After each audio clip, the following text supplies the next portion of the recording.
This is Yorkshire.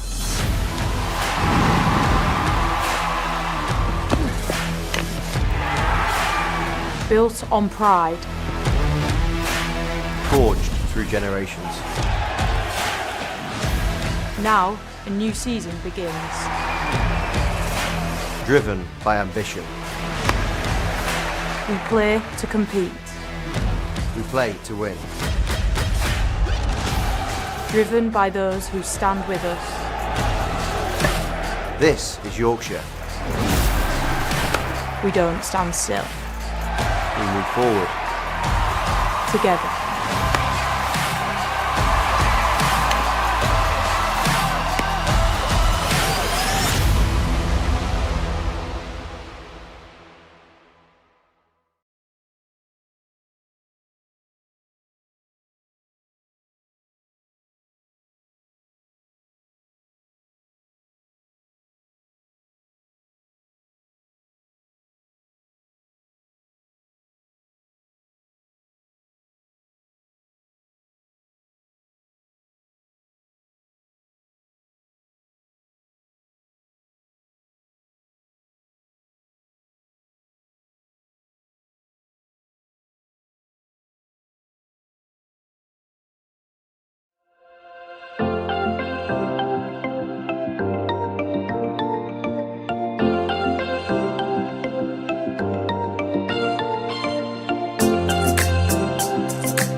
very warm welcome to York for Metrobank One Day Cup coverage between Yorkshire and the Worcestershire Rapids, two sides in Group B who've done a very good job of putting themselves in the early qualification picture. Yorkshire with 2 wins from 3 victories against Glamorgan at Neath and against Sussex at Hove, putting them back into contention after starting with defeat against Hampshire at Scarborough.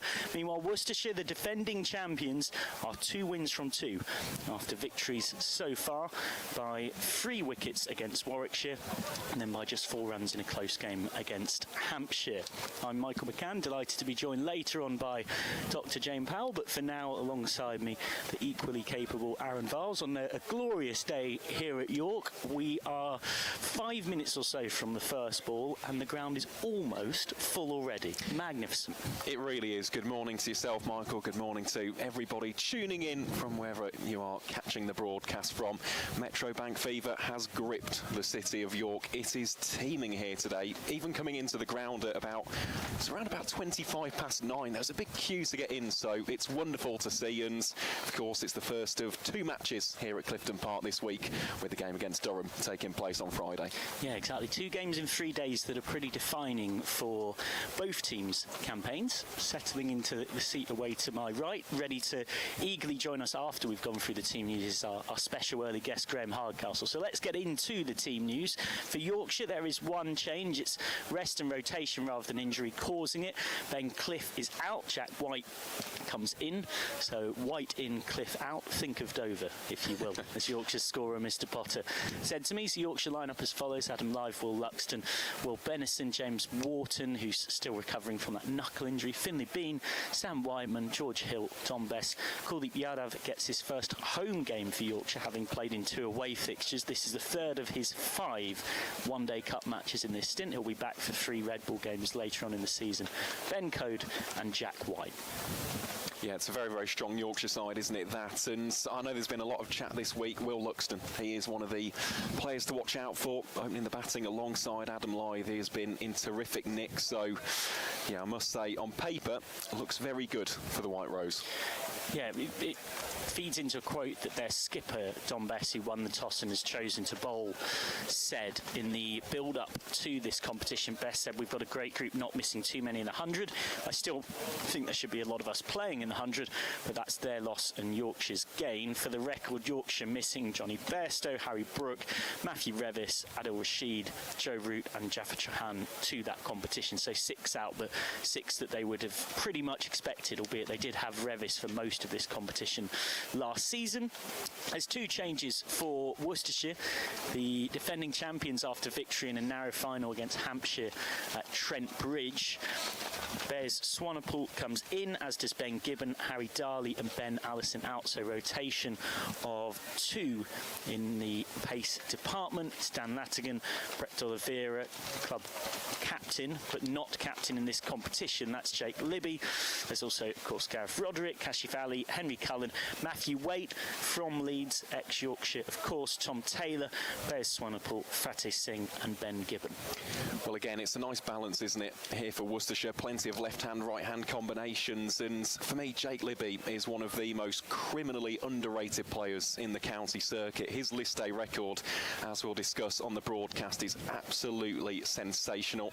And of course, last season he was Worcestershire's leading run scorer as well. So we talk a lot about leading from the front when it comes to cricket and wider sport. Jake Libby does precisely that, and yeah, I do fancy him having quite a big game today. Thank you very much, Aaron, for helping run us through those teams. Graham Hardcastle of the ECB Reporters Network does plenty of copy for Yorkshire, Lancashire and Durham. A bit of a cricket expert in this part of the world, is swapping in to take us through the first few overs of this one, which is a key game in the group. Middlesex are top with 3 wins from 3. Yorkshire second with 2 wins from 3, but that doesn't quite tell the full story, because Yorkshire have, of course, lost a game, and just behind Yorkshire on net run rate is Durham, Durham and Worcestershire both with 2 wins from 2. Essex with a win and a defeat. Hampshire with a win and 2 defeats. Same can be said for Glamorgan. And then you've got Derbyshire and Sussex, who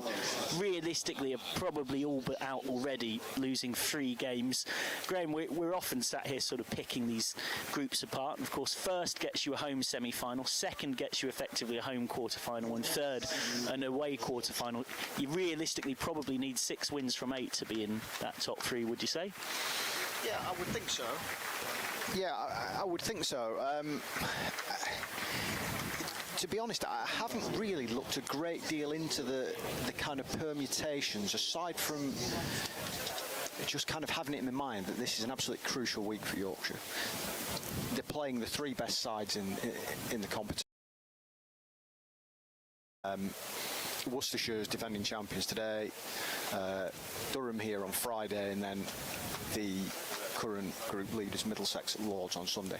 If they come out of that period with 2 wins, yeah. 3 obviously perfect, absolutely 100%, but realistically, if they can come out of that with 2 wins, I think they'll be very well placed. Yeah, entirely agree. It's quite difficult to see how you squeak into the top 3 with 5 wins from 8. That's where you start to maybe need to rely on certain other results combinations being favourable. Jack White getting ready to bowl from the rugby ground end here at York. Yorkshire winning the toss and choosing to bowl on a hybrid pitch, 7mm of grass on it, 4 hybrids here at York. Hybrid pitch is essentially enabling the pitch to last longer. It is fresh, it's expected to be good for batting, not to take a lot of spin. The new ball might well do a little bit, and there is quite a stiff breeze as well, which is blowing the ball towards our side of the ground in the commentary box. We're at sort of, for the moment, is deep mid-wicket as White gets ready to bowl the first ball of the contest, which is beautifully guided just into the covers, lent on it very nicely Dan Latigan, and he'll pick up 2 for that. Brett Oliveira at the non-strikers end. Latigan got a warm-up ton against Herefordshire and 64 against Hampshire a few days ago, so he'll be feeling nice and confident. I'm looking forward to watching him bat, actually. I've not seen him play yet live. You know, you see clips here and there, but I've not seen him live, and there's he's got quite a few big raps, hasn't he? He certainly does. Played an MI Cape Town squad in the SA20 as well. That's a good leave from Latigan. And an attacking, fearless batter. He's the one of these 2 that's most likely to really take it on in the power play. I think I'm right in saying that he worked in Worcestershire's catering department. Yes, he did. He's got quite the story as to how he first ended up here. He's England qualified next summer, but he's from Cape Town. Of course, he wouldn't exactly be the first player to make a version of that career journey. Played club cricket for Durbanville in Western Province initially. Well, overpitched, and for a player of Latigan's quality, he's just not going to miss. That's a bit of a freebie. First boundary of the game. No, it was a gorgeous shot. And it kind of scorched away, didn't it, as well? There was a definite flourish about that. Yeah, White inviting the drive, but that's the kind of drive that batter is quite comfortable doing, even with the slips in play. On a fresh pitch that shouldn't offer too many demons. What's White's response like? Well, it's an excellent response that isn't too far from getting the outside edge, but luckily for Latigan, he's playing against Yorkshire rather than Saltburn, and so he survives. That one in early. For those unfamiliar who might have been living under some kind of a cricketing rock in the last day, do a little bit of Googling. It's a story that's doing the rounds about some unfortunate, I think is a kind way to put it, behaviour at that particular club. Better length again from White. It is amazing also how the internet picks up a story. I actually saw today someone had gone through the number of catches that keeper had in every game, and then had matched those games against when that particular slip fielder, who's been nicknamed Clicky Ponting, was playing. And in the games this season where that fielder was playing, it was 3.88 catches per game. And without that slip fielder playing, it was 1.1, which suggests some kind of a correlation.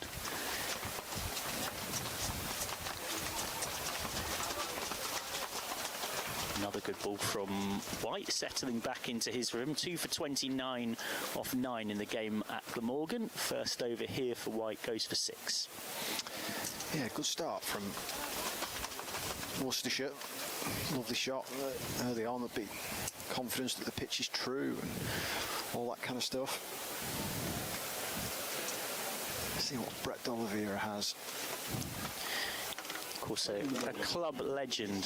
There's chatting to someone from Worcestershire the other day. There's been a D'Oliveira on the playing or coaching staff at Worcester for every season since 1964. That's history and tradition for you. Ben Code, fresh off his 5 for 12, a list A best in the win at Sussex, charging in from the city end. Again, 2 slips. Shape to go down the track there. D'Oliveira had to adjust and just poke it to point. Pretty traditional feel that you might expect at this stage, with deep third and deep backward square, the 2 out. I was really pleased for Ben Code the other day. It's obviously been a difficult few months for him, hasn't it, with the injury that he's had, a torn side in the second week of the season. Well, I think he might have played the second week of the season and then suffered the injury in training, from what I understand and what I remember. And again, Code not too far from finding the outside edge of D'Oliveira's bat. But to come back and perform the way he did at Sussex, I mean, it was a game that Yorkshire should have won. They'd have been extremely disappointed not to have won, given the strength of Sussex's side. It was a game that was realistically men versus boys. Code again in all the right spots, and that has got the nick. Brett D'Oliveira's gone. Worcestershire's club captain is out for a free ball duck, 6 for 1, and Code, who took 5 for 12 in the win at Sussex, is straight into the wickets early doors here in his very first over. Yeah, just kind of pushing forward and feathered behind. Great start. Six wickets for 12 runs, I think. Ben Code, yep. combined games. It's quite the return. Couldn't have asked for a much easier catch behind the stumps. Finley Bean, who, of course, in recent times has taken those gloves from Harry Duke. And D'Oliveira's slightly lean season continues. 7 against Derbyshire, 23 against Hampshire. And then a duck today for 34-year-old. One of the longest serving survivors on either team. He made his pro debut for the Pairs in a list A game against Yorkshire in August 2011. Lovely camera angle this. Down from deep third, showing you the crowd in the background. York looking absolutely glorious. And it's a glorious sight if you're a Yorkshire supporter with an early scalp in the bag. Having won the toss and chosen to bowl, Code has got his tail up. And of course it's even more impressive in terms of the mental resilience for Code, because he had a very difficult day at Scarborough not too long ago. So that's Gareth Roderick just taking a look at 1. Code came back into the team for what was his first appearance since that injury we referenced in mid-April. He dropped a catch that I think it's safe to say you very, very rarely see dropped at professional level, is a kind way of putting it. And he went for 77 off his 10. He was Yorkshire's most expensive bowler. Just couldn't find his lengths, but at Sussex he was a different animal. Good leave from Roderick. I think there's an argument to suggest that he's almost, in this competition, obviously he doesn't play T20, does he? But in this competition he's almost been as good in recent times, if not better, than he has been in the Championship. Oh yeah. You know, the amount of times he's bowling his 10 overs for 20 or 30, picking up a couple of wickets.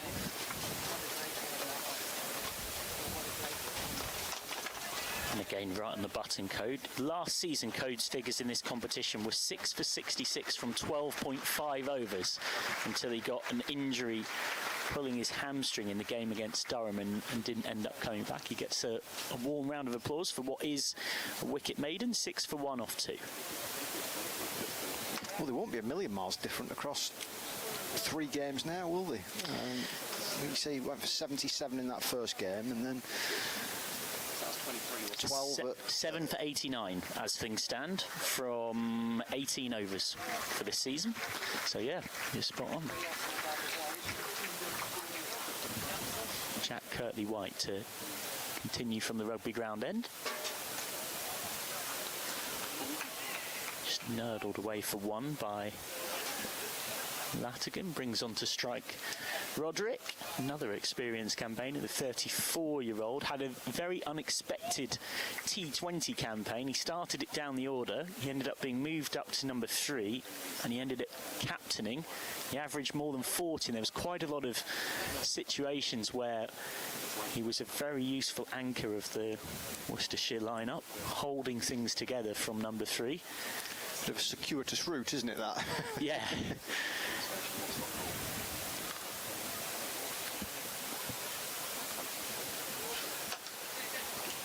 Well, he slipped for a second, and even with the slip, I think would have been just about okay, despite the ever-athletic attempts of James Wharton to effect a run-out. One of Yorkshire's best fielders, even when he is drugged up on paracetamol and ibuprofen, as he is at the moment, because he's still recovering from a knuckle injury. He's a tough man, but he made a point of saying to me when I was wandering about during the warm-up, so it's enough pain that I'm making sure I don't forget any of my dosage times on mixing between them. First, but that is much like in the previous over. 2 full, 2 wide, put away with real confidence by Latigan for the second time. Yeah, another great shot. I don't know whether it's just the kind of height, but it's kind of quite Ben McKinney and Keaton Jennings, Luke Wells, isn't it? You know, it's that that kind of mould of player.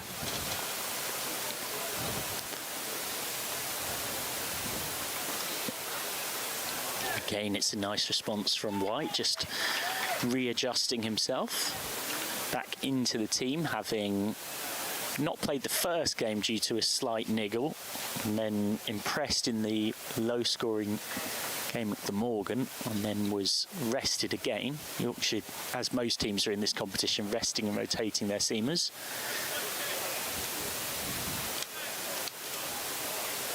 They've got a decent battery of them, certainly. You think that Isaac Bepe's not played since taking 3 on debut. Yeah, he's been a little bit unfortunate in the way that professional sport can be. You get your opportunity, but at the same time, Code and White were managing slight niggles that, as far as I understand it, are in better places now, which makes that competition for selection all the more intense.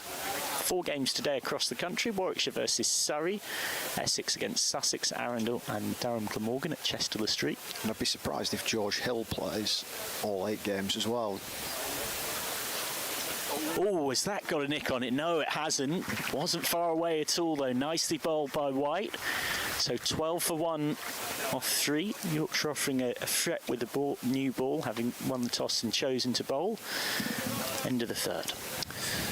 Yeah, I mean, George has just come back from having the tests on his heart issue that caused him to kind of pull out of that game at Chesterfield midway through. Well, not even midway through. So I would be surprised on the back of that, with the rest and rotation of seamers, if you went from dealing with something like that to them playing all 8 games in this competition. It's quite a thick and fast competition, isn't it? You know, with all the travelling. A new over starts with Code being right where he'd want to be. Yeah, it's quite breathless when you think that Yorkshire have just been on a little road. Well, I say little. It's not really a little. Absolutely. Little at all. Yorkshire have just been on a road trip to Neath and to Hove, and everyone's got to do it in different ways at different times. Do you know, I've said this on a number of occasions. I am absolutely 100% in the camp, and you can't convince me anything other than this competition should be regionalised. Should be regionalised. It should be regionalised, yeah. So you would it's absolutely bonkers. just looking down at the groups, the fact that you've got Group B has got Yorkshire and Durham in it, but then has Hampshire and Essex and Sussex in it, and by the fact that in the other group, for example, you know, you look at the likes of a Lancashire and Notts are not in Yorkshire's group. Look at Yorkshire's 4 away games: Neath,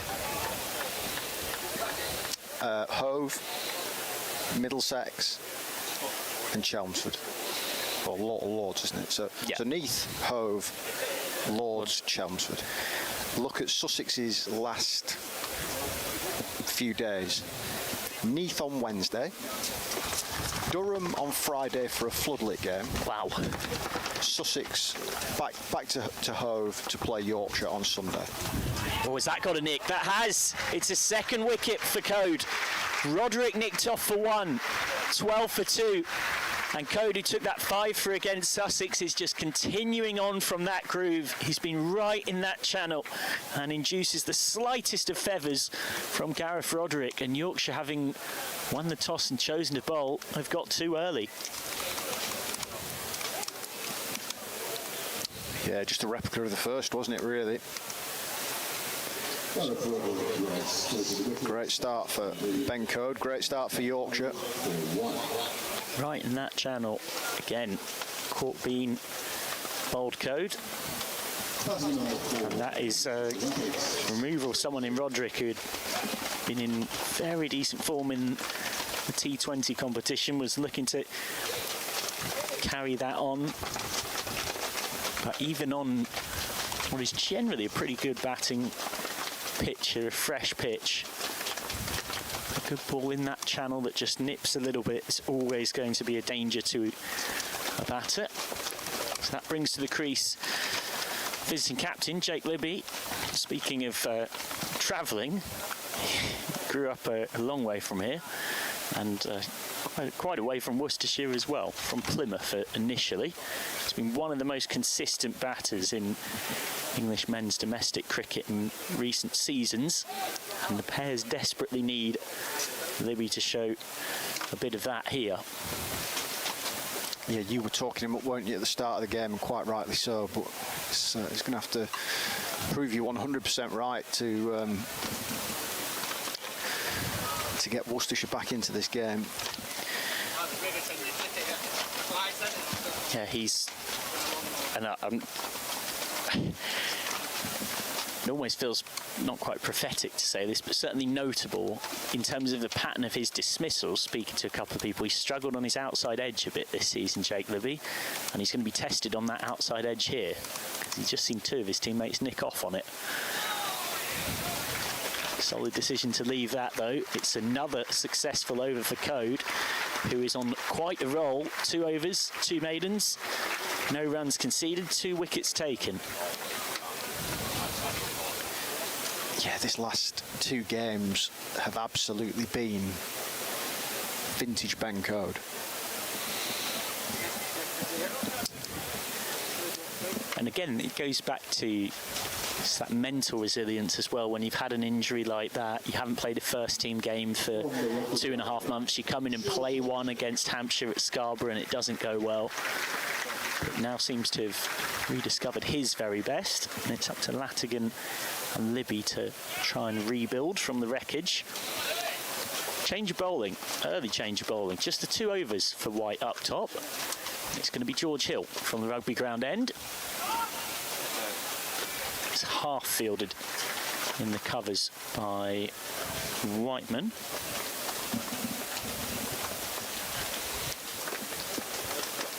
brings on to strike Libby to face Hill for the first time. Hill in this competition so far, 1 for 53 against Hampshire. Slightly strange one. He only conceded 10 off his first 7 overs, but got hit around at the death. 2 for 34 off 8 against Glamorgan.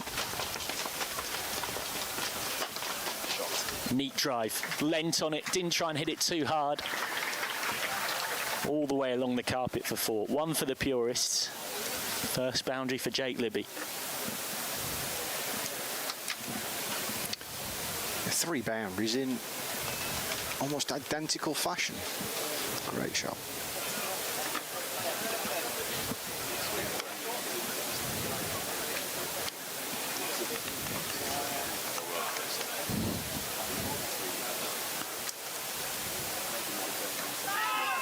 Into the pads, that'll be a leg by. Might be a little bit different today, given the fact that Worcestershire are behind the 8 ball a little bit from here, but I would fully expect, you know, kind of the par score to be at least 280 on here. Yeah, worth chucking into the mix as well. 64-metre boundaries all the way round. That's not an enormous hit for a professional cricketer, and it's apart from the floodlight pylon, which is currently at deep extra cover. It'd be about 3 hits for me, that. The floodlight pylon at what is now deep extra cover for Latigan facing up is 59. But apart from slightly coming in for that pylon, it's more around the 64 mark all the way around.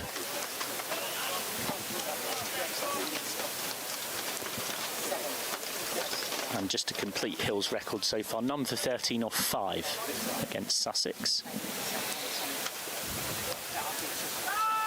Well, Yorkshire are appealing for something. I think the only question really is it runs or is it wides? It's leg buys, in fact, so 4 leg buys. So neither. So neither. There we go. I need to put myself in for the opticians. The best defence I can offer is we are at deep mid-wicket right now, up on the balcony.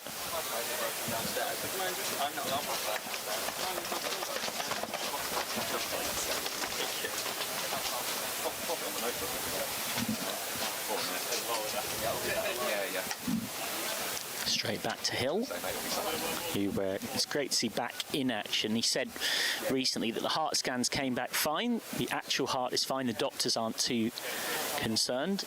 I had a couple of times felt my heart rate fly through the roof and get quite lightheaded.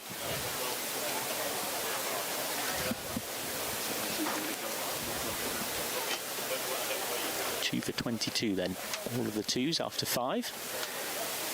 Yorkshire, having won the toss and chose to bowl, will feel quite cock-a-hoop. We're not far off the sellout today, just looking around. It's got your name on it, that. Not literally, but I reckon that's you today. Oh, into the pads. I'm not quite sure about the angles here, though, in truth. Yeah, that is the one thing that we can see quite well from our point of view.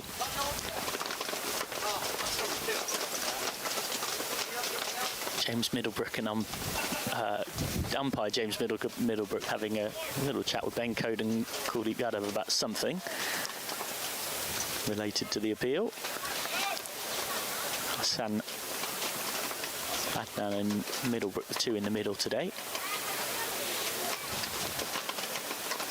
We were talking earlier on about Kuldeep Yadav. Apparently he's a big football fan and has a YouTube channel talking about football. Big Barcelona fan. Yeah, he does. Yeah, he does.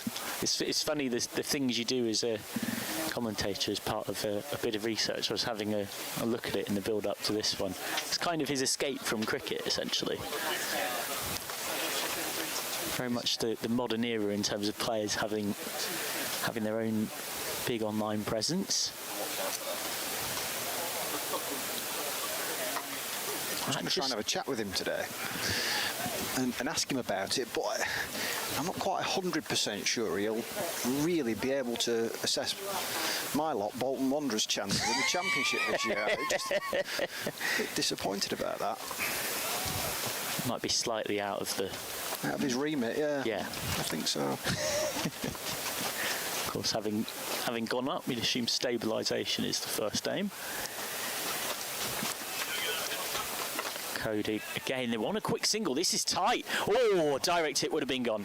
Would have been gone by a couple of yards. Will Luxton away to his right-hand side. Well, that was worse than tight. That was a poor call, really. A drop and run that was far too eager. It was a brilliant pickup, wasn't it?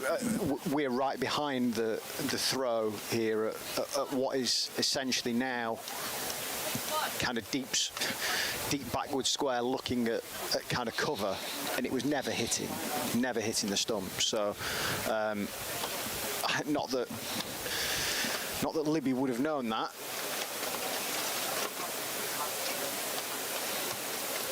Half a yard or so away. Very difficult skill, of course, picking up absolutely. And thrown on the run. But definitely a level of risk not necessarily worth taking for just a single.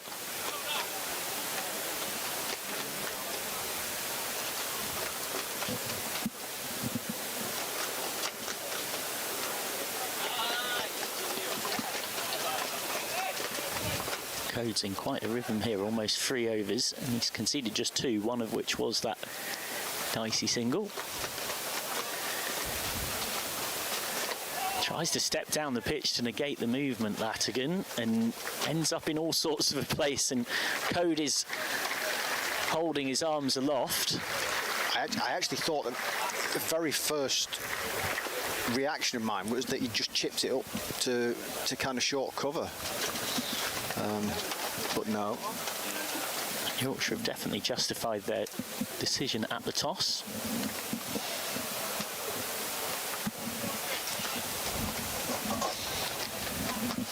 So George Hill's got the ball in his hand again. There's no real sign that White was injured.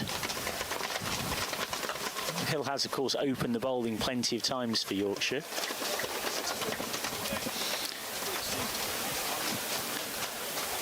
Just wonder whether they've decided, for whatever reason, that Hill might be the person to get more out of this new ball. Yeah, well, Johnny Burstow said in the T20s that he wanted to use Hill with the new ball. He felt that Hill was a really potent weapon in that role. And of course, after having that spell out with the heart issues, came back and took 2 for 12 off 4 in the quarter-final against Somerset in that role. I'm still trying to work out how that happened, that game. That was incredible, wasn't it? You know, a real kind of body blow to Yorkshire, but purely from a kind of neutral's point of view, that must have been a fabulous game to watch. Oh, Hill nearly finding the edge. Yeah, it's not often needing 66 off 4 with 2 wickets left and all of your top 7 removed that you get there. Well, I mean, what was it? Was it 82 off 5.3 or 80 off 5.3 with 2 wickets left? Yeah. As well? They're pretty much halfway there in terms of runs. Yeah.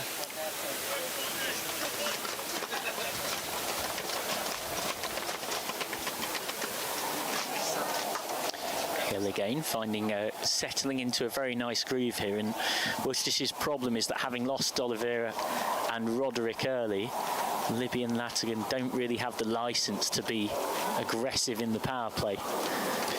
And that was part of my remit, is to do a report that literally has to be sent within 2 or 3 minutes of the match finishing. And it's 80 for 8, 82 for 8. I can't remember exactly what it was now, but it was certainly one of those two.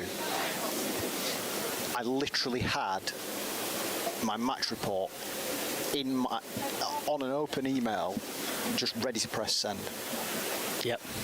And had to rip the whole thing up and start again. It was one of only 2 times. The good old on the whistle. Yeah, it was one of only 2 times I can remember having to completely start again with a match report.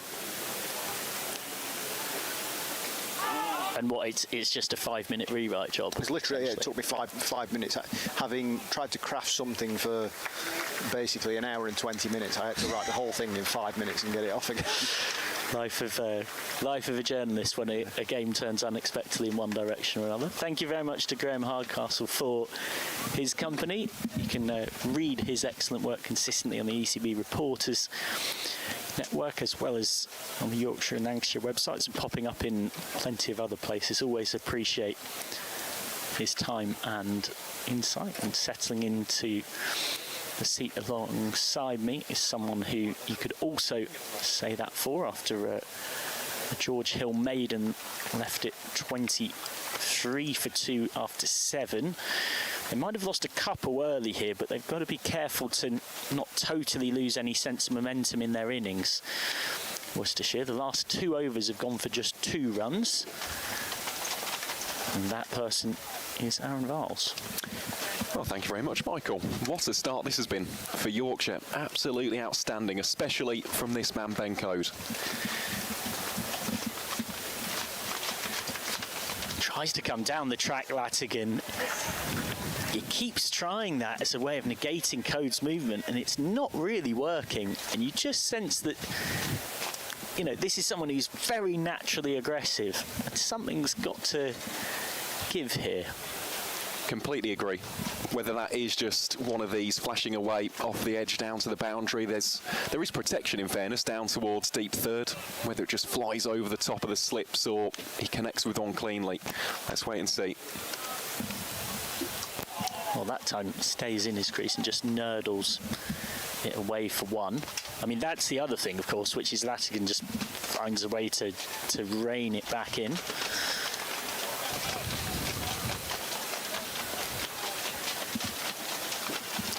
Mentioned a bit about his story. He's quite bottom hand dominant, and he is someone that likes to go after it. Just as I say that, he's at the non-striker's end rehearsing a booming drive.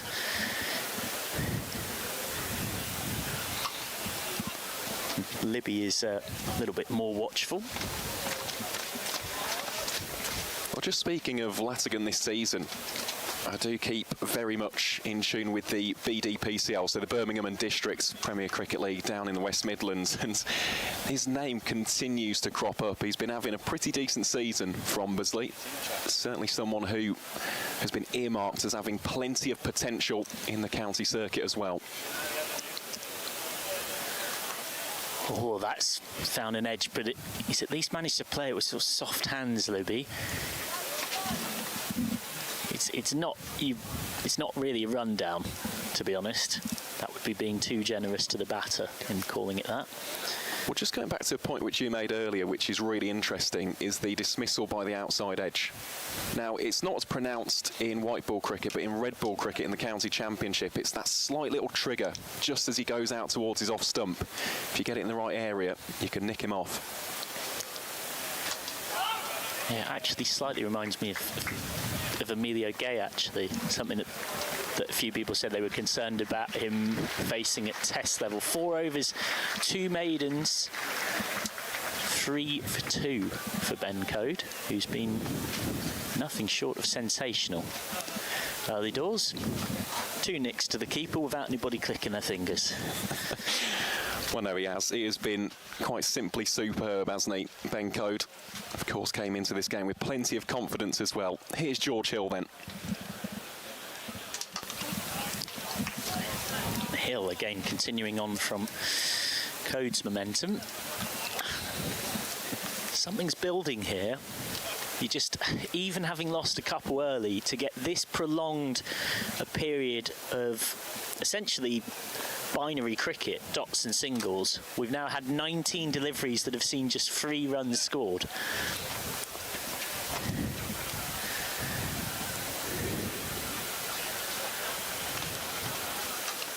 Flicked away on the pad, so that will bring 1 for Libby. And something to picked up as well about the way Yorkshire are fielding in the ring, and it's something Worcestershire will do when under Libby's captaincy. Unlike in T20s, pretty much nobody is on the edge of the ring. And teams will slightly adjust this based on how the game is going, but particularly having taken 2 early, Yorkshire are really hunting in that ring.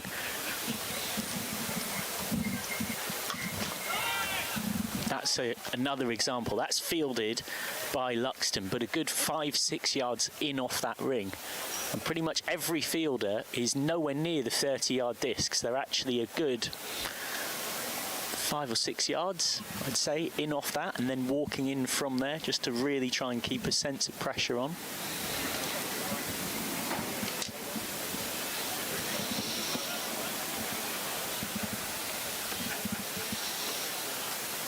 Oh, and that has got a nick. I think there's an element of guiding about that, though, Latigan. He did drop his hands on that. He played it softly at the very least, and it gets him a boundary. It's just the 4th boundary of the innings so far in almost 9 overs.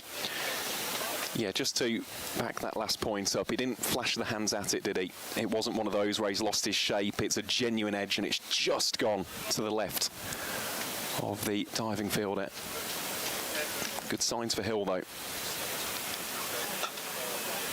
Flicked straight into the waiting hands of short mid-wicket of Benison. Do you let us know in the YouTube live chat where you're watching from? It's always a question we like to ask. It's such a nice array of places all across the globe. We can see that we're past 3,000 watching it at this moment in time. And if you subscribe to the channel, you can also get interviews, highlights and all sorts of goodies from all things Yorkshire cricket. Stands tall on that Latigan. It was a good ball, and he manages to push it for 1, and that's the kind of thing that will work Worcestershire out of the hole they've slightly got themselves into. End of the over. It's a better over from a scoring viewpoint. 9 overs gone, 31 for 2. Well, it is an old adage, isn't it, when it comes to 50-over cricket, but there's still plenty of time left in this innings. 41 overs is a heck of a lot, especially compared to T20 cricket. So it's one of those, yes, it's not an ideal start for Worcestershire. At the same time, however, there's still plenty of overs remaining. Libby, as we know, prolific run scorer in the format. Some really good middle-order options as well. So, yeah, they've just got to dig in a little bit.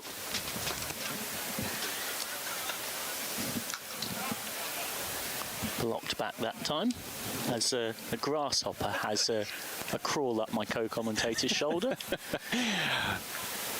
Good insect knowledge, that, Michael. Was indeed.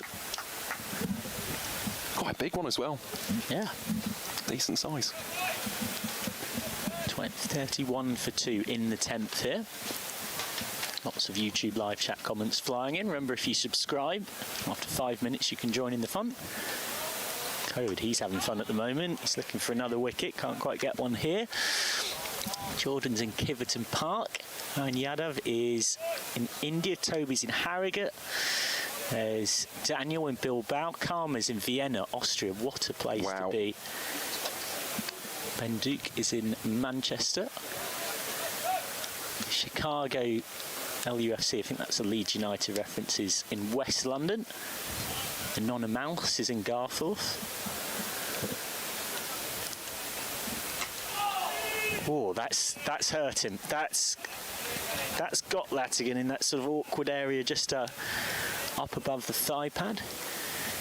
BJGC is in Stellenbosch, South Africa, in between university lectures. Certainly not the first person to be having the cricket on in a lecturing or studying setting.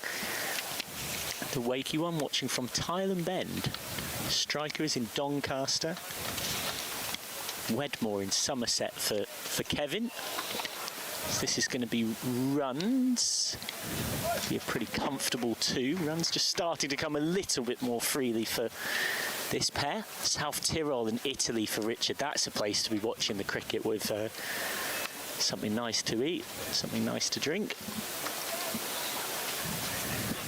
Barry Reid has just said that they're watching from 300 feet above sea level, but not said where. Above York? So don't know. They are, but we do know they're watching from quite high up.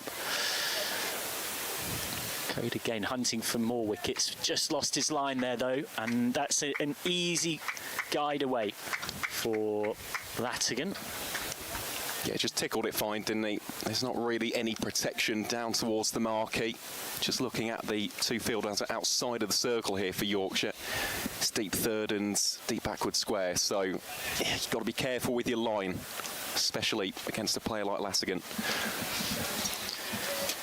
24 off 30, so while there's been chaos going on around him, individually, he's starting to build something.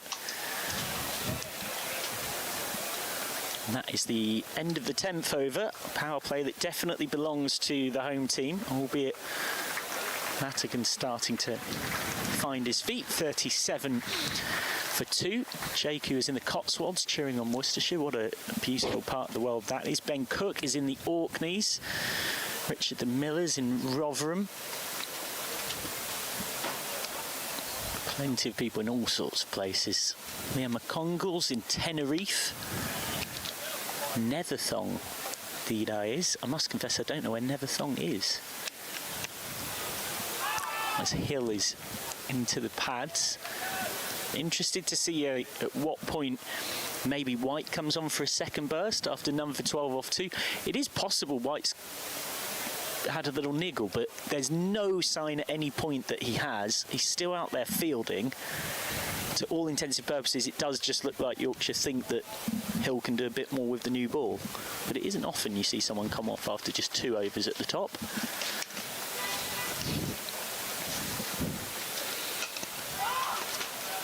So that's a loud shout of no from Latigan. Alexander Fischers in Germany, about 10 miles from the German cricket headquarters. There's a Baz McCullum. I don't think it's the Baz McCullum. He's watching from Cheddar.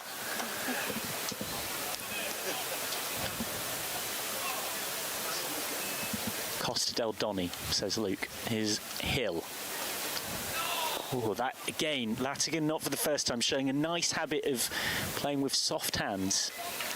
That gets him one more. Tell you what, there's a real mix, isn't there, when it comes to the locations that we're getting on the YouTube. Do keep on letting us know as well. Let us know if there's any from the West Midlands as well. I think I saw a couple from Birmingham. Always nice to see.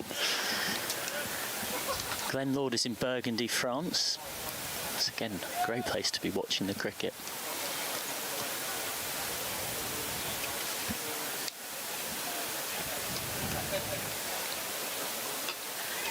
Goes back and fielded neatly away to his left by Luxton. That's exactly what I meant with the inner ring. So if Luxton is on the 30-yard discs there, it's a comfortable single. Instead, he's very deliberately 6-7 yards in off. And that means there's no one there. It's an excellent stop as well, isn't it? Low to his left. On it in a flash. And they mount up as well over the duration of an innings.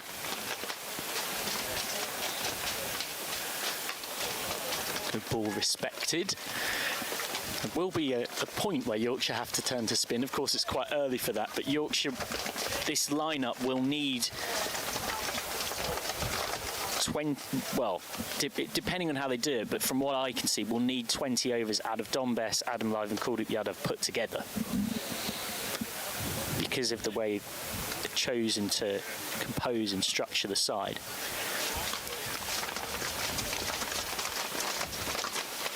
Goes back and finds deep cover. Bennison does the fielding in front of us. We also haven't really seen this yet because from what I can see as the 11th over ends, 40 for 2, we haven't actually seen a shot in front of not in front of, we haven't seen an aerial shot with any intent behind it at any point because of the 2 wickets falling early. It's been one of the most unusual power plays you'll see in the modern era. But when we actually do see that, the wind is going to be enormously important. So you'll probably pick up a bit of it on our effects mics. You might have seen the flags, which really are blowing. The wind is blowing towards us. And we are at what is now deep square leg for Libby facing up from the city end.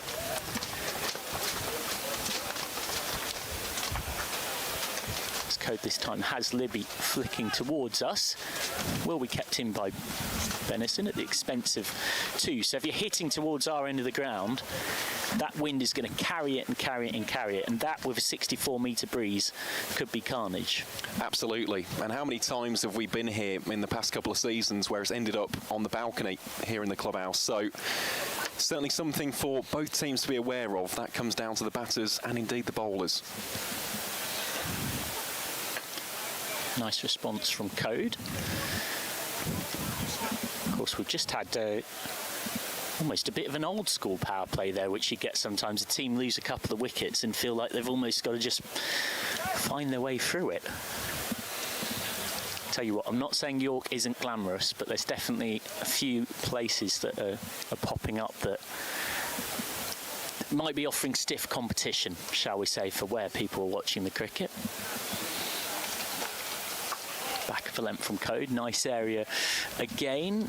Jackie King is in Melbourne, Australia. Max is in Kidderminster. Tim the Chin is in Colombia. Martin West says greetings from a tyke in Surin province in rural Thailand. Good start for Yorkshire, keep it up. George Campbell is a pair watching in Oxford. There's a couple more that are in Germany. Andy Most is in Sorrento in Italy. Wow. There you go. Another decent ball from Code. Top ball percentage very, very high early on here. And we've got a couple of Worcestershire fans watching at the Salopian Brewery. I wonder if that's towards Shrewsbury way. Yes, it is. Great knowledge from you. I'm from the Midlands. Of course.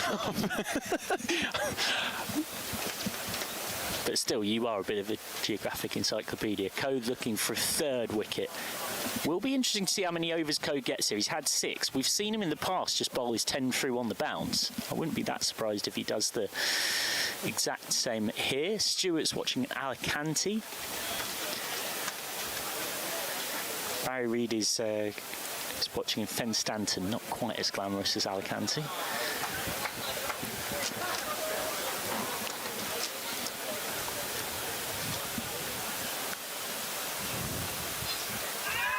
Code straying down the leg. One thing you can see from being side on is length. Well, and Yorkshire's lengths today have been excellent. The person writing in about listening between lectures reminds me of, as a misspent youth, sitting at the back of the class with the old analogue radio, and you've got TMS on with one headphone and you're leaning against the wall with your head pressed in so that the teacher can't see it. This is going to be one more. 44 for 2 at the end of the 12th over then. Leave you in the capable hands of Aaron Viles to be joined by the former Yorkshire president, but she's always the honorary president for life in our part of town, Dr. Jane Powell. Thank you very much, Michael McCann. Well, these two just beginning to steady the ship a little bit after those early wickets. Ben Code doing the damage early doors in the power play. Jake Libby, as we've grown to expect, just beginning to dig in. Dan Latigan also beginning to find his rhythm a little bit more. George Hill continues bowling up first to Libby. Just glances that one down the leg side for a single, and for the first time in today's broadcast we will welcome back the ever excellent Dr. Jane Powell. Jane, what have you made of these opening 12 overs so far? Yeah, it's been an interesting start, hasn't it? You know, those 2 early wickets, and Ben Code carrying on where he left off on Sunday. I had the privilege of being down at Hove in Sussex and seeing him get that incredible 5 for 12 down there, and George Hill coming in now.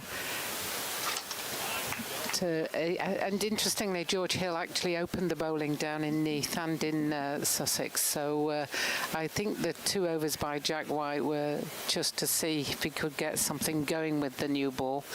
But we all know how good Jack White is whenever he comes on in the innings. So maybe they just thought George Hill might get a little bit more bounce out of it. So yeah, been a really good start for Yorkshire, and Worcestershire have battled down. You know, so they're trying to build a platform now that they can go again, because once you lose 2 early wickets in the power play, it's not easy, and it's one of those where you need to rebuild, build a partnership so that you can then build the score. So I think they'll be pleased with the way they've recovered from that. 6 for 2, wasn't it? 12 for 2. Apologies, 6 for 1, 12 for 2. That one well played by Dan Latigan. rocks onto the back foot and through the covers for one. Well, this is the good thing about the Rapids. They do bat very, very deep. I know that we had a conversation prior to the game, but you look at still who is left to come. Kashif Ali, he's ever so entertaining. Henry Cullen, he comes into this game off the back of an excellent 50. Matthew Waite, Tom Taylor, Bayer Swanepoel, Fateh Singh, a little bit later down the order. Plenty of power still remaining. As Libby, has he edged that? Yes, he has. George Hill gets his first wicket of the game. The partnership is broken and the Worcestershire captain departs for 12. Caught behind off the bowling of George Hill, and the Worcestershire Rapids now 46 for 3 here at Clifton Park. Yeah, and with that you saw the lift that George Hill just got from that one, and it just got Libby just fending away almost outside off stump and taking the edge, and good for Finlay Bean behind the stumps. This is his third match as wicket-keeper, and he's doing a good job. Libby had done a lot of the hard work there. He'll be disappointed because he'd fought away there to build that partnership, and just when you thought they can settle in now and start scoring a bit freer, then he just nicks that one off and goes caught behind. As the players have a well-earned drink. You can see, you know, the crowd is just great, isn't it? It is. It's phenomenal. And of course, this isn't the only game taking place at York Cricket Club this week. It's a sellout on Friday as well, as Durham and a certain Ben Stokes make the slightly short journey down. But this, for me, is county cricket. It's quite simply astonishing. We're thinking around about 4,000 in attendance here today. When I was walking from the station to the ground, bumped into a few Worcestershire fans, which was really nice. I think they'd come up from Stourbridge, obviously via Birmingham, and getting Your the train neck up. of the woods, eh? Well, not quite Stourbridge. Ah, well, you know, I taught in Worcestershire for 20 years, so I know the Black Pears reasonably well. But of a Dagon era, when Tom Moody was coaching there, you know, that was the times that I knew them best. Well, Kashif Ali, we were just talking about him. Here's the new man at the crease. And Hill straight away. Beautiful areas this from the all-rounder. It's been a really testing start, and it hasn't really been anything out of the ordinary, has it, for Yorkshire? As we see the ends of the 13th over, Worcestershire are 46 for 3. They've just been putting it on that penny piece, challenging the outside edge of the Rapids batting unit. Yeah, I think, you know, it's been a really good example of what you call very basic, very simple line and length cricket. And it just shows you how difficult it can be, because when you're bowling that good line and length, just the faintest movement can often undo the batter. And that's what's happened. It's not turning square and it's not doing anything fantastically different, but it's just moving off the wicket, moving in the air a little bit, and it's catching the batsman out a little bit. So line and length bowling is always the way to go, as Jack White now replaces Ben Code from the City end. Starts off well. Latigan just flirting with that latest delivery. We'll be fascinated to see how these two bat, because we've spoken a lot about Dan Latigan's game, someone who's a natural boundary scorer, especially early doors. Always feels like when he's in that good form, that good groove, a couple of early boundaries come his way. The same can be said about Kashif Ali. Goodness me, I've seen him produce some unbelievable knocks in the past 2 to 3 seasons. So this could be quite a big partnership to break for Yorkshire. Latigan, big flash of the blade, edge down towards deep third. Benison is there in protection, but that is the one danger about his game. Of course, it is almost do or die by the sword. It's the double-edged nature of his style of batting. Yes, he will score quite quickly at times. However, it also provides those chances for the fielding team. And the pair of them now are going to prove a little bit of a challenge, because Latigan must be well over 6 foot and Ali is a bit shorter, and so now the length that the bowler is bowling has to vary, because if you bowl it the same, then Ali will go square of the wicket because it'll be short to him. So as we often look for left-hand, right-hand combinations, sometimes the difference in the heights of the batters makes a difference, and it just means the bowler has to keep thinking, and they have to think about, right, I just need to push it through a little bit more now to be a hard length for Ali, whereas with Latigan, I just pull it back a little bit towards myself.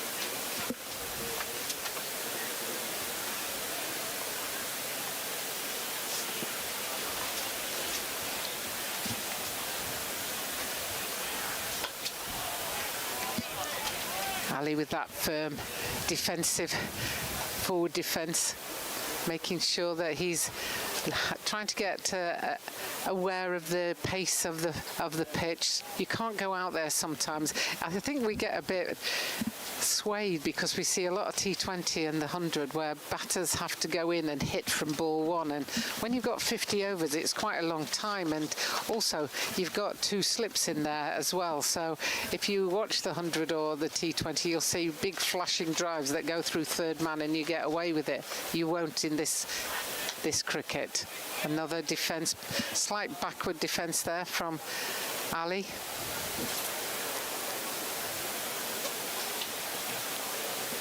Well, just touching upon that in a little bit more detail, there's plenty of time here for the pair of them, and of course for the rest of the Worcestershire batting unit as well, to build a proper innings. Yes, there's been a few early wickets, a trio to be specific, but there's still the best part of, 36 overs remaining, so there's time here for the visitors. And that's why we're seeing Kashif, just for the time being, just being watchful, playing the ball very much on its merit. He's not looking to produce anything too outside of the box. End of a very tidy over that from Jack White. Worcestershire now 47 for 3 after 14. Yeah, and good line and length there from Jack White, and as George Hill is going to continue. What end is this end? That's the city rugby end. ground. The rugby ground. We just can't see it today. Rugby grounds over there and rugby grounds. There's rugby grounds everywhere around this cricket pitch, but the opposite end to the city, the rugby ground end, George Hill is once more coming into bowl. Will Luxton's been quite busy in that gully area, hasn't he? Backward point area, and I thought he was going to effect a run out at one stage when the batter was the bowling was coming from the city end, when he took a shy at the stumps, and had he hit, I think the batter would have been a good 2 metres out. Somebody told me that if you've got a good fielding side, you're in any competition. Oh, there's an appeal there in the slips. I think Don Bess was just a little bit excited there about the only person out there to be excited. But a good ball, obviously, again from George Hill, and it must be just moving away from the bat of Latigan there.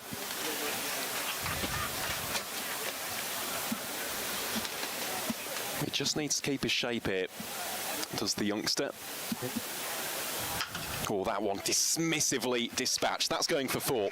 No doubt about that whatsoever from Dan Latigan.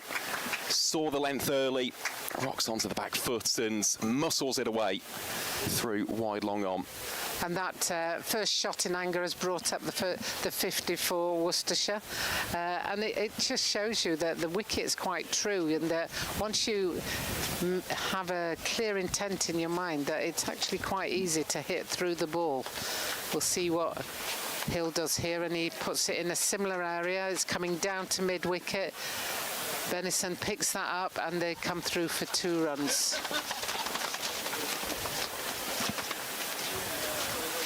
It's almost like there's been a switch in Latigan in the last 2 balls where he's thought, I'm trying to fend it away here and I'm not getting anywhere. Maybe I need to be a little bit more positive, move my feet more. You'll see his feet start to move and the swing of the bat coming through.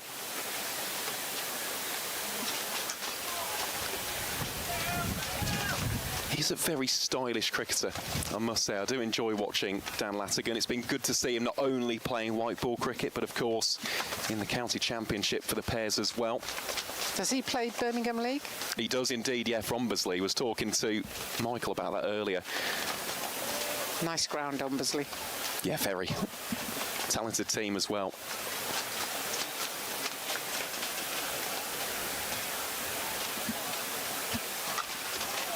Well stopped by George Hill. Of course, prior to that in South Africa was playing for Durbanville. So he's a Cape Townian. Here's Latigan. Someone who you speak to anybody involved at Worcestershire. Basically, they're saying he's going to be a real big thing in county cricket. And rightfully so. You can see that about him. He's got lots of shots at his disposal through the covers, through mid-wicket. Excellent on the pull, the hook. The only thing that I would say about him, especially in the county championship, admittedly doesn't apply as much in this. Just needs to be a little bit more careful when throwing the hands at it. But he's got time.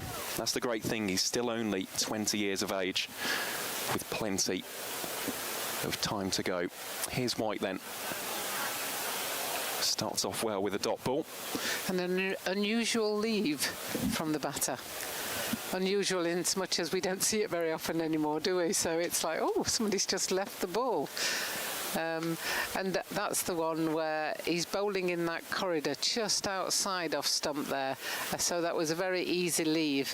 As a bowler now, he'd be trying to get that to come back in slightly and have it on off stump line, so he makes the batter play at the ball. Gone. And that'll be the off stump then.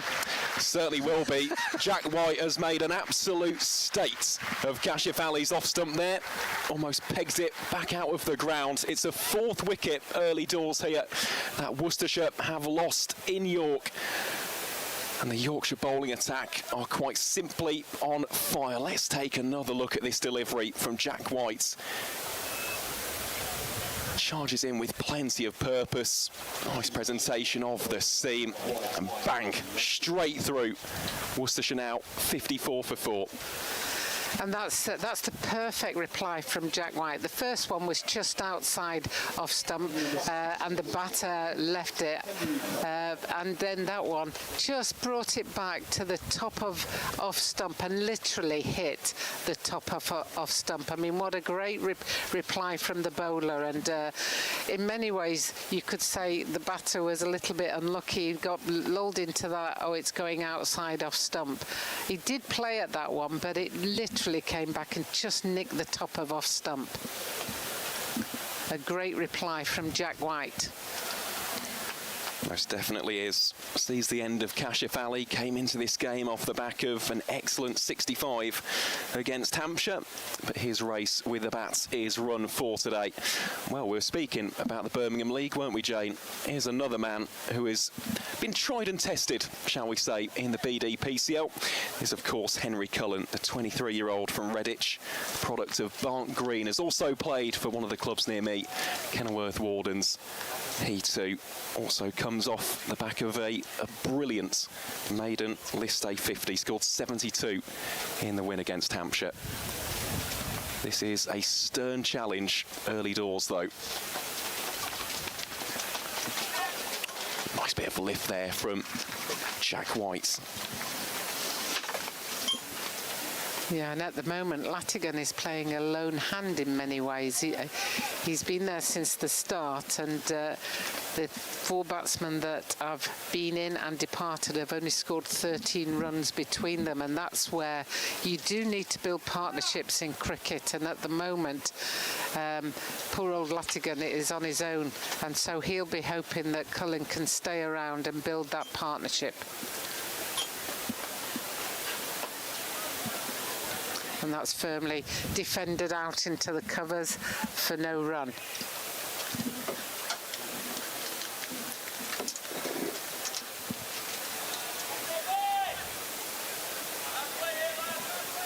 Little bit of housekeeping going on here. We're trying to manoeuvre parasol that is a bit bigger than a parasol, so it's covering the cameraman and the screen that we have in front of us, but all seems to be moved superbly well by our colleague Michael McCann.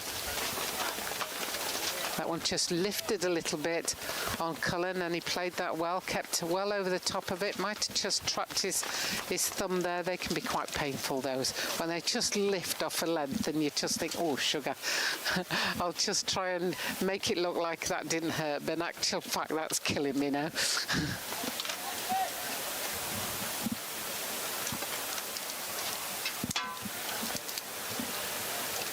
Jack White with his last ball of this over to come in.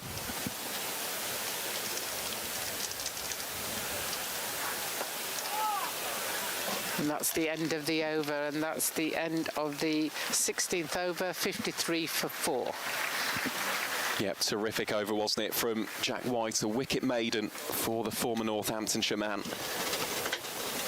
We've seen those dismissals plenty in both the Metrobank One Day Cup, indeed in the Rothesay County Championship as well.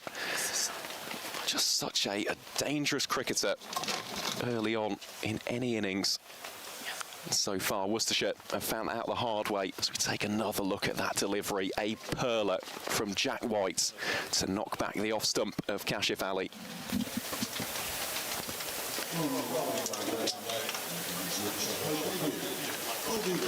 And coming on to bowl from the rugby ground ends, making his home debut for Yorkshire County Cricket Club, will be the mystical left-arm wrist spinner, Kuldeep Yadav. I must say, Jane, I'm incredibly excited to see what this man has in store for us today. Yes, and he's been a useful addition. I've already seen him play down at Neath and at Hove. And to tell you what, he's useful with the bat as well. So he's a good addition to the squad with his experience and his guile and expertise. Slip is in play then. Starts off very full, does the Indian wrist spinner. He's in for a total of 5 Metrobank One Day Cup matches, as well as 3 county championship games a little bit later on in the season. Terrific to have him here at York Cricket Club today. And poor Cullen, who hasn't scored a run yet, faced 4 balls, has now got to try and face the Indian spinner. And turns it round the corner and gets off the mark for a single. Well, it will be interesting today to see how Worcestershire actually play the spin. I was going to say take the attack. Just seeing the quality of the seam on this surface. Feels like they can't just afford to dig in, really, against Yadav and Don Bess. Could also see Adam Lythe a little bit later on. Of course, he's always useful with his right arm off breaks, but he came in on Sunday and took wickets. I think he took 2 wickets. I was just explaining to the boardroom at Sussex, oh, golden arms coming on, and he took 2 wickets. Another single here for Dan Lassigan. Yeah, I wondered whether they'd push for 2 there, because I think that's Sam Whiteman out there. You know, he had to run round to his left. He would have had to run literally round it to be able to get the throw away, because it's quite a long way round. I think they could have probably put a bit more pressure on the field there.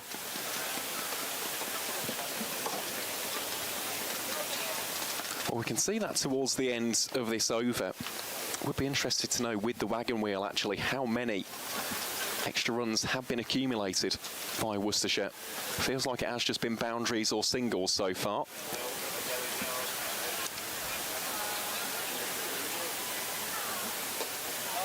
Cullen again happy just to play defensively here against Kuldeep Yadav. The Indian wrist spinner, his first over of the game, goes for 3. The Worcestershire Rapids 56 for 4 after 17.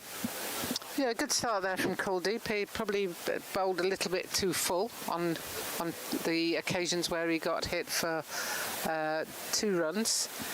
He'll just be getting into it. I think he's loving his time here in England and getting used to English conditions, and a player of his quality can adapt quite quickly, but he's certainly enjoying his time at Yorkshire and in the squad, which is a good job because they've travelled miles since he's arrived. Poor guy has travelled all the way over to Neath, then down to Sussex, to Brighton, to Hove, and then back up to York, and on here again on Friday, and then down to Middlesex on Sunday. So it's certainly not for the faint-hearted playing Metrobank One Day Cup. Jack White starts off his 5th over delightfully. Yeah, and very interesting that we're in the 18th over and Latigan still played at that one and missed it. So, there must still be something in this pitch that the bowlers are getting out of it. And Yorkshire have a very good front 3 with Code, Hill and White. So they know that they've got the quality, and with that they're now putting the slip in. So George Hill has now moved to slip.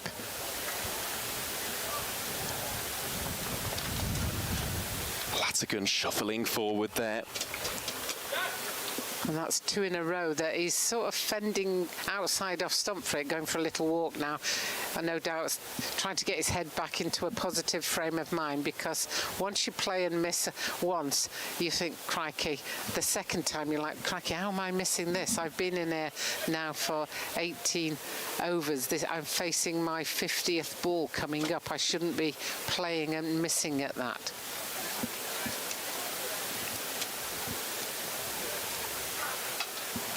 Just squeezes that one through, backward point for 1.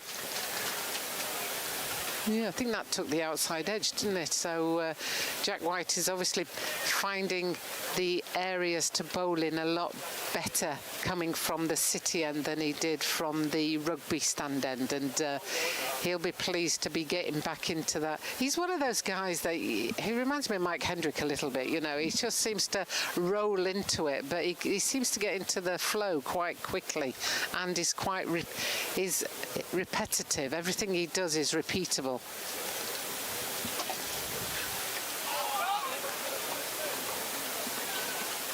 And that one wrapped Cullen on the pads,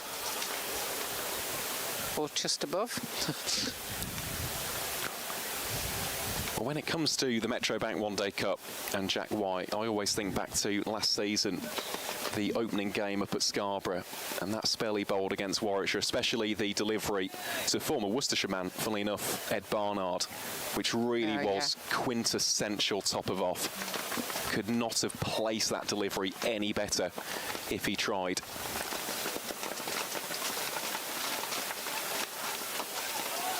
And he is that style of bowler. If he gets a wicket in his first, 3 to 4 overs, he tends to probably get 3, if not 4. Very proficient bowler when it comes to just nipping it off the seam. I don't think we've really seen too much lateral movement here today. There is quite a bit of cloud cover overhead here at Clifton Park, but it's not been pronounced in the way in which it's hooping around. This is just good bowling and good utilisation of seam position.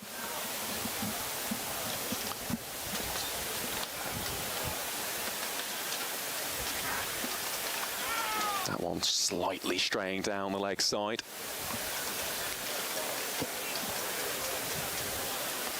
Yeah, it's almost like line and length has been the order of the day. That's our game plan, so to speak. And certainly the 3 frontline bowlers have executed that very well. And as a result, that's why Worcestershire are 58 runs off.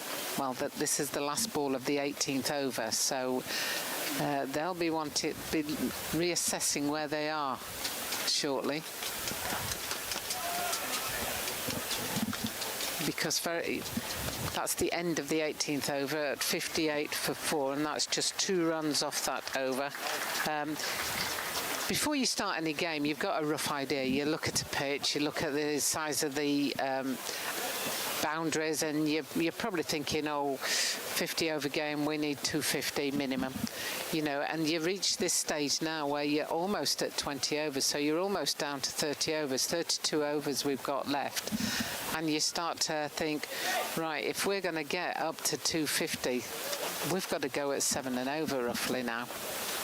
And at the moment, they've been going at 1s and 2s and over. So at some stage, somebody is going to have to start moving their feet and start to play positively with a bit more intent. Here's Yadav to Latigan. Latigan is that style of cricketer, though. If it does pay off, he can start almost unleashing on the opposition bowlers.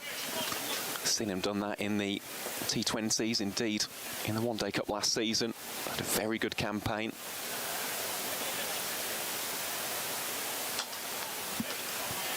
But so far he's happy just to be a little bit more conservative by his standards, playing it very much along the surface. Feels like he knows the value of his wicket here. Yeah, I was looking where the fielders were in the outfield. There's a cover on the boundary. There's a long on and a backwards square, I think.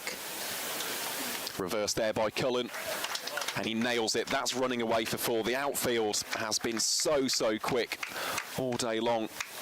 That is a terrific way for Henry Cullen to get his personal boundary count up and running. Yeah, and that was an interesting one because George Hill, who is a very good fielder, went to see if he could try and stop that, but didn't get anywhere near it because it was executed so well.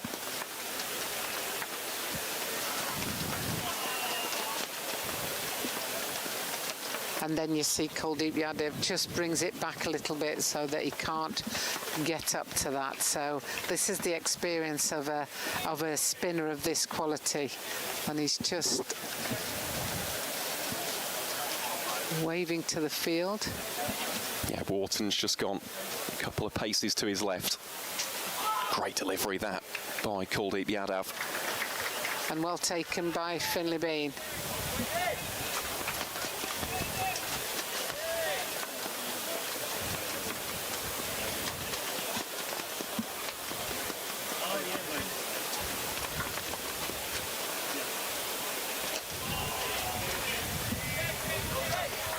Shall be a dot ball to wrap up over number 19.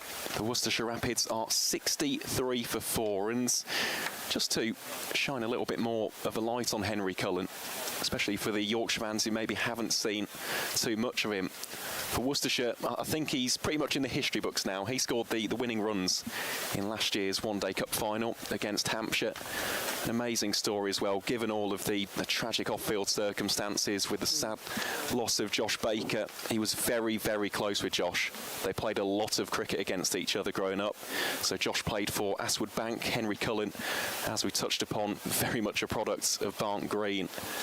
I just thought it was really fitting that he was the one who had the opportunity to almost be the hero alongside Matthew Waite.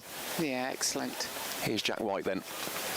So Latigan starts off with a dot ball, and also for any Worcestershire fans tuning in, a reminder that Friday, the 31st of July, is Blue for Bakes Day, which is all in with the partnership with the JB33 Foundation. Spoken to a number of people involved with that charity, and well, I can't really be effusive enough in my praise. Amazing group of people who have dealt with the most difficult and tough of circumstances. They've turned it into something very positive with the foundation. And Latigan does go aerial. That's going all the way for 6. That is imperiously dispatched by the 20-year-old and richly applauded by the Worcestershire fans in attendance here at Clifton Park. Let's take a second look at that one. Yeah, what a shot. If you look, the trigger movement, he comes across a little bit, but then he's straight into it and hits through the ball. And with those long levers, that's going to stay hit, and it goes a long way. It goes over those covers that you can see just over the at the end of the pitch. better recovery there from Jack White. Didn't allow a second attempt at that, but a wonderful shot there from Latigan. And shows you the capabilities and shows you the distances that we're going to be toying with all day, is of how far can the batter clear the boundary, and it's very obvious that the answer would be yes once they bat with intent.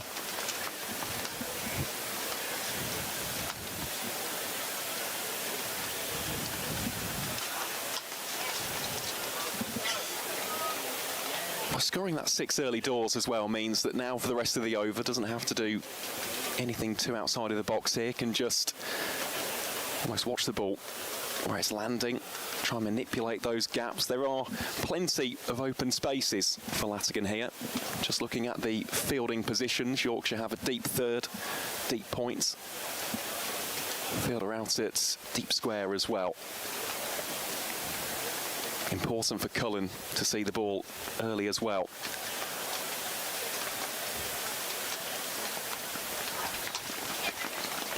And that's smart cricket. Drop and run on the offside. Gets his partner down the striker's end. Yeah, a bit of fancy footwork by Bess in the outfield. Just ran across, just chipped it up off his foot into his hands. Didn't want to bother bending down.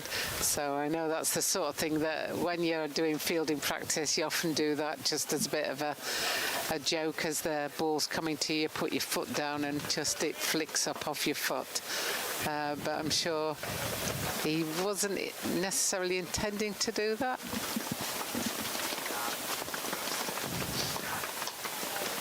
Cullen defends the final delivery of the 20th over. So the Worcestershire Rapids are 70 for 4.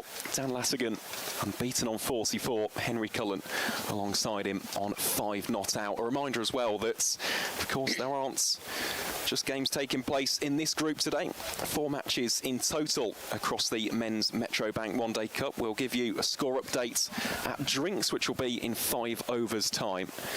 So yeah, just to give you a quick run through of what those games in question are. So Glamorgan are playing Durham at South Northumberland Cricket Club. Essex are the visitors against Sussex in Arundel, and Warwickshire playing host to Surrey at Edgbaston. Here is Kuldeep Yadav to Latigan. And another dot ball bowled.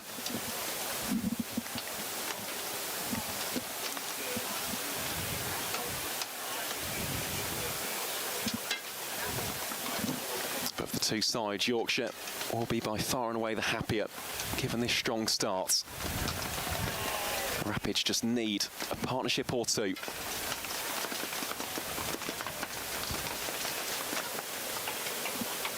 When you see the qualities of Latigan's shot in the previous over, you just think, I wonder when he's going to be confident enough to move his feet and try and play that shot on more than one occasion, because that was such a superb shot.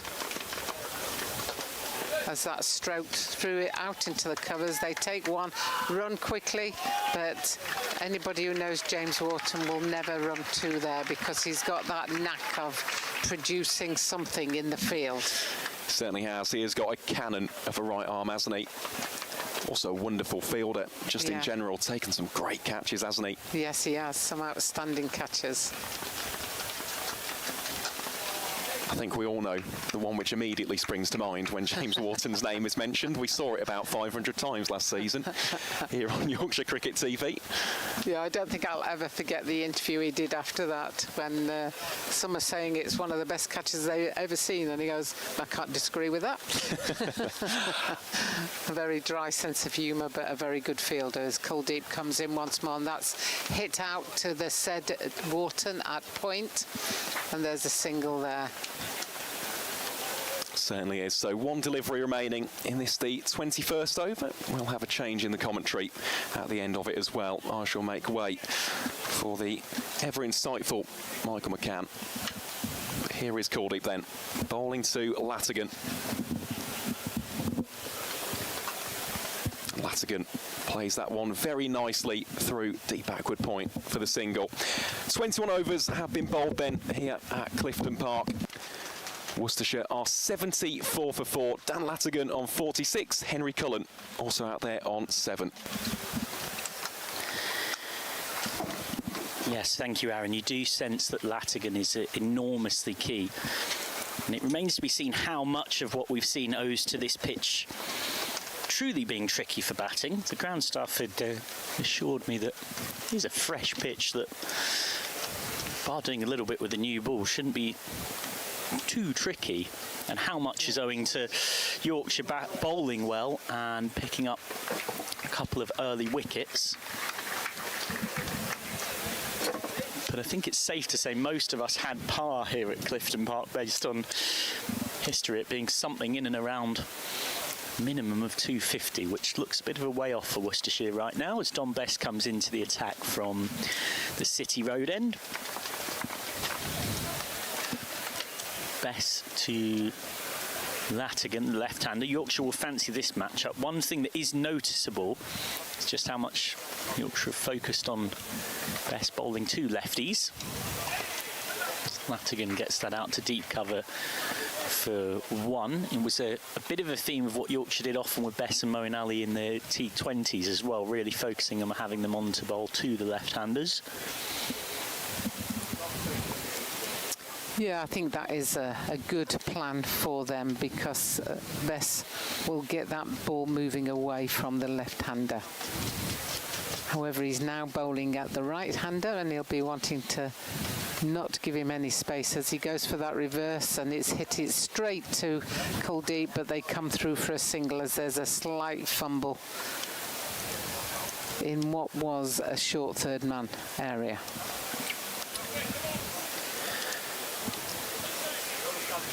Yeah, it's going to be the spin twins for a period of time, one would imagine. Of course, Yorkshire, Bess is wringing his hand, that's hurt him, and immediately he signalled, yeah, I want slip out, and I'll put cover in. So something of a defensive-minded move. Albeit Luxton is actually very close at short extra. As the wind whips up again, well fielded by Bess off his own bowling. Yeah, he's very much in a catching position, isn't he, Will Luxton? He's in that very short cover. He's now got George Hill to his right. Again, Bess in the right spot so far in the One Day Cup. None for 47 off 9 against Hampshire, none for 38 off 9 against Glamorgan, and none for 8 off 1 against Sussex, who were bowled out cheaply. Worked for one down to long on, so still looking for his first wicket in this competition. Bess, who's had a tricky time of things of late. He lost his place for 5 games in a row in the T20 side.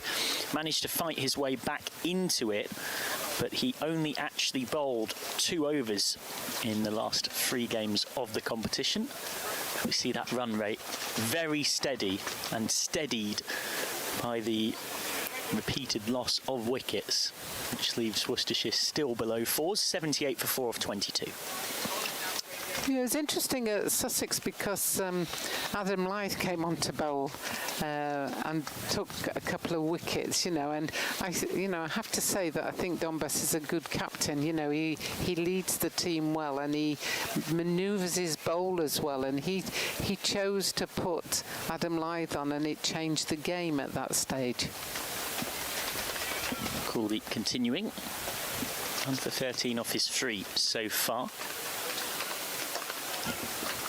And he's again in and on that nice natural spot. At what point does Latigan decide to show a bit more natural aggression? At the moment, the situation still demands a steady rebuild. He's 1 off. It's been an impressively composed 50. And will sit just short of the landmark for a bit longer.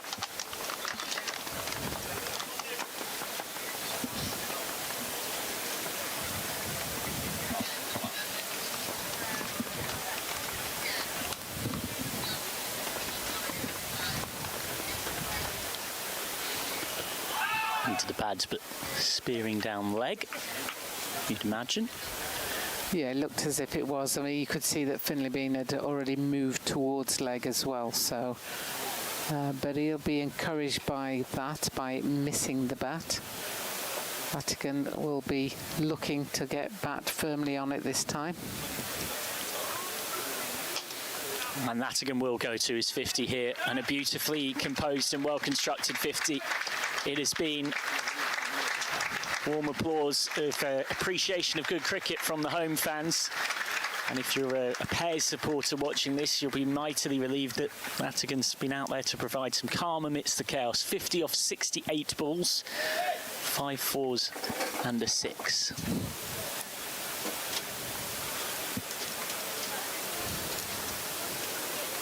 As Kuldeep comes in once more, and that's defended back down to him. Yeah, that's apparently Latigan's 4th list day 50. Yeah, an emerging talent, just 20 years old. He qualifies for England next summer. South African? Yes, South African descent. This will be one more. Latigan from Cape Town initially, played club cricket for Durbanville in Western Province, moved to England in 2022 via a cricket scholarship at Brighton College. He was in the Worcestershire Academy as an under-15s player, and he worked behind the bar at New Road. As we see, this is how his 50's been constructed. A couple of lovely cover drives for 4 early on. That belted 6, the only maximum of his innings, and particularly dangerous through that off and cover drive region. There's been a lot to like and appreciate about what he's done, and he's scored almost exactly 2/3 of the runs so far. So where on earth would Worcestershire be without him, quite frankly?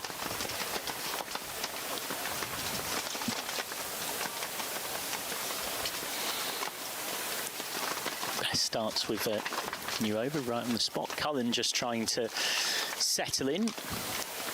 Matthew Waite has nicknamed Henry Cullen the cheat code, such as his level of belief in Cullen's ability. Cullen will get 1 here, even if the direct hit had come in. Still would have been comfortably fine. Hit the winning runs in the final against Hampshire in a final over victory in this competition last season. That was, of course, particularly emotional for Worcestershire after the tragic passing of Josh Baker in 2024, whose legacy lives on through the JB33 Foundation. A little nudge for 1 from Latigan. Yeah, it's lovely to see things in the cricket family, isn't it, where, you know, they support charities and come together as a group to remember past players, you know, with Bob Willis and Andrew Strauss's wife and Josh Baker. Oh, that's a little scoop. One of the rare bits of inventiveness we've seen today. And that's going to pick Cullen up a couple. Yeah, he's tried the reverse sweep 2 or 3 times previously, and that one was a bit more of a paddle really there. Just tried to get that behind Finlay Bean. Just trying to force Best to think about his field a little bit more in a different way. It's a 5-4 onside field. Best likes this setup, likes to spear it into the pads of the right-hander, give them no width. 1 down to deep point, patient accumulation. The main order of the day has been for Worcestershire, who will be pretty happy with taking 7 from that over. So 24 gone, 84 for 4.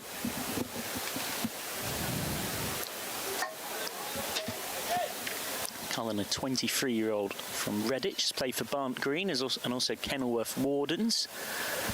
Made his List A debut in this competition in 2022 against Hampshire in Southampton.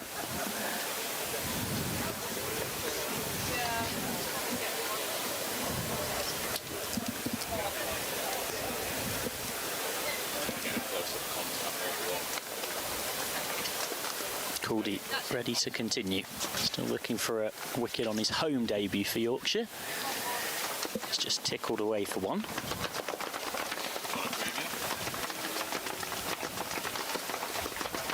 Yeah, and Kuldeep will definitely be looking to try and take the wickets. You know, he's not there just to keep the bowling economical, although he's been reasonably economical as he's gone through so far.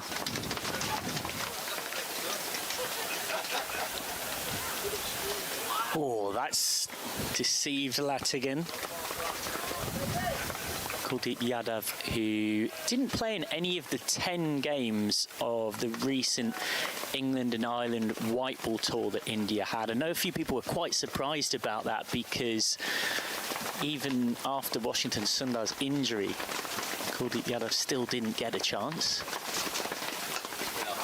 Yeah, and I think that's one of the reasons that he's really enjoying playing for Yorkshire, is that he's getting the chance to show potentially what he could do in English conditions. And a lot of Asian field cricketers will want to prove their worth in different conditions around the world as well. And so that's one of the reasons that he's really enjoying his time here. Goes on the reverse, scoops it over Hill's head. He didn't really mean to, it looped up. It's a little bit of a lucky two. Yeah, he'd remarkably been on 3 tours of England, Kuldeep Yadav, whilst playing just 1 game. Which, little quiz question for you. Can you remember the 1 game Kuldeep Yadav played in England against England? It was quite notable in terms of the tactical strategy India took. One for the badgers amongst you. Yadav is right on the spot there. Played just 1 game. That's a bit of misfortune that, though, to be on 3 tours and get just 1 opportunity, particularly for a player of his undoubted quality. Yeah, I think that's the hardest thing as a cricketer, is go on tours and you're very excited and then you don't get any cricket to play. A little bit quicker and flatter, and went back to cut. Didn't really mean for it to go there. That's a bit of fortune for Worcestershire, right on the verge of drinks. And that will be drinks. 93 for 4 off 25. Dr. Jane Powell will take a well-earned break. And settling into the seat alongside me, voice that plenty of you will know very well in just a few weeks' time, will be the voice of Lincoln City's cause to try and stay in the Championship, having remarkably worked their way up to that level, but also someone who once upon a time produced Test Match Special, has been a voice of many a FIFA World Cup as well, as being passionately linked to Yorkshire cricket, particularly through Belden. It is a very good York afternoon to John Helm. Thank you. Very good afternoon to you too. Delight to be here, and the weather is always beautiful in York. Yeah, we're so grateful for you coming up and joining us here on hospitality today, but you couldn't resist a bit of a busman's holiday. What have you made of the first 25 overs? It's been, for a one-day game, one actually built a lot of patience and attrition. Yeah, Ben Code, you know, we've really missed him, haven't we? You know, he's come back in the last couple of games and showed just what a good bowler he is. He kept it tight, he got those couple of early wickets, and since then Worcestershire have not found it easy to find the boundary, and you know, they've been relying on the opener very much so, and they've struggled to keep up the momentum. But of course, as we all know in cricket, you just never know. I was unfortunately at the Somerset game recently, so you never take anything for granted. And in terms of you and your life and your story, I mean, it's the weird nature of being a commentator that actually many more people might recognise your voice than necessarily know your name, particularly being on world feed, say, for a World Cup to millions of people across the world. But you're actually also, despite your work in football, you've always been deeply connected with cricket as well. And we met recently when Lashings were at Belden for their 150th anniversary. Just tell us a bit about that day and what that means, and for those who haven't heard of Belden Cricket Club, what they're all about. Well, I was born into cricket because I was born at 10 Maud Avenue, Belden, and living 4 doors away was Ronnie Burnett, who captained Yorkshire to the Championship in 1959. Immediately opposite him was Arthur Mitchell, who was the Yorkshire coach and played for England.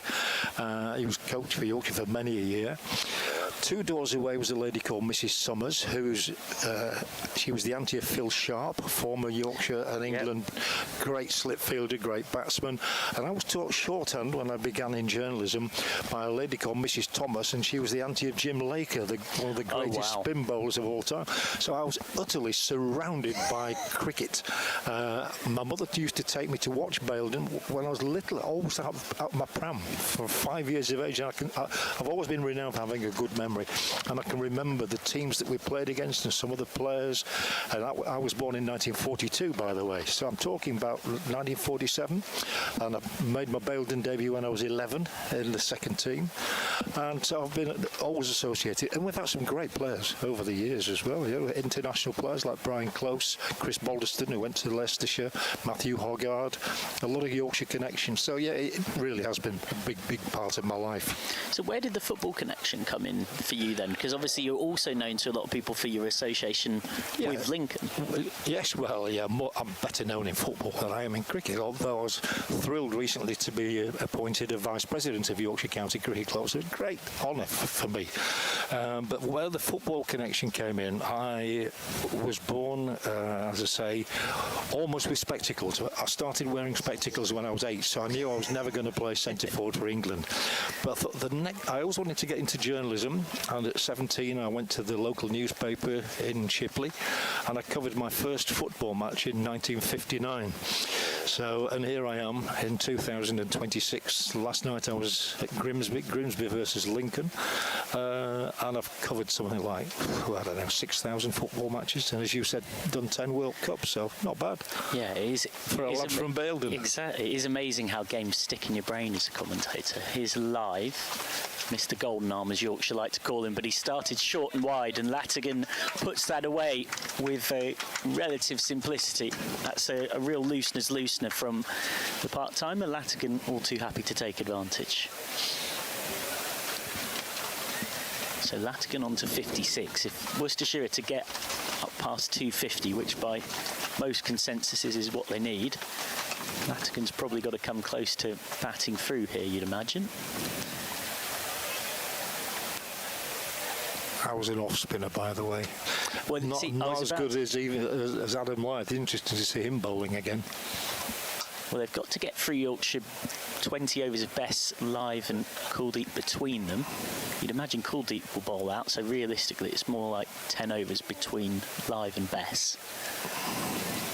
Live got a couple of wickets in Yorkshire's win at Sussex last Sunday.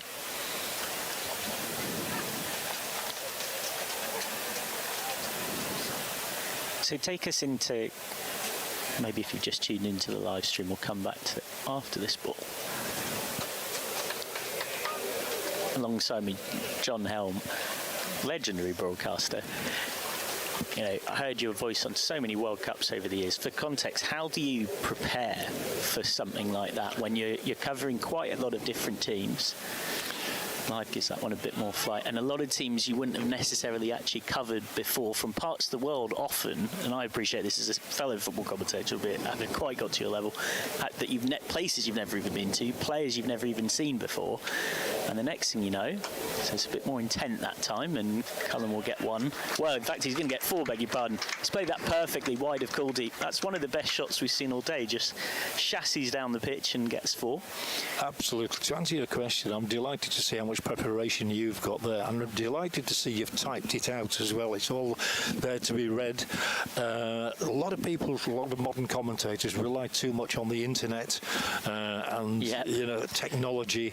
I'm still really old-fashioned, and I've kept all my crib sheets from my very first football commentary on television, which was in 1981.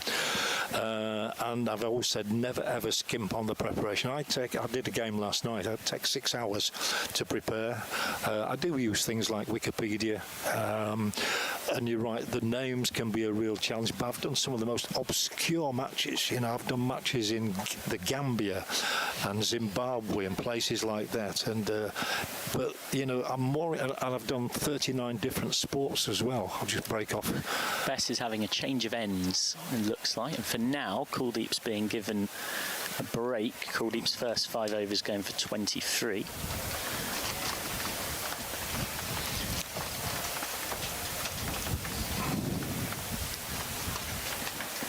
more flight on that one from Bess. Latigan will take one. Yorkshire don't mind that. I think Yorkshire would broadly prefer to bowl at Cullen. The partnership is up at 50 though. Good little rebuilding stand from these two, and it's developing into something more than little now. They've taken Worcestershire past the 100 mark as well. Run rate's almost up above 4s. And again, those FIFA youth tournaments that you would cover, I mean, I remember I commentated on the Under-17 World Cup last autumn, and that's a whole other level of trying to talk to people and find out what you can, because it's very young adults, shall we say. There's not a lot of information out there in the first place. Yeah, the Under-17 is a good one, actually, because you have access. I always get to know somebody. I get to know either the coach or the physio, check on the pronunciations, but they're all immediately available. You don't get that at senior level. Down the track again, nicely fielded by Bess off his own bowling.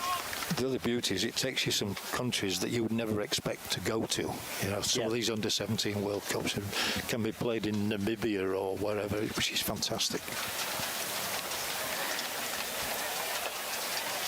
Nice drop and run single just to keep things ticking over for Worcestershire, who are on what is an increasingly rebuild that might give them some cause for optimism. 104 for 4. Where was the Under-17 World Cup you did? Under-17 World Cup was in Qatar. There's one of them every year now for the next 5 years. It also brings me on to another thing people might not necessarily realise, which is we are very much here at York today. We are on the boundary, and it's quite rare, albeit it's started to happen more in cricket, that you are not at the ground. I mean, cricket, I would say, is one of the hardest sports to do off tube. Live continues. Starts with a dot. But in football, it's far more common to not be at the ground. For those unfamiliar, the phrase off tube is because you are off. You're not on site. You're not at the ground. Well, you're tempting me here to be very vociferous, because I've been a great advocate that commentators should be present on site always. You've got to get a feel of a tournament, be it cricket, be it football, be it any other sport at all. You've got to be there. Yeah, but the accountants often win. Yeah, it's a curious sort of thing, isn't it? Because again, you're then trying to capture the excitement and feel of an event that you're a distant part of. Live looks for the breakthrough. He's not going to get it with that, though. You can also make yourself look very stupid. I had a horrendous experience a couple of years ago. I was asked to do a tournament in India. I used to go to India a lot, but they said you can do it from home. And I did it on an iPad. It was the Army versus the Navy. I didn't know a single player, really. The picture kept breaking up. On the iPad, I had a third of the game. I had a picture of my co-commentator who was in Mumbai, and statistics on the screen as well. And the picture, as I say, kept breaking up. Just made you look stupid. So I vowed never to do that ever again. Yeah, it's a tricky setup, the at-home situation. As Live has managed to get out of that over relatively tightly. So 105 for 4 off 28. Just one coming from that. There is a point where we might see a bit more aggression from these two now the partnership's past 50. There is only 22 overs left to run a ball here. My quick maths says that Worcestershire would get 247, which I think right now would be the sort of total that actually I think they would be slightly more content with than Yorkshire. Albeit it's worth saying that they've done this before, Worcestershire. They had a strange game against Hampshire not too long ago, 3 days ago. They got 307 for 8, but they only scored 137 in the first 30 overs, and they scored 170 in the last 20, which very much, they're not going to get one there, that's straight to Live.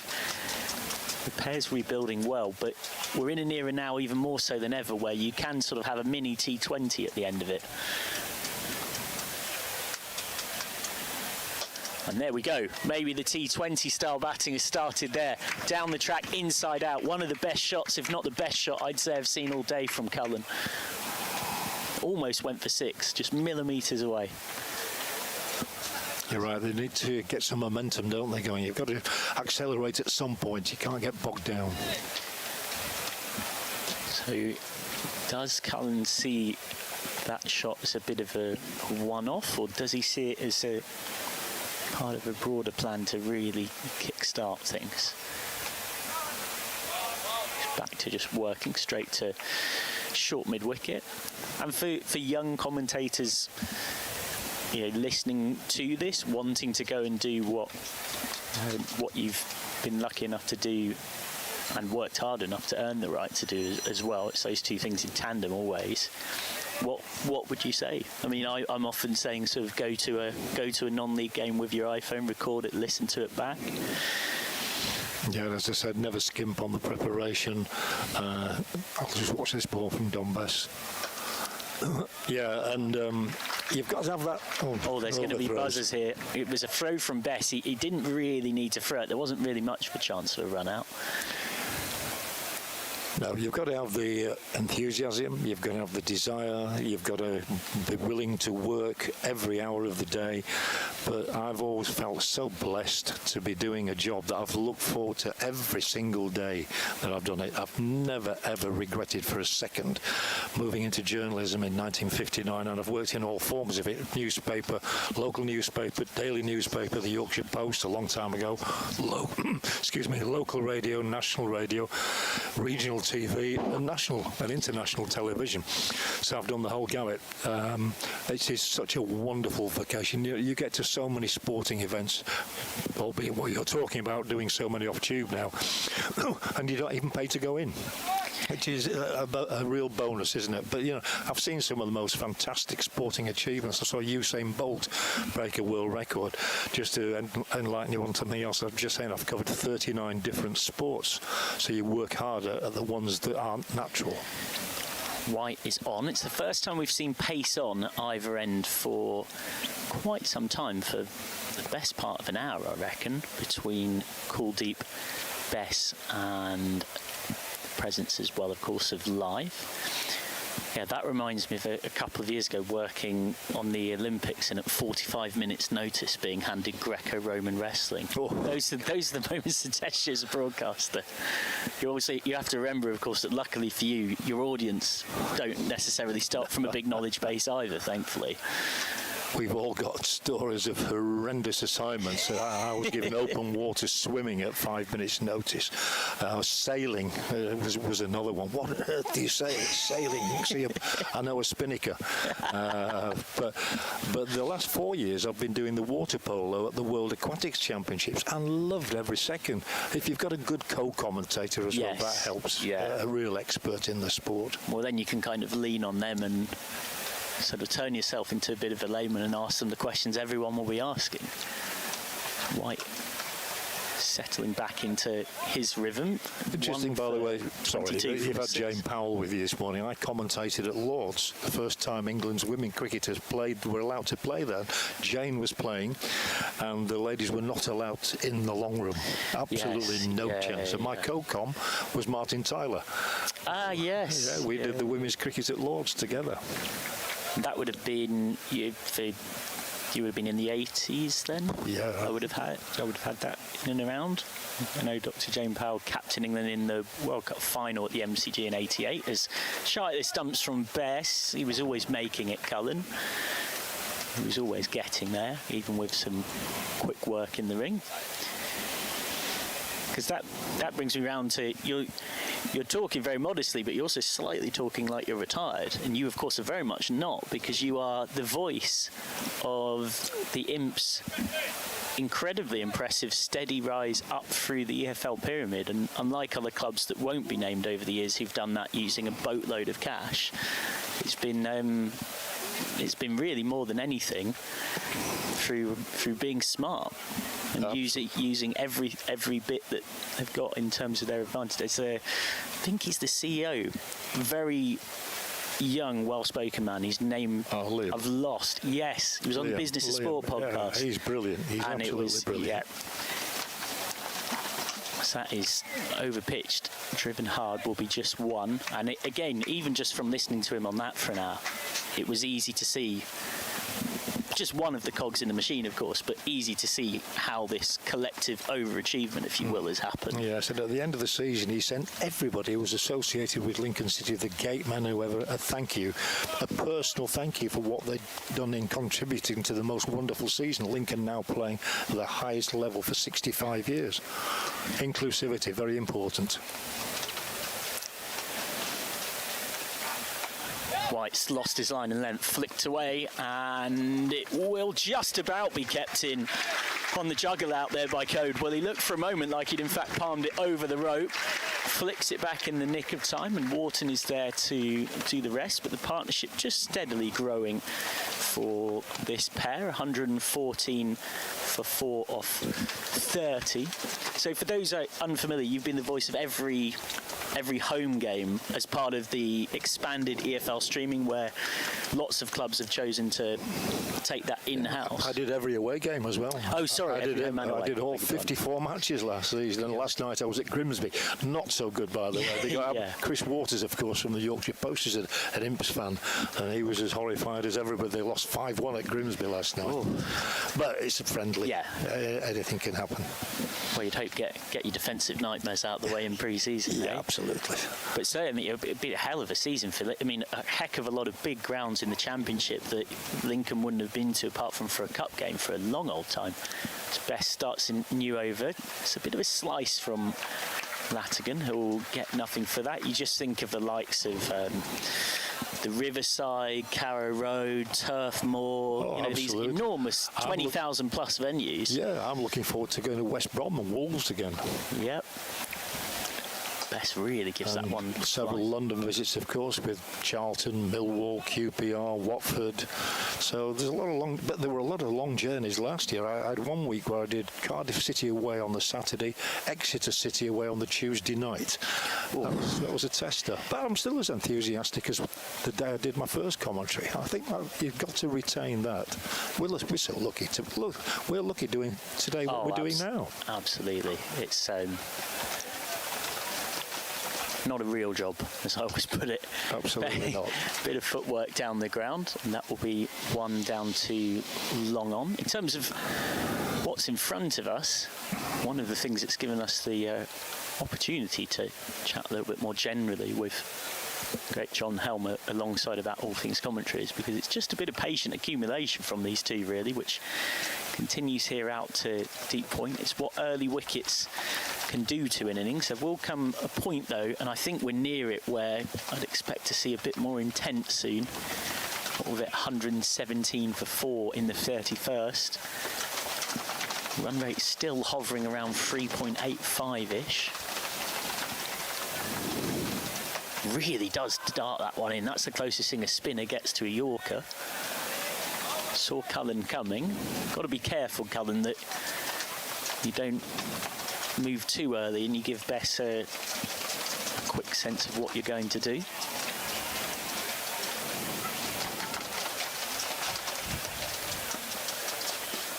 Holds that one back, Bess, showing some nice changes of pace here, just to try and keep a lid on things, which he's doing pretty well. It's away for a bye, so 118 for 4 off 31. It was a good over, actually. He tied the batsman down very well. He was very clever because when Cullen came down the track there, he made it difficult. He dug it in. It was clever. It was intelligent bowling. And what are your expectations then in the Championship? Because I saw Liam say it on the business podcast. He actually said, well, people think we're just going, and all the predictions have started, and obviously every single prediction has got Lincoln to finish bottom in that very predictable way when a quote-unquote smaller team comes into a higher division. But actually he was saying, look, we're not just going up to kind of stay up in there. White is rolling to Cullen, who's down the track. I mean, you're not going to get an LBW when you're about 6 miles down the pitch. No, nobody in the right mind would say that we expect to go down, and nor are they just saying that we're just in there to make up the numbers. Why would you be frightened of playing, with all due respect to them, QPR, Stoke City, Millwall? They played so well last year. They start the new season unbeaten in 29 games. The last time they lost was in November at Wycombe Wanderers. They're good players. They're well organised, but there's no reason why they can't do well. Yeah, and they're certainly not afraid as that's... They want to. There was about 1.5 there. Wharton swoops in. They've got a very unique, quite direct style that I think it's fair to say some teams in that division will find not easy to cope with, even for the championship. They're a physical unit. Yeah, the most extraordinary statistic really was they had the lowest possession of any team in League One, 20-odd% possession, but they're fantastic on the break. They've got indefatigable players, and they've got the younger ones who do the running for the older players as well. It's a very, very strong unit. Well bowled by White in all the right spots, and I guess I didn't explain it well, but what I meant by that is often teams come up and they're used to being dominant in possession and dominant in games, and then they come into a division with stronger teams and the relationship tactically in how they play the game has to change. They can't adopt to that. But Lincoln are very unusual in that they're going up and actually they're quite used to playing in a way that will probably suit the way they'll need to play in the championship. Yes, and they don't change the way they play either. We'll see what happens with Jack White here. Flowing, nice looking extra cover drive from Latigan. That's been his signature shot of the day. He's played 4 of those now in his 65, and that's as good as any of them. Does always something about a left-hander doing it looks better as well. Oh, we're going back to Garfield Sobers and David Gower and people like that now. I was waiting for you to say Gower. That was the one that I had money on. Graham Pollock. Oh, there have been some wonderful left-handed batsmen over the years. Strange that, isn't it? Why they look so different. Like left-handed golfers like Phil Mickelson. There are very few golfers, of course, but they just look different and stylish. And again, that this time punching off the back foot. But out again into that cover region, which Latigan has scored the vast majority of his runs in. I think more recently, of course, he's only in Yorkshire's T20 team, but Moeen Ali played a fair few of those in the T20 Blast this season for Yorkshire. The nature of the county calendar now is you almost end up having counties have almost 3 different teams. You've got your T20 team, you've got who's left once the 100 happens for this competition, and then you've got your red ball spread out throughout the season.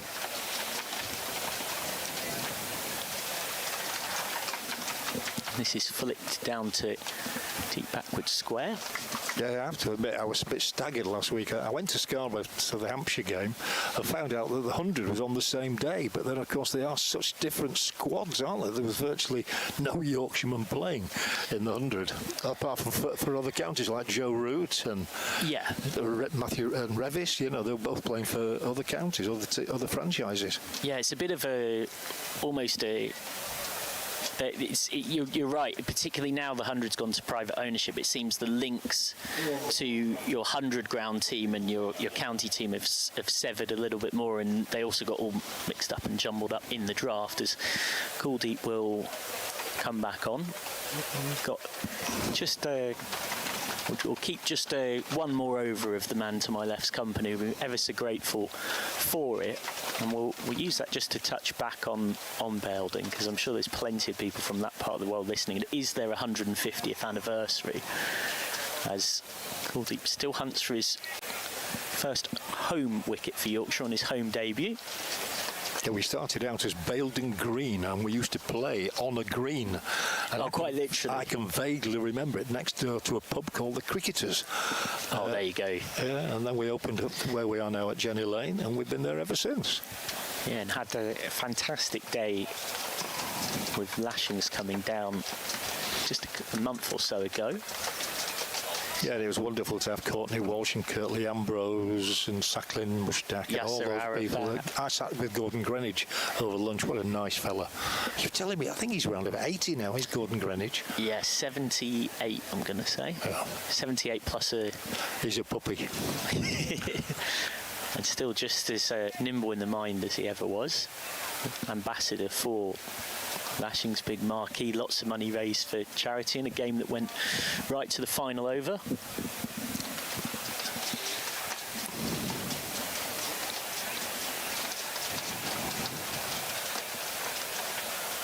Goes on the reverse and will get one, but has got a scamper and has made it home. The divers saved him. Well, there was a moment where Cullen realised he had to set off. It was Latigan's call. It went just behind square.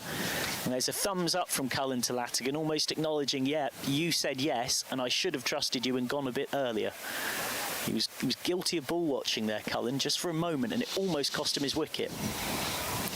Yeah, there's one big difference from the years when I started watching cricket back in the 50s. The fielding, they're so athletic now compared to what they were, with all due respect to them. You know, the one or two who stopped the ball with their boots.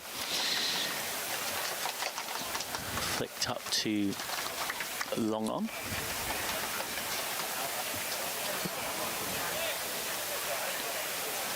Yeah, and just on Belden, a day like that, there was, what, 300 in the marquee, and I reckon by the time the game started, at least 500 in the ground. That's kind of lifetime memory stuff you were telling me before, isn't it? Well, it certainly was for the players, for our players. I'll more about that in a second.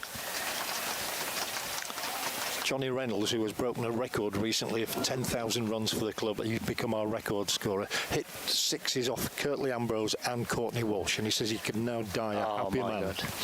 I don't think the people of Belden are going to hear the end of that. Particularly now he's got a shout out on the live stream as well. Well deserved too. Well, we were blessed, weren't we? The weather was fantastic, a good crowd, as you say, and it was just a joy and a privilege to host Lashings. Thank you very much, John Helm. Really appreciate your time. My pleasure. Thank you. The voice of John Helm, a voice you would have heard plenty of times over the years, and you'll hear this season for Lincoln City, home and away. Voice of 10 FIFA World Cups as well, and very much heavily involved at Belden, and also we're a vice president of Yorkshire County Cricket Club as well. Goes back to enjoying his time in hospitality away to our right hand side and settling into the seat alongside me is Aaron Viles with this game in something of a holding period. We've been wondering quite what will change that. I wonder if we're going to see a dial up of aggression soon. Best to Latigan. What have you made of where this contest sits? Yeah, it's an intriguing one. More on that after this delivery from Don Bess. Latigan goes down the track. He might be out. He is out. Oh, he's going to be kicking himself down, Latigan. Bess has got the breakthrough. It's Bess's first wicket in the One Day Cup this season. Simple catch out there for George Hill. Just as we were saying that something had to give, 127 for 5. Latigan decided he was going to take it on. Probably wasn't the percentage shot, and he's gone. Certainly has. Well, I didn't get the chance to say it. Didn't quite get the opportunity to lay the commentator's curse on Dan Latigan as he rightfully gets applauded from the field of play, but it did feel like this over was one that he was going to target against the spin, utilising the footwork, shuffling down the track, and the shot was on. He just didn't get the desired connection. Falls well short of where he wanted it to sail over the ropes, and decent catch in the end. So Latigan goes, Worcestershire 127 for 5, and well, this is a partnership that Worcestershire fans will know very, very well in this competition. Henry Cullen alongside the new batter Matthew Waite. This was the combination in that final over against Hampshire at Trent Bridge. Some great photos as well of that day. They're almost in disbelief as to what they had actually accomplished. So yeah, if there is someone to almost get Worcestershire ticking along and upping the ante, it would be Matthew Waite. I've seen him hit overs for 28 and 30 plus runs, so I don't think we'll expect that right from the get-go, but certainly a very destructive and clean striker of the ball. Well, hitting towards our side of the ground, Waite would be hitting with the wind towards deep square leg, deep mid-wicket. Don't expect him to go from ball one, but if he gets set, former Yorkshire all-rounder could be very dangerous. He's going to get off the mark neatly. Their weight, 30 years old, played club cricket for Methley, came through the Yorkshire Academy, made his List A debut in 2014 against Sri Lanka A, but he was quite unlucky because he broke through at a time where Yorkshire's seam bowling lineup was almost international class. So he got his List A debut then, but in reality the chance of becoming a regular first teamer was nigh on impossible. Well, the reactions there almost suggest he might nick to that, but I don't think he did. It's just the classic oohs and ahs from keeper and spinner to create a sense of something. Good delivery though from Dom Bess. Holds that one back a little bit more. I mean, around that time, that is the Jason Gillespie head coach era for Yorkshire, where the seam attack was Sidebottom, Brooks, Plunkett, Patterson, Bresnan. Moin Ashraf is another one who was a very good bowler who was kind of unlucky in the sense that coming through at most counties most of the time would have got far more of an opportunity necessarily than he did. Successful over for Bess. Bess's first wicket in the One Day Cup this season, 129 for 5 off 34, but weight like a lot of cricketers produced through the Yorkshire system, given just how many players there are that come through that county. Headed elsewhere, Worcestershire on loan in 2022 and then permanently in 23. And going back to the hitting, hit 34 in and over for Yorkshire against Ethan Brooks of Warwickshire on this ground. Now, of course, Ethan Brooks of Worcestershire. Yes, exactly. Yep, someone who... There's been quite a few over the years who have made that move. Of course, recently, Ishaq Mohammed as well, who was in the squad for today, but not in the starting 11 for the Rapids, formerly of the Warwickshire Academy, as we'll see a return here for Ben Code. And, well, he was sublime in that first 10 overs. Here he is then. Starts off with a dot ball upon his return. Just to go through those numbers from that opening salvo, 6 overs, 2 maidens, 2 for 13, both of them caught behind, and it's just consistent nagging line and length, wasn't it, from Code? If you put them together, it's 13 overs, 5 maidens, 25 for 7. If you add the Sussex spell. Wow. At Hove. That was exceptional.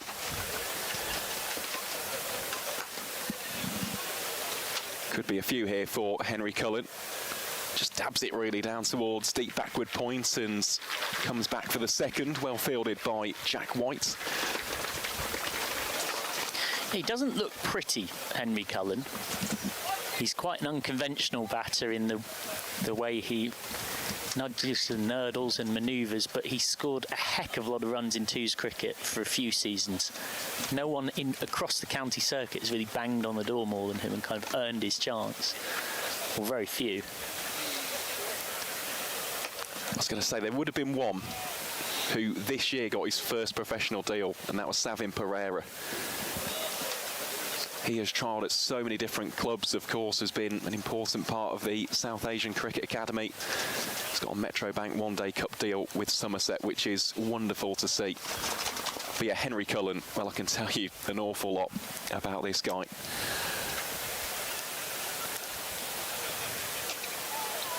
Just whips that away. Another single down to deep backward square. Did an interview with Neil Duggan, which is a name which some Worcestershire fans will be well aware of. Neil, one of the finest photographers in county cricket, and he used to coach the juniors at Aswood Bank Cricket Club, which is towards Redditch, which is where Henry's from. And he said every single year without fail, Henry was almost the enemy number one, shall we say. He'd always score a 50 or a big score. And he did that in club cricket as well. I'm guaranteeing that there's plenty of those stories from over the age groups, because at Barton Green he built such a fierce reputation for not just scoring a few 30s here and there, he would really cash in. And even though he isn't the most conventional of cricketers, he's a very effective run scorer, very effective. So no surprises to see him doing so well, not only in the Hampshire game, getting his first 50 last game, but also going along nicely here. Yeah, and when you think as well where they were, 53 for 4 for Worcestershire at one point in the piece. It hasn't been a quick rebuild, but it has at least brought a competitive score into feeling more possible. The tactical point from here is at what point do these two think that they've got to go a bit more, but they have of course just seen Latigan try and do that and perish in the process. Yep, which is the double-edged nature, isn't it, at this stage? But they still have got plenty of power to come. Tom Taylor carded in next, of course, Bears Swanepoel as well. Don Bess with ball in hand then from the city end. Cullen goes on the reverse. Can't quite get it fine enough to beat Jack White's chance towards the non-striker's end. Will just be a single. If that had been a direct hit, that was very tight. I'm actually not sure he was fully aware of how close that was. Not for the first time, just slightly guilty of ball watching, Cullen, rather than trusting his partner's call when it's just behind square.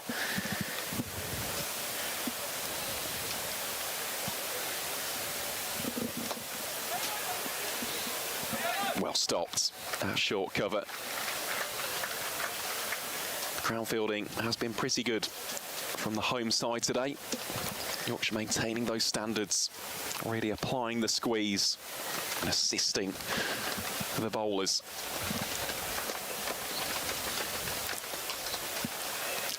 Yeah, it's a defining few games in this group. Yorkshire play the 3 teams in and around them in their next 3 games.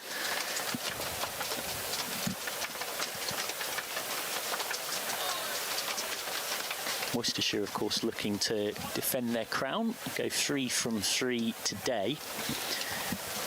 They had a really strange T20 campaign, Worcestershire. I actually think they were very unlucky. They effectively got themselves in a round of 16 game against Somerset, but because of this newfangled system, they ended up in what we can say without any doubt was the toughest group of the 3. Yes, yep, 100%. It was sort of group of death on steroids, almost.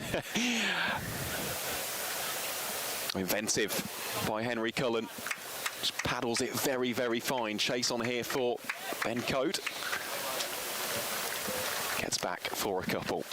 So for those unfamiliar, the T20 Blast moved to a 3-group system where every team played 2 games against sides outside of their group. The reason for all this jiggery-pokery, to reduce the number of group stage games from 14 down to 12. Now, of course, all these games between different groups made it quite easy to start to spot which group was the strongest. And Worcestershire were very unlucky to be in that group. So Worcestershire finished up with a record that you think doesn't look that bad. They won 5 games, they lost 7. They'd won 5, lost 6 before the Somerset game. Sorry, beg your pardon. They won 6. They'd won 6 and lost 6. They had a dead level record, and yet they finished bottom. Yep. Now, in other groups, that would have had them on the brink of qualification, that record. They lost 2 big games against Gloucestershire from winning positions, and it was a bit of a messy campaign from a leadership point of view. They had 3 different captains, D'Oliveira, Hose, and then Roderick, so that wasn't ideal. But actually, it really is the dictionary definition of one of those things where if you heard they'd finished bottom of the group and then you heard the reality, it tells 2 completely different stories. Yep, completely agree. Group of death. I think someone coined it as Hell's Aquarium as well. Hell's Aquarium. That's good. Hell's Aquarium. Who's called it Yadav?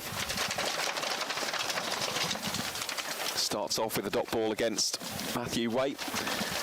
Speaking of Hell's Aquarium, it's the Hell's Wind here. It really has whipped up, and Miles Tidman, I can't remember the person at Waite or right, he can do a bit of everything, Miles. He's holding the camera and he's holding the parasol from flying away. Yadav again is in the right spot. Of course, it wasn't helpful for Worcestershire. Ben Dwarshus is overseas pulling out, and then the drama at the start of the season was Bears Swanepoel in that final in South Africa. So there's been a bit of disruption.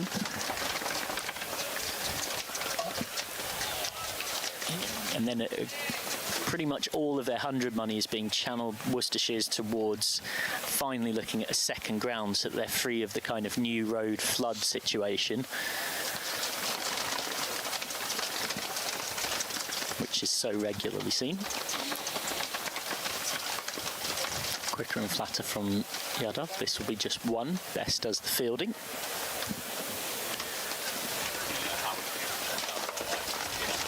Well, it is a county with a very, very bright future, I must say. Again, someone who was in the travelling squad, hasn't been playing, is Rehan Edavalath. I've seen quite a bit of him in club cricket. When it comes to the seamers as well, really like Jack Home. Of course, he's a product of Shropshire. They've got really good links between the national counties surrounding Worcestershire itself. Same can be said with Herefordshire. Again, darted in by Kuldeep Yadav. Quick single taken by Waite. He scarpers home in the end.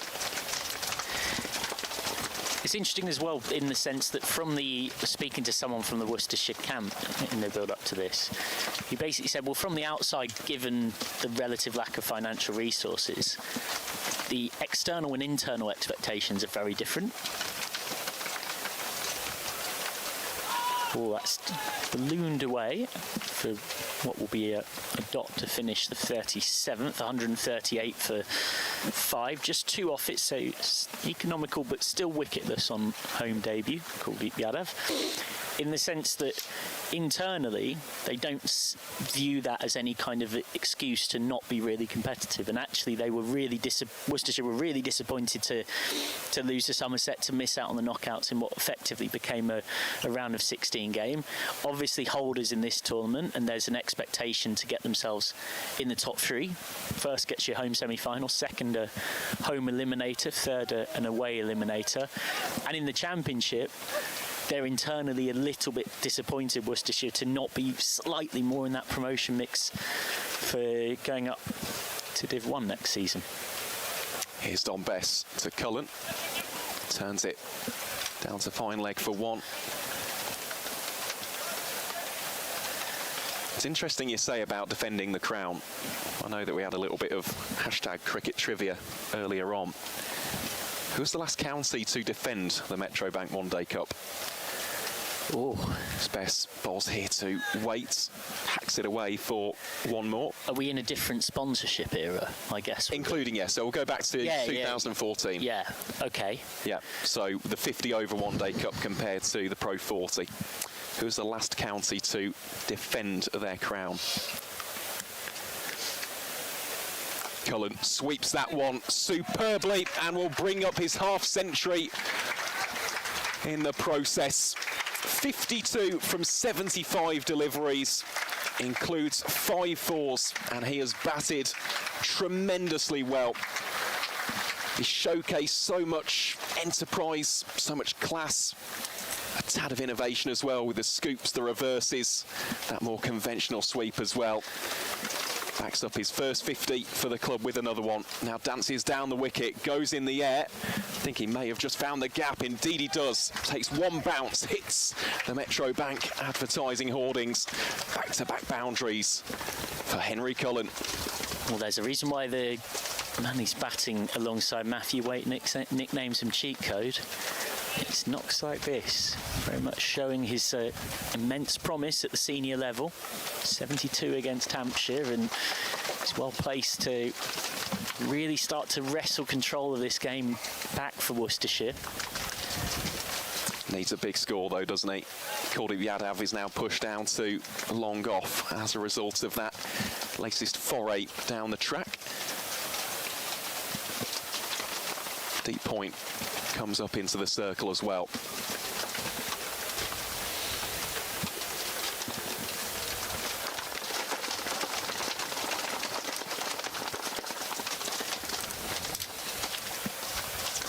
Cullen again, showcasing that proactive footwork. 1 more added to the Rapids tally. You asking me that question reminds me that I didn't give the answer to my quiz question earlier on, which is the only game Kuldeep Yadav has played. Was it a test on match? 3 tours was the test match at Lord's in 2018, and the reason it was so noticeable was it was so rare for someone to rock up at Lord's and play 2 spinners. It didn't work, and Yadav only bowled 9 overs, and that is his only appearance in England against England. Waits just fences that one away on the leg side, and the 150 will be brought up for the Worcestershire Rapids. 38 overs have been bowled here at Clifton Park. The visitors 150 for 5, as we'll say a fond farewell to Michael McCann for the time being. And back in the commentary seat will be the brilliant Dr. Jane Powell. Jane, 12 overs here for Worcestershire. What kind of target, what kind of tally can the West Midlanders be expecting to put up here? I think they've still got to be looking at 250. You know, they've got to go for that, really. Definitely got to go for 250 because they've shown how relatively easy it is to hit the boundaries once they play with the intent as Yadav comes in once more. Well struck that through the covers by Matthew Waite. Out of interest, Jane, do you know the answer to that question which I posed? The last team to successfully defend the One Day Cup? Well, you said 2014, and I'm thinking that must have been a young... Was it Ben Stokes? It was, yeah. Yep, against Warwickshire at Lord's, that was. I'll reveal the answer after this next delivery. It's usually Warwickshire when you ask a question. Well, actually, it's a trick question. No county has defended the One Day Cup. The last team in men's cricket in England and Wales to defend a List A trophy was Sussex in 2009. So no one's actually done it. Well, at least I got the 2014 winners, as that's hit down the ground to long off and they come through for the single. But it is so interesting. It's the same with the T20 Blast as well. The T20 Blast, there haven't been any repeat winners since the very first edition of the tournament in 2003. So it's a testament really to how competitive and just how difficult it is. Everybody views you with that additional target on your back.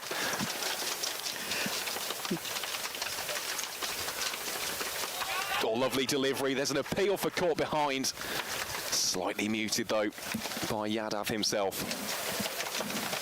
Yeah, they will see the replay here. It pitches just on middle and just moves away. Well taken by Finlay Bean, but didn't hear a nick there. Wait, this time launches that one. Has he picked out the fielder? Just falls short. Yeah, picked up on the half volley by Sam Whiteman, I think it is out there. It is, yep. Yeah, it's interesting looking at the strength of the counties. I think that they're getting every county is stronger and stronger every year. I mean, you only have to look at county championship to see how close it is that any one of about 6 teams could win the championship this year. As that's played down to long off for a single. And that concludes the 39th over, and it's 154 for 5. Indeed it is. Someone else who, obviously having seen quite a bit of twos cricket, yet to make his competitive debut in the One Day Cup, at least this season, is Seth Essenhai. Really good fielder for Worcestershire. Saw him take a ridiculous catch against the touring Sri Lankan side a couple of years ago. But no, they are producing some excellent cricketers in the West Midlands, and well, they're also recruiting very shrewdly as well. So 11 overs remaining. The Rapids 154 for 5. Cullen is unbeaten on 59. Matthew Waite on 7 not out from 16. And just looking out there, Yorkshire fielders in deep discussion will be Ben Code with ball in hand from the City end. And of course, I did pose that question for Worcestershire, Jane. As for Yorkshire, they got off to such a good start, pegging back the Rapids very early on in those first 20 overs. What do you think their ideal target would be to restrict Worcestershire to? Oh, I mean, if they can keep them down to 220 or less, then they'll be quite happy, I would think. You know, obviously, anything less than that is even better, you know, and they'll be looking to try and chip away. If they can get Cullen out, then that will make a big difference for the confidence of the players. And that'll just beat the dive of Jack White's. 4 more here for Henry Cullen as he now moves into the 60s. Well fielded, sir. Gentleman in the marquee throwing the ball back there. It's a full crowd, isn't it? It is. Well, I know we said it earlier on, but this is wonderful to see. Such a strong level of support for this competition. Great support of county cricket. As I said right at the start of the broadcast, came in with quite a few Worcestershire fans, so fair play to them. Cullen goes inventive again, doesn't get any bats on that latest attempt to loop it over the top of Finn Bean, and it's not the only sellout, of course, of the week. On Friday, Durham the visitors, that is a complete sellout. Yeah, and I think, you know, just talking to 1 or 2 spectators, they're saying this is the game we're familiar with. This is what we play on a Saturday afternoon. We play 40, 50 over cricket. So they are more familiar with this style of cricket. Well played again by Cullen for 1. And of course, it is the familiar counties as well. I mean, I say this as someone who's grown up supporting the other side in the West Midlands, Warwickshire. But you grow such an affinity, such an attachment. Fans of every county will understand that feeling. Yeah, you definitely do. And it's just, I love it because you get to see some good young players coming through, and you can see what the future is of England men's cricket. Code again to Waits. That whistles off the edge. Protection is down there in the form of Jack White, so she'll just be a single. And I think that's the way that we have to look at this now. It is a great opportunity for the younger cricketers. I look at someone in this competition like Henry Cullen, who's now getting more opportunities to showcase his skills for Worcestershire. Another one would be Dan Latigan. He had a really good tournament last year, scoring 272 runs. Of course, for Yorkshire as well, Isaac Beppe earlier on this season at Scarborough. Yeah, and Will Bennison as well is playing in this game. Absolutely. Of course, someone we know very well, Noah Kelly, who's had those opportunities in the past. Sadly, he's injured for the season. And those 2 young guns who have now become part and parcel of Yorkshire cricket across formats, Will Luxton and James Wharton. And George Hill. Absolutely.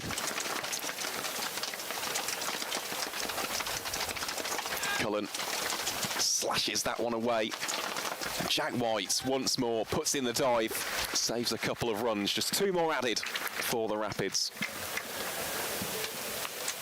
So that's the end of the 40th over, and it's 162 for 5. So it doesn't take you to be much of a mathematician to realise that's just literally 4 and over with the 2 runs to spare. So Worcestershire will know they've got to step on it a little bit now. And Yorkshire will be hoping to pick up the wicket as they try to accelerate.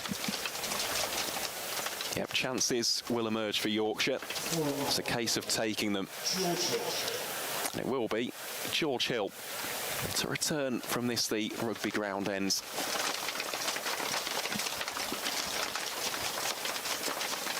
And again, I think back to George Hill and his evolution in recent seasons. He bowled ever so well at rugby school. That was 3 seasons ago now. Took a fifer in that game. Very skillful and adept bowler, whether that is indeed with the white ball or with the red cherry in hand. Here he is then to Matthew Waite.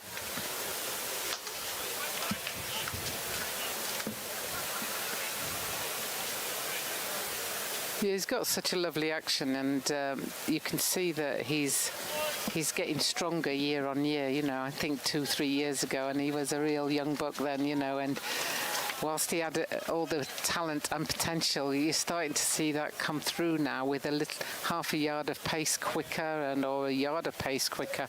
I don't have a speed gun, so I can't be accurate on that. But you can see that he's somebody that the batters have to look out for as that thuds into mid-off to Lythe's leg mid-on, and he very dramatically walks around as if he's just been shot in the leg, but he's okay. It's just an Adam Lythe thing to do.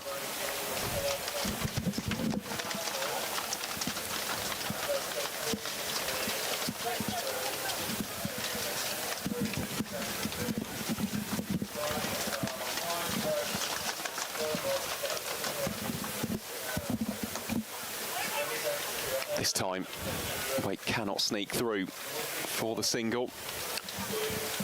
Yeah, the ever-reliable Will Luxton. I'd probably put the kiss of death on him now. That's the sort of thing we do, isn't it? You know, and I love the way that people think that we're so powerful at times. It's just like, nah. It's an important fielding position, though, isn't it? Backward point. Cullen drives that delightfully. Save your legs, Henry. That is 4 runs. Impeccably placed, well timed. Gets his just reward as a result.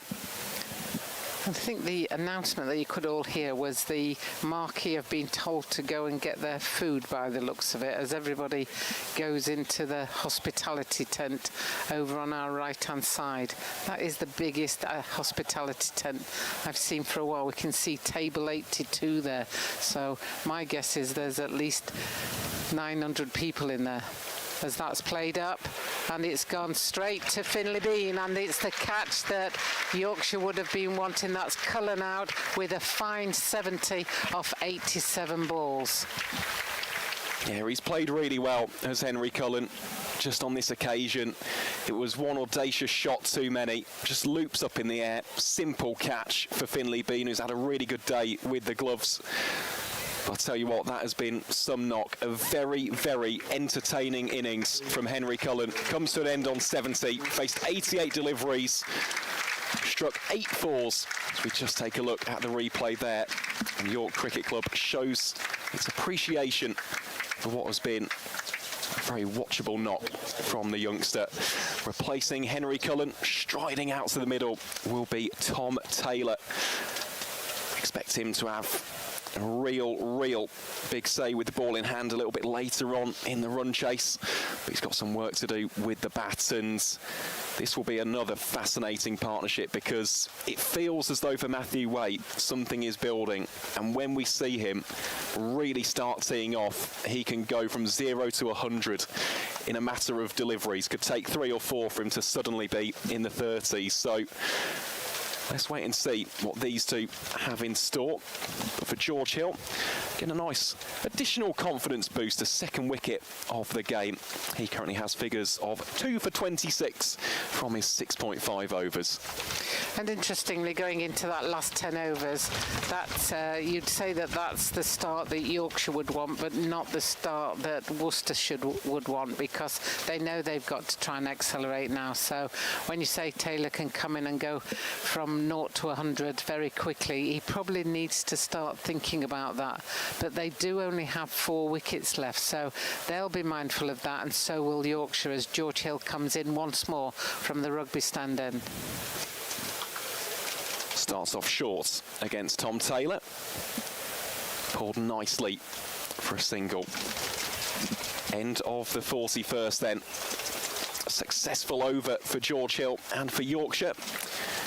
As Worcestershire have lost their 6th in the form of Henry Cullen. The visitors now 167 for 6. Yeah, George Hill doing what George Hill does, just coming back on and taking that key wicket. Jack White is coming in from the city end now. And Dom Bess is continually mixing up get those breakthroughs, not allowing the batters to settle. And I think he's managed his bowlers very well. He has. That was a point that I was going to make, probably in a couple of overs' time, but feels like it's been a good rotation. No one's tended to have been over-bowled or under-bowled. They've struck a nice balance today, have Yorkshire. Here is White then. Taylor takes a couple of steps down the track. Apologies as well if there are any issues with the sound at the minute. Of course, we are in a slightly more exposed position compared to the usual commentary box at Headingley or indeed Scarborough. As we can see from the flags to our right-hand side, the county flag and the flag of York Cricket Club. It's very blustery at the minute. There you go, the iconic white rose. Excellently captured by our cameraman Miles to our left. As the wind picks up once more, here is White to Taylor. Slight appeal again, this time from Finley Bean, but don't think there was too much in that one, Jane. No, I don't think so either. I think it was just keeping him in his crease, really. Don't take a single, don't even think about it. Of course, it is Yorkshire Day on Saturday. It is Yorkshire Day, and I do have a T-shirt that says Yorkshire Day, which I'm planning on wearing on Friday, mainly because I won't see people on Saturday. So I might do that and grab some white tape that says tomorrow, as that's played round very easily for a nice, comfortable 4 down to backward square. Nice shot, that one. It was, but it wasn't the right delivery, that, for the field, was it? By No. Jack White. Slightly too short in length, especially the line just careering slightly down the leg side. And just looking at the protection, I think we are going to see a change in the field. So deep fine leg was back. Adam Lyde now goes to more of a long leg, and James Wharton goes to deep backward square. I'm laughing because as they panned round the field, then I saw you in the background hanging onto the parasol.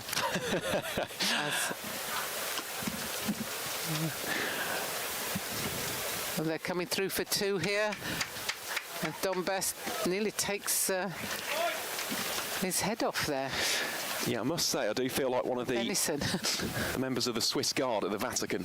Hanging onto the parasol. Yeah. Nothing shall come between you and your microphone. Absolutely not. It's been such a glorious day, though, even with the winds. Consistent temperatures in the mid-20s. An outstanding crowd as well. So good to see. So far, Yorkshire are using that to their advantage.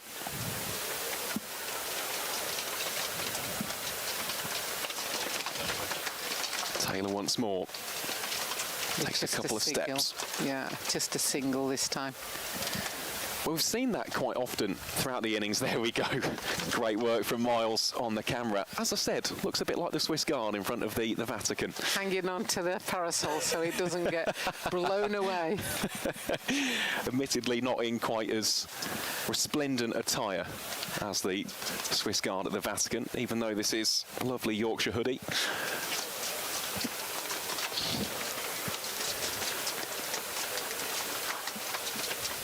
Deftly played by Matthew Waite.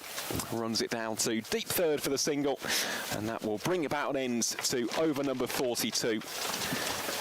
Worcestershire continuing for the time being just to tick along here. There hasn't been that real flip of the switch or the aggression being shown as of yet. There's Miles, our cameraman, hanging on to the parasol. Well done, the camera crew. See, usually though, you don't see this. This is the magic of broadcasting. You can see how short I am and how I have to sit up to look over the top of the fence. No, it is always... All mod cons here. It's always a pleasure, though, isn't it, to be here at Clifton Park. A beautiful outground, really friendly club as well at York CC. And a great venue as well for the One Day Cup, a place that we always enjoy coming here at Yorkshire Cricket TV. Here is Kuldeep Yadav then to begin his 9th over. Currently wicketless is the Indian overseas left-arm wrist spinner. Can he get his first in the bank? Matthew Waite, the man who'll be on strike. Oh, squares him up ever so slightly on that first delivery. Yeah, he didn't quite middle that one, did he? I think he thought he was going to just play that down to long on and just ended up squeezing it out to point area.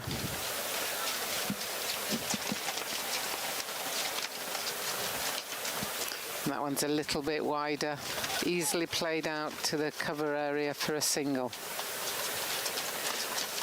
Yeah, I mean, York Cricket Club should be very proud of everything that they've set up for this game. You know, you've got the temporary stand and you've got car parking superbly managed this morning by the team.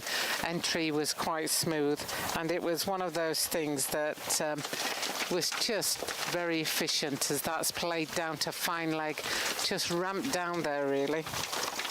Yep, Taylor continues to rotate the strike. Did a good job of it so far as well. 9 from 7 deliveries for the former Derbyshire, Leicestershire and Northamptonshire man.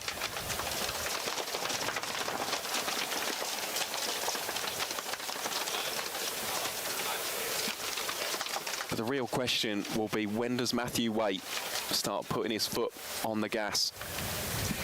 Does he give it another over or two? Just continue to see himself in. I think the advantage of having played T20 and various differences in the game is that they'll be thinking, well, 5 overs, if we can go 10 and over for the last, so let's just keep going and let's get to 200 in the next few overs as he goes for the reverse, and it goes straight to the fielder and there's no run there. Great fielding, great piece of fielding there. Yeah, terrific stop. Yet again, it's that area, backward point. It's been a very busy kind of zone today. But Yorkshire's ground fielding has been top-notch, and they all mount up over the course of an innings, saving those ones. In Jack White's case, he's saved a couple of boundaries.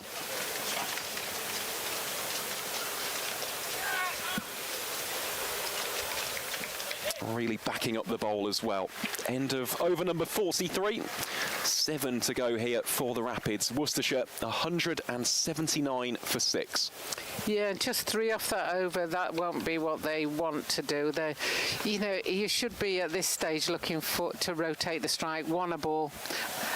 6, that's 6 and over, you know, and then once you start doing that, then you can often put off the bowler and they'll just drop one short or just push one a little bit wider, and that's when you can cash in and just hit the ball to the boundary, and before you know where you are, you're scoring at 9, 10 and over. And at the moment, 3 and over is not what they would have wanted at this stage of the game.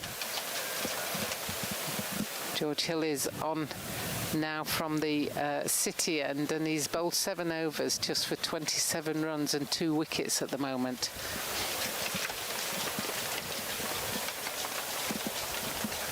Just altering the field. We've got Will Luxton coming into a sort of short mid-wicket. We've got the young Adam Lyth down here at backward square, and I say down here because he's right in front of us by the pavilion. You've got a deep mid-wicket in James Wharton.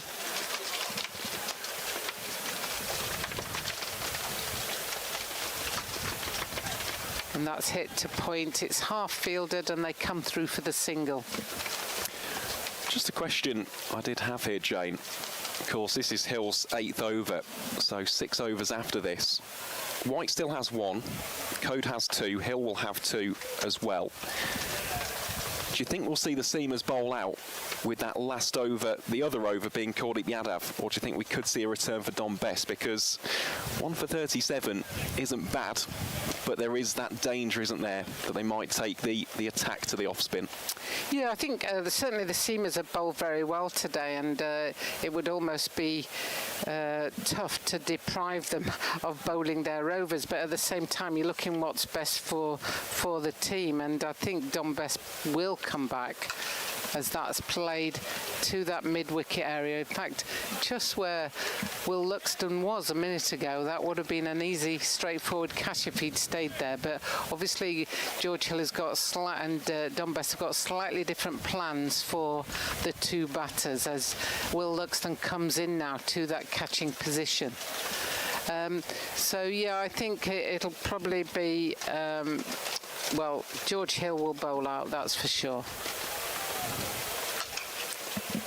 And that wasn't far away, but that's going to go for a boundary 4, and that was a nice shot by Waite. Excellent shot. It's the hitting arc, really, for the Worcestershire all-rounder. Very strong, not only on the pull, but on the hook as well. Anything short, he latches onto it in a split second. Well placed as well. Brings about the change in the field, of course. Will Luxton now returns to short mid-wicket.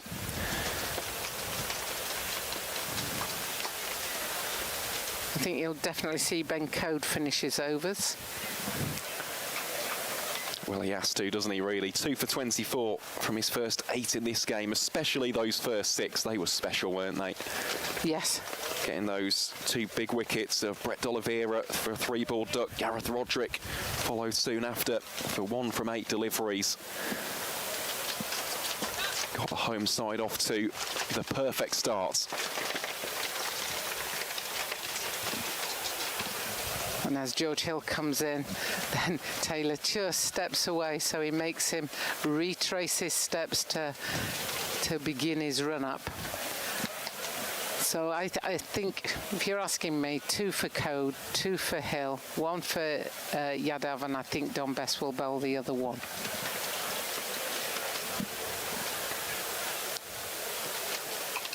Oh, Taylor tries to tee off there. Will just be a single out to deep square leg. Definitely a change of intent being showcased here, though, from the 2 men here in the middle. Yeah, different styles as well. Waite's played a lot behind the stumps, and Taylor is playing more in front of the stumps, so that's why Luxton is now behind the wicket. As that is just pushed down the ground, that'll just be a single. And that concludes the 44th over, 188 for 6. Yep, 6 overs remaining then for Worcestershire. Can they tee off? Can they start going at 10s? Get more up towards the 240s, 250s range. Still a little bit of batting to come after these 2, of course, with Bayer Swanepoel, Fateh Singh, Ben Gibbon batting at 11 for Worcestershire today. And in fact, Ben Code is coming on now from the rugby ground end. Yep, so we'll have 1 over after this one as well. Just looking out towards the field as well. Here for Matthew Waite, where those boundary riders are placed. So you've got long off, deep forward square, deep backward square, deep fine leg and deep cover point. So plenty of protection on the onside here for Ben Code, should Matthew Waite want to cross bat it. 4 of the 5 deep fielders are out on the leg side.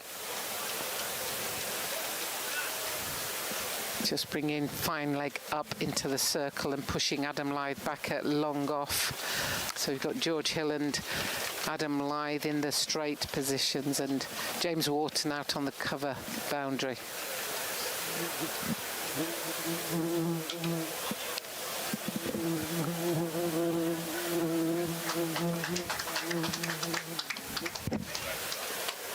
That's punched down the ground, and Adam Lythe comes round to feel that, and there's 2 runs off that one. Yeah, Worcestershire moving into the 190s. Seen some really nice shots of the ground today. Of course, also the drone footage earlier on. It's very much a sports complex here at Clifton Park. It's Braithwaite latches onto that one, plays it out towards deep square. Well picked up, will just be one more to add to the tally. Will Luxton is the man out towards that onside.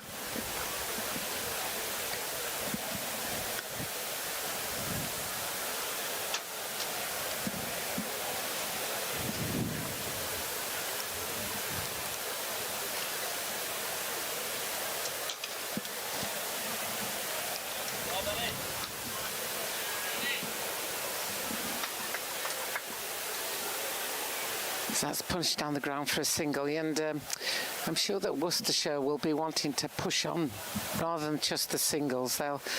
Because if they score 36 off the last 6, which is where we're at, then that's only going to give them 220. They'll be wanting a few more than that, I would think, especially on this ground. The wicket doesn't look like it's got, or the pitch doesn't look like it's got any demons, so it's not as if it's looking like it's unplayable, and they'll just need to just try and add to the run count by looking for a few more either inventive shots or powerful shots. A bit like that, because that could well go for 4. There's a chase on here for James Wharton. He's done really well on the angle to cut that one off through deep extra cover. Yeah, great piece of fielding there. Lovely shot from White as he just leant into it really and just hit through the ball. Out of interest then, Jane, what do you think a real competitive pass score would have been here today? Code again, bowls to Waits. I think he's picked the gap. Indeed he has this time. Beautifully placed and well fielded by the young man in the blue shirts out towards deep mid wickets. Matthew Waits. Yeah, I think you've got to be looking at 280 on this wicket as par. And they're going to be short of that, obviously. But that came from the start that Yorkshire had with picking those early wickets up. That really put them on the back foot, and they were struggling in the power play, really, to get above. They didn't get above 4 and over, nope. You know. So that's where you're on your back foot instantly, literally. Yeah, Worcestershire were 37 for 2 after 10 overs.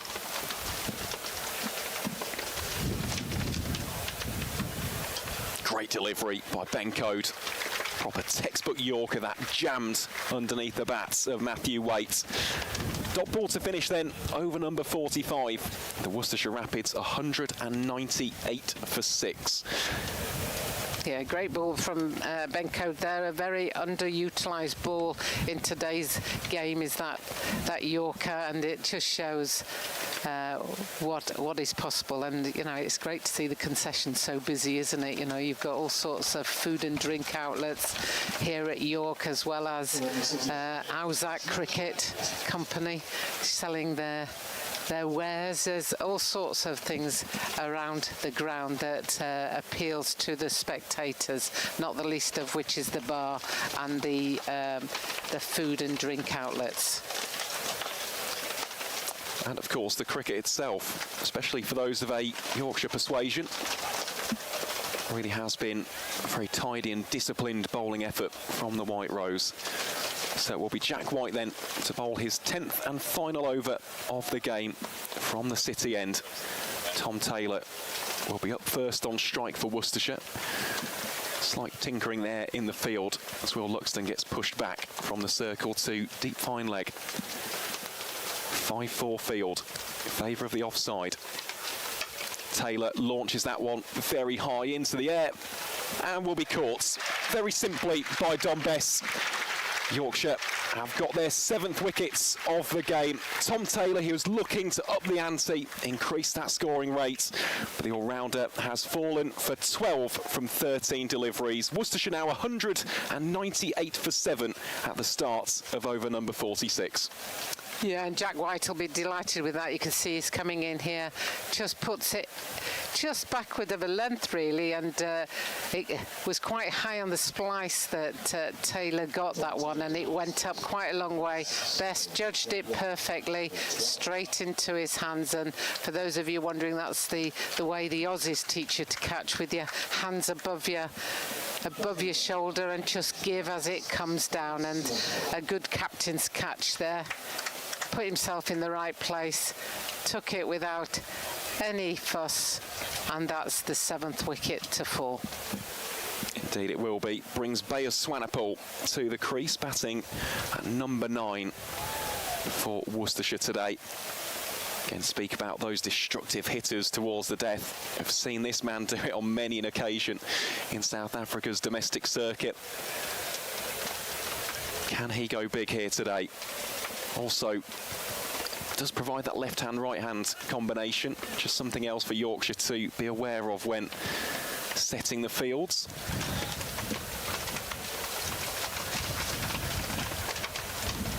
Just surveying his surroundings here. Here's the man born in Vanderbilt Park in Gauteng.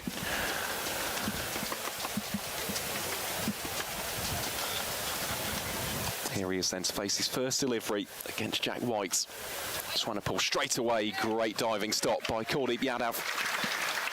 And that's what you want as a quick bowler, as a seam bowler coming in at this stage of the innings. You need to be supported by your fielders, and that was a great piece of fielding there by Kuldeep Yadav, who went down very quickly to make sure that that ball didn't go past him. Because, to be honest, that wasn't a bad shot from Swanepoel. To come in and just guide it down that area is usually runs.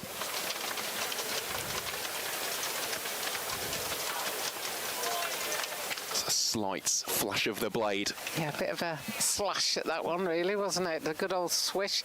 We'll see it on this replay. He wasn't going to die wandering, put it that way. Just step and just swing. It wasn't far away from taking a little bit of the bat, and it could have gone anywhere with that speed of bat that he put into that shot.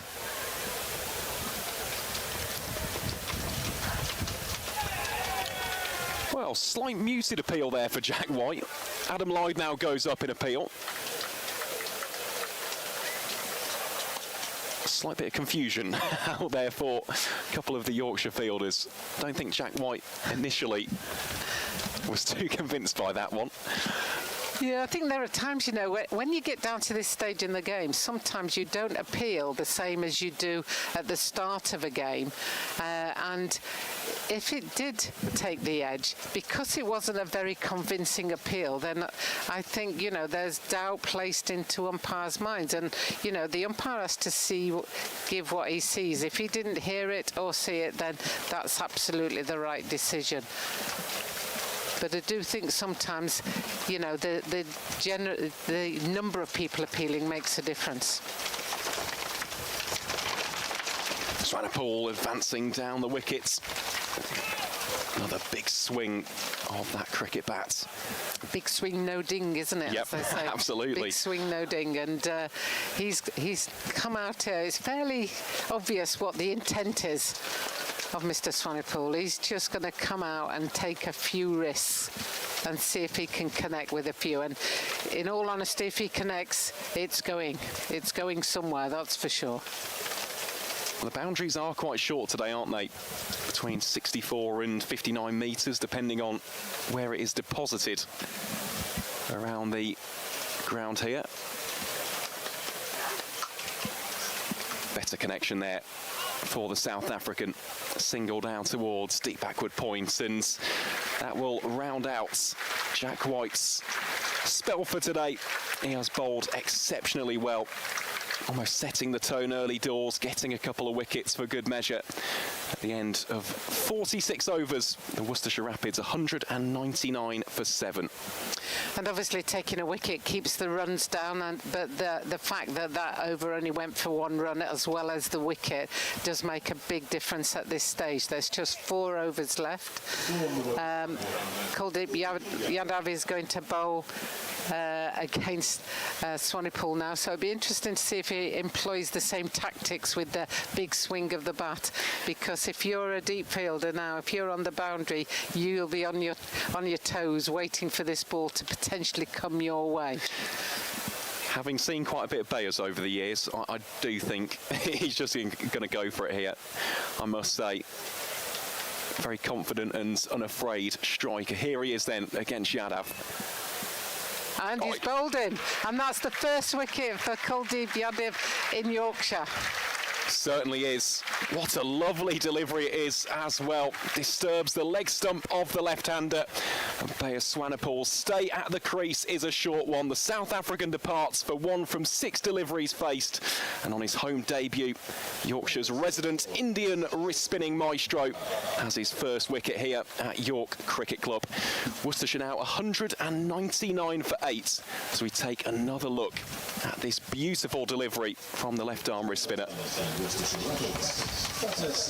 Yeah, straight between bat and body there, through the gate, as they say, and takes the leg stump. And that's just the sort of ball that Kuldeep Yadav will have played many, many times, bowled many, many times. And a bit like was it Jack White earlier who just took the top of off stump? That one just took the top of leg stump. So it shows you there's a little bit of pace in the wicket with the amount of bounce that, the amount of lift that's coming from the bowlers. Most definitely. Yeah, that previous dismissal that you spoke about, Jane, was that of Kashif Ali, wasn't it? Beautiful delivery. Just knocked it straight back. So in at number 10 here for the visitors will be Fateh Singh. And again, in T20 cricket, I've seen him knock a few boundaries towards the latter stages. Here he is, though, against Kuldeep Yadav. Starts off with a dot ball. Yeah, another left-hander. They seem to have a fair few left-handers coming in down the order as well.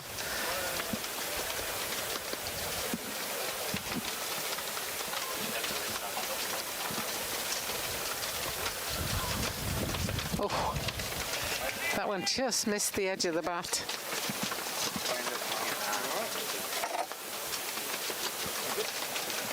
It's a very, very nice start to the over, this, isn't it, from Kuldeep Yadav?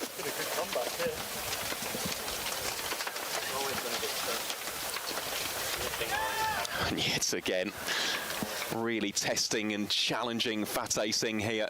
Did that go past the outside edge of the bat? Did that one turn the other way? Googly.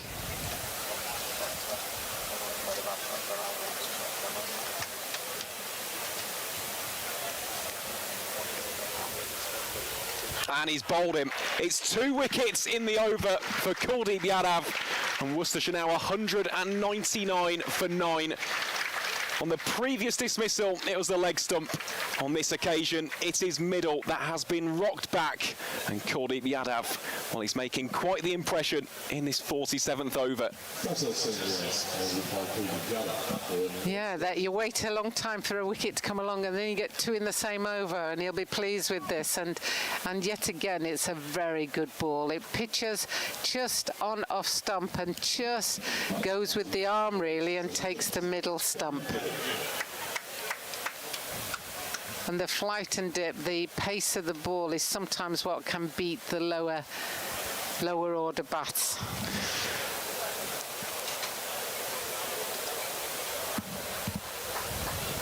Well, just as we take another look there, nice angle that, of course, with the grandstand in the background as well.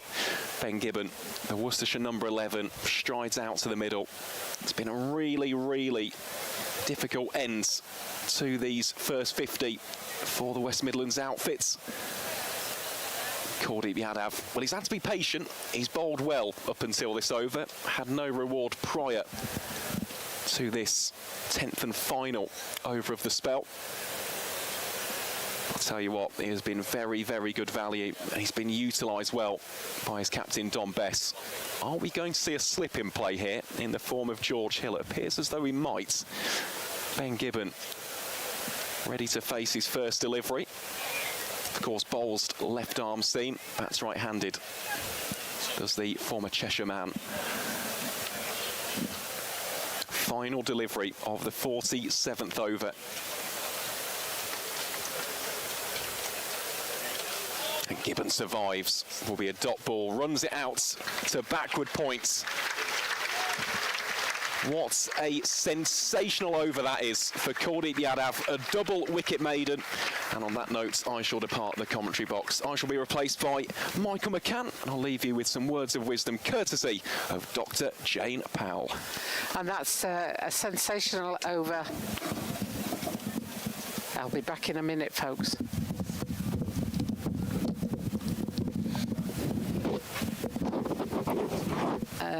That's a sensational over, because not only did he take 2 wickets, but there was no runs, and at this time in the game, that's a big bonus for the Yorkshire team. They're still under 200 runs. There's just 1 wicket remaining, and welcome back, Michael. Yeah, thanks. There would have been a point where Worcestershire were quite legitimately dreaming of 230, 250. Now those figures feel a long way away as George Hill is on, trying to potentially finish things. Waite will get 4 down the ground, back past the bowler. Wrong length from Hill, there to be clubbed by the powerful Waite, who can be very dangerous. And I wonder here whether Waite is eyeing the strike towards us at square leg or even deep mid wicket with the wind. 64 metres is not an enormous boundary for a professional cricketer. Yeah, lovely strike from Waite, and that takes Worcestershire over 200, 203. Decent contact on that, but should lose strike here and will, so that'll be just a single. Brings Ben Gibbon onto face, who used to work as a builder once upon a time, starting out at Tattenhall, also played at Alton Park, and now is at Kidderminster. Played a few years for Lancs 2s at various points from 2018 to 2021 before earning a pro contract at Worcestershire in 2022. Field change here. Few coming into the ring for the number 11. In fact, an extra 2 coming up into the ring. So we just 3 sweepers out, a deep square, deep backward square, and deep third. The game within a game is, can Gibbon nurdle a single? He can't there. It's always interesting when the number 11 comes out to bat, because the fielding side think that they should be able to nick this one out quite quickly, and yet every 11 I've ever known thinks that they should be further up the batting order. So, you know, this will be one where Gibbons is like, well, I'll just show you guys how to bat. I'll manage this quite comfortably. Well, particularly in this era, your true rabbits are quite a rare thing these days. Yeah. Gibbon gets 1 quite comfortably down to deep third.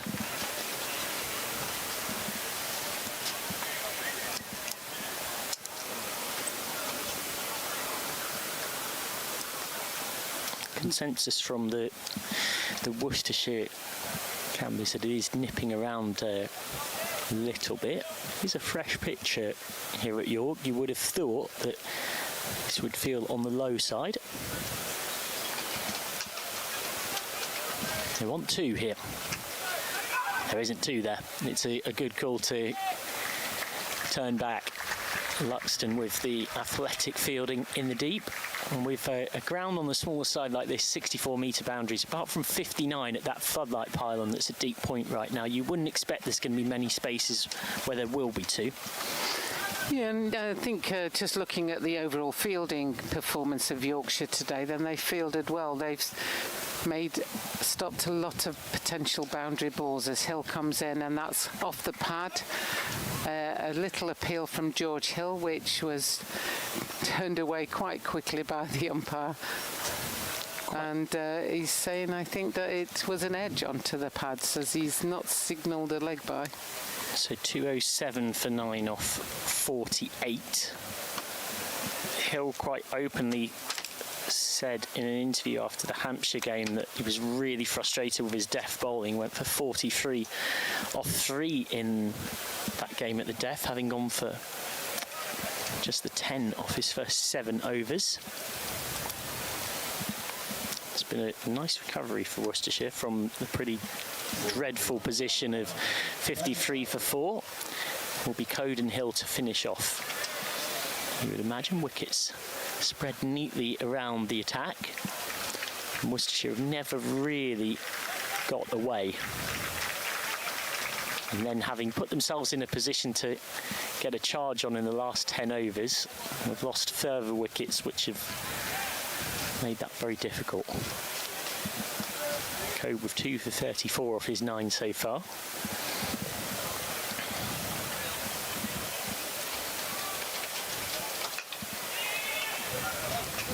Past Benison for 1.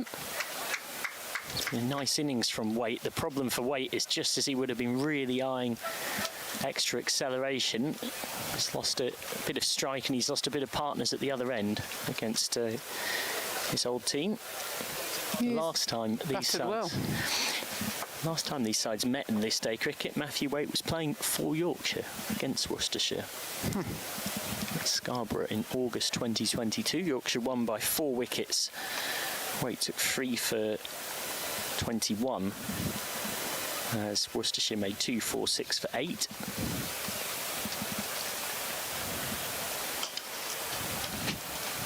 Just firmly struck, and it's going to need a big dive. Well, no point even diving. Really hit that straight and clean, and long on is slightly wide, really, so can't get there. He's played 2 or 3 good shots straight down the ground, and he's looked quite a compact batter, and that was a very well-timed shot that just raced, and it's showing from a Yorkshire point of view, you can see how quickly the ball travels on the outfield, so that will be encouraging, and Worcestershire will know that they've got to put the ball in the right area so that Yorkshire don't get away like that. Yeah, rapid outfield here at York. Sun-baked. This is going to be more runs. This could be 4. Yeah, he's picked the gap. So Waite's getting a bit of momentum here for Worcestershire right at the back end. Back-to-back boundaries.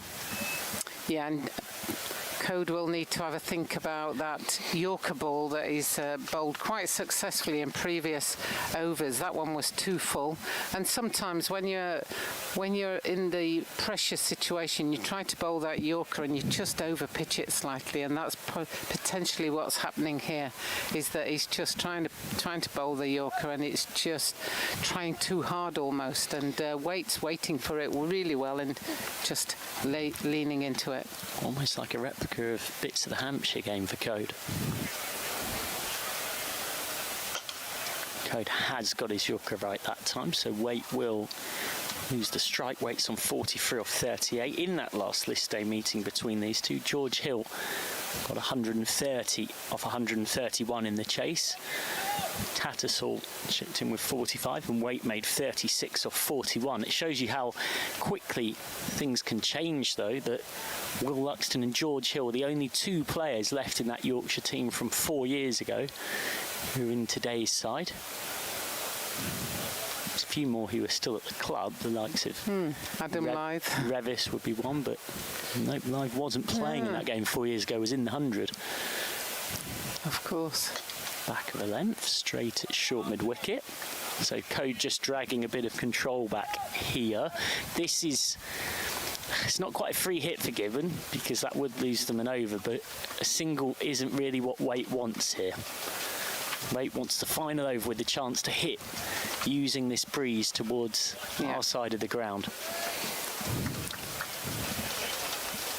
Strange situation. Waite almost wouldn't mind Gibbon just seeing this ball out. Well, he's done better than that. He's tripping quite nicely through the covers. They want 2. They're going to take 2. This will be tight. And the throw from Wharton is just a little bit wide of Code.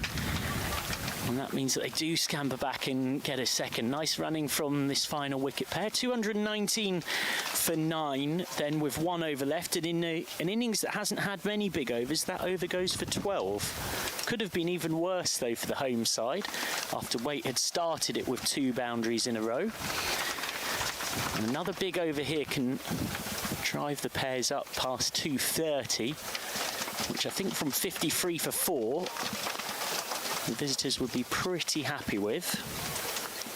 Yeah, and the people that have hung around and been out there have actually shown that it's possible to build a substantial knock, haven't they? You know, Latigan and Cullen did very well on that. Hill to bowl the final over. Driven hard back at him. It gets hit umpire Adnan on the way through, and it will be 2. I think it came off Hill and then umpire Adnan. Interestingly, he told me that he's here because do you remember probably the umpire that got hit by the ball at Old Trafford in a women's game earlier? Yeah, Amy Clark. She had to drop out, so he's filled in for her, if that makes sense. Oh, okay. And then he gets hit in this game. That is big. With the wind, well over long on. Matthew Waite showing his destructive abilities and goes to 50 against his old county in fine style. It's been a lovely knock holding the latter part of this innings together. 51 off 49 balls. And it's brought up with his first 6 of the day as well. Yeah, lovely shot. Just hit through the ball and it was a super shot straight over long on. Took 34 off Ethan Brooks, playing for Yorkshire against Worcestershire a few years ago at this ground. And he's going to get more here, or he might not. In fact, it's just short of live. You can't take the catch. Ballooning up. And Waite only gets 1 as well, which is a problem for him. So I think the chat here from Waite to Gibbon will be just get bat and ball and give me the strike back. Yeah, good choice of bouncer there from George Hill. He knew he had to do something different and it could so easily another few metres and that would have probably been the end of the innings. But take your chance, and he took his chance and fell short of Adam Lythe. And so Gibbon is on strike now with 3 balls left. What can George Hill do here? What can Gibbon do?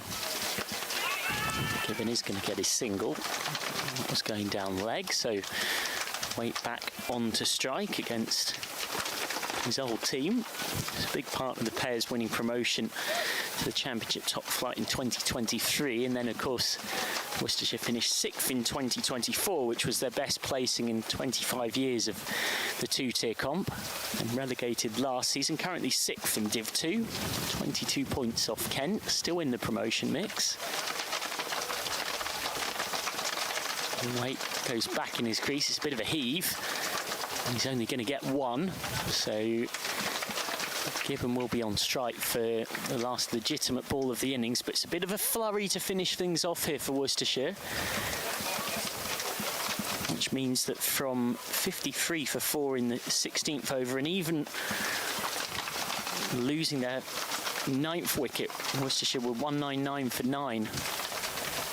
About 12 balls ago, but Worcestershire are all out now.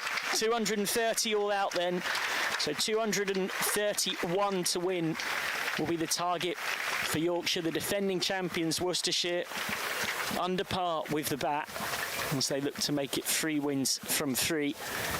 Gibbon has to go for 5. George Hill nailing his Yorker right at the back end. Lovely knock from Matthew Waite, once of Yorkshire, with 51 not out to help give his team something to bowl at. A very useful 70 in the middle from Henry Cullen, and Dan Latigan was 67 up top. But apart from those 3, there was very little else for Worcestershire, who finished 230 all out. Yeah, I think that's certainly given a little bit of impetus to Worcestershire, but I think overall then Yorkshire will be pleased with that first innings, knowing that they've now got to get 231 to win the game. This target on a fresh pitch would appear to be just under par. We'll be back with you in around 35 minutes or so for the run chase.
Welcome back.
I was enjoying my lunch too much. I was a bit late, wasn't I?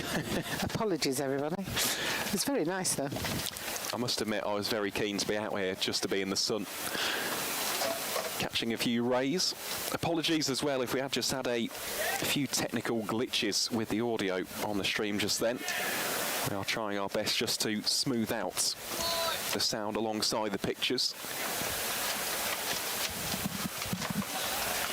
Fingers crossed those gremlins will ease as the run chase progresses. And Adam Lythe will get Yorkshire's first run off the bat. Nice guide down to deep third for one. Yeah, Taylor's coming steaming in, isn't he? And there was a loud appeal for a catch down the leg side, which turned out to be a wide. That old trick, you know, we've all done that, haven't we? You know, where it's going to be a wide, so we all appeal in the hopes that the umpire thinks it's probably hit the thigh pad or something, so it can't possibly be a wide. But he wasn't fooled with that one.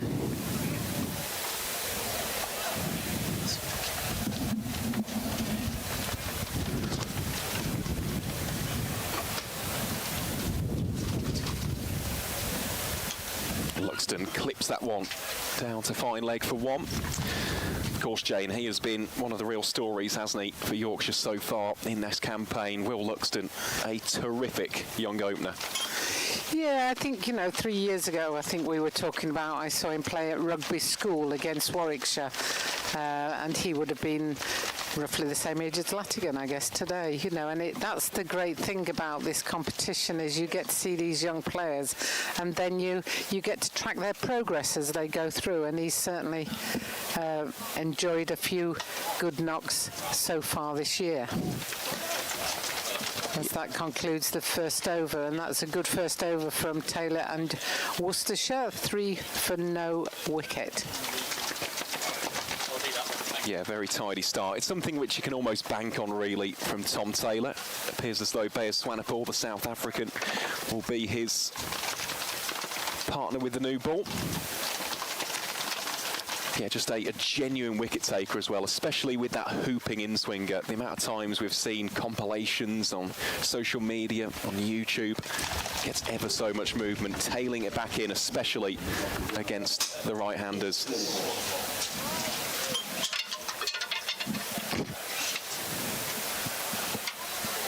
So here is Swanepoel. 2 slips awaiting in the cordon. Brett de Oliveira, the fielder at points. Latigan in at short cover as well.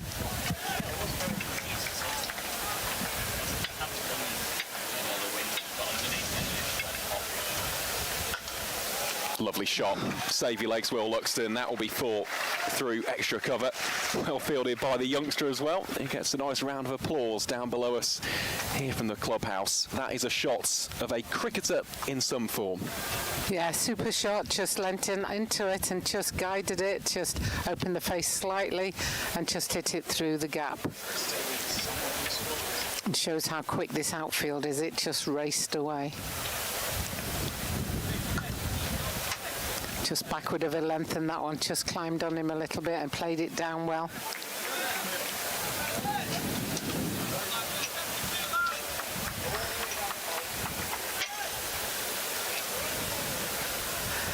It's an interesting day, you know. I haven't seen so many clouds in a long time, but it's still very warm, isn't it? And still very muggy out there. I don't know if people understand that terminology that would use back in Sheffield. No, I can see what you mean.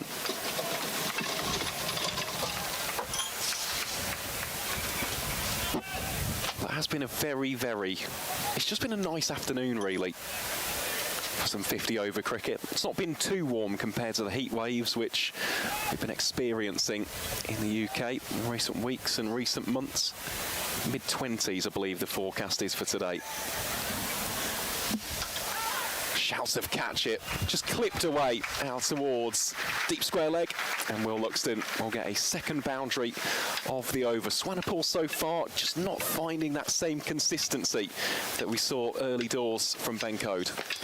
No, and what you've got is a batter who is looking to play their shots as well. So it's a combination of 2 things, really. One is the bowling is a little bit varied, but secondly, the batter is looking to pierce the field.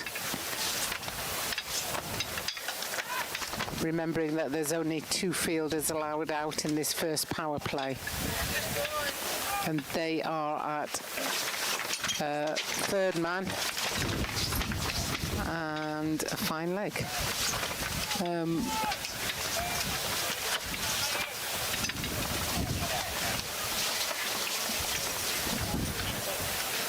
Having parasol problems here, so Swanepoel comes in once more, and that's just driven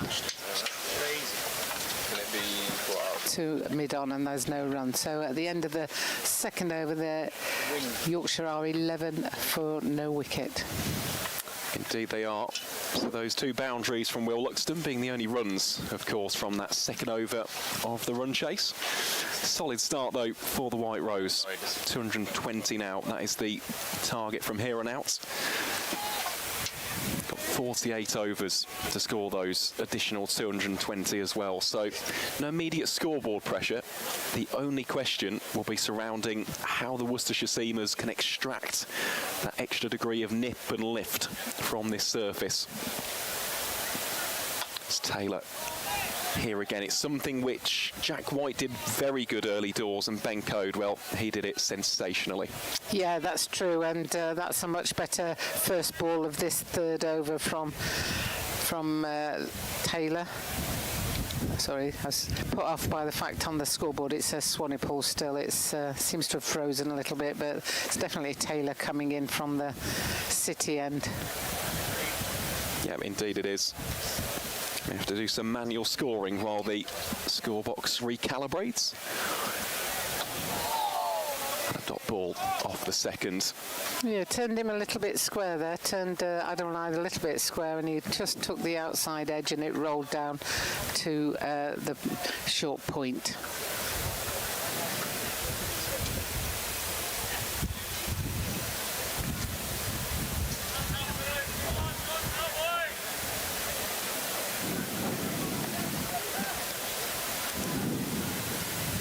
2 slips waiting with the wicket keeper, still believing that there's going to be a seam.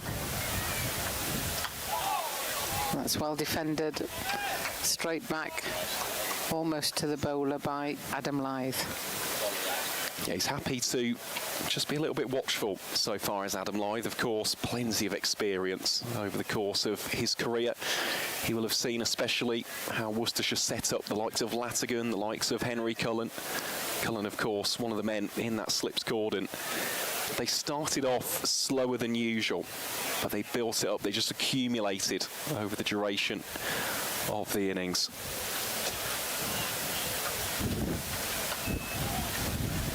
These will be some more runs here for the home team. It's just been misfielded, really, by Matthew Waite. Sneaks underneath him. It's an admirable effort. Just couldn't quite get the arm down in time. 4 more. Yeah, well played by Adam Lythe. Just waited for it to come almost onto his hip and just angled his bat, and the ball raced away down to fine leg. And of course, when you're protecting quite a low target, those 4s can be quite dangerous as far as the fielding team are concerned, because they accumulate runs quite quickly.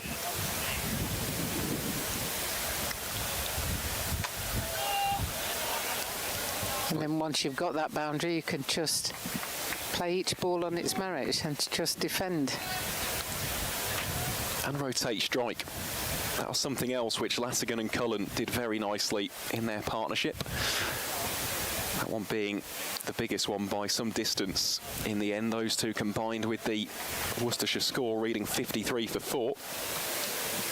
Got up to 127 for 5 before Latigan holdouts towards long off. Terrific delivery from Tom Taylor. And that will signal the end of the 3rd over.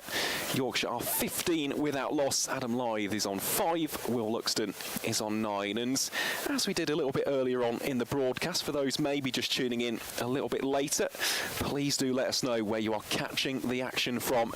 Are you watching it from Yorkshire, Worcestershire, elsewhere in the country, or indeed elsewhere around the world? Do let us know. We always enjoy the interactions here on Yorkshire Cricket TV. If you haven't already, please do consider subscribing as well. Myself, Michael, Jane, Maroof Khan, plenty of quality guests as well. We'll be here to take you through the action throughout formats as we head towards the latter stages of the 2026 season. Little discussion there with D'Oliveira and the umpire. Seems to be happy now he's gone to point as Swanepoel comes in for the start of his 2nd over. Luxton has edged it. It's been dropped by Henry Cullen. It's not often we say that. Usually such a safe pair of hands. It was at a catchable height as well. And Will Luxton gets a 2nd life on 9. And if you swing the bat at the ball rather than just poking at it, you'll see it there. It flies. This is obviously slow motion, and it just flew through to first slip, and it just burst through the hands, really, because it was just going so quickly. We see this in real time. Sorry, it slowed down again, but it just flew off the hands there. And sometimes the intent with which you play can get you away with it. Whereas if we think back to the first innings, then there was a lot of just dangling the bat outside off stump with no real pace on the bat. You've got to be accelerating the bat through the ball, and certainly it's one of my bugbears in women's cricket is this idea that you do a check drive, because to do a check drive the bat has to slow down. It has to decelerate. I want to see a bat accelerating through the ball, so you need the full swing of the bat at it. Lythe rides the bounce well on that occasion, just plays it out to deep square for 1. Soapbox removed, by the way, now. I'm stepped off it.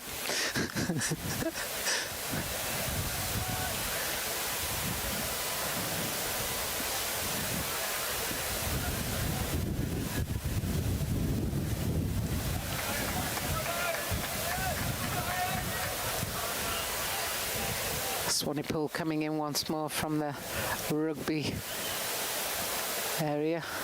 And that's another play and a miss from Will Luxton. I think Swanepoel will quite like this surface, just given what we saw from, it was Ben Code from this end, wasn't it? The rugby ground end. Just nipping slightly off the seam. From what we were told during the innings break, Worcestershire did feel as though there was certainly plenty in it for the bowlers, especially in the opening 10 to 15. So they'll be hoping for some early wickets. And they almost had one. They almost had one. Yes, and in actual fact, you know, the bowlers have put it in the right area because that could and should have been a potential first wicket.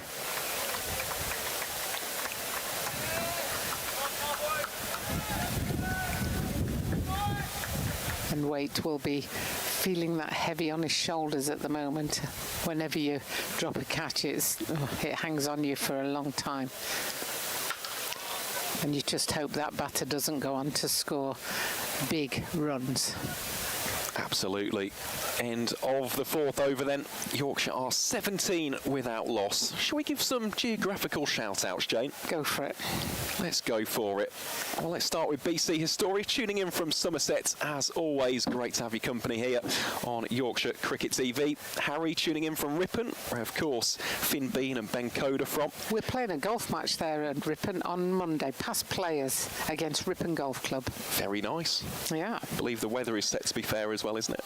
Well, hopefully. Fingers crossed. Graham, who's originally from Batley, tuning in from the Bahamas. Oh, wow. Nice one, Graham.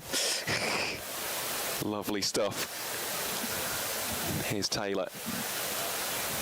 So Adam Lythe just plays that deftly down to deep third for a single. And Charles, who's tuning in from sunny Sussex, but was born in York, certainly wouldn't mind being back there this week, as the cricket is indeed being played at Clifton Park. Well, thank you ever so much for your company, Charles. And of course to everybody tuning in as well. Great to have your company. A pleasure and a privilege, as always, to bring this iconic competition over the airwaves and over the YouTube live stream.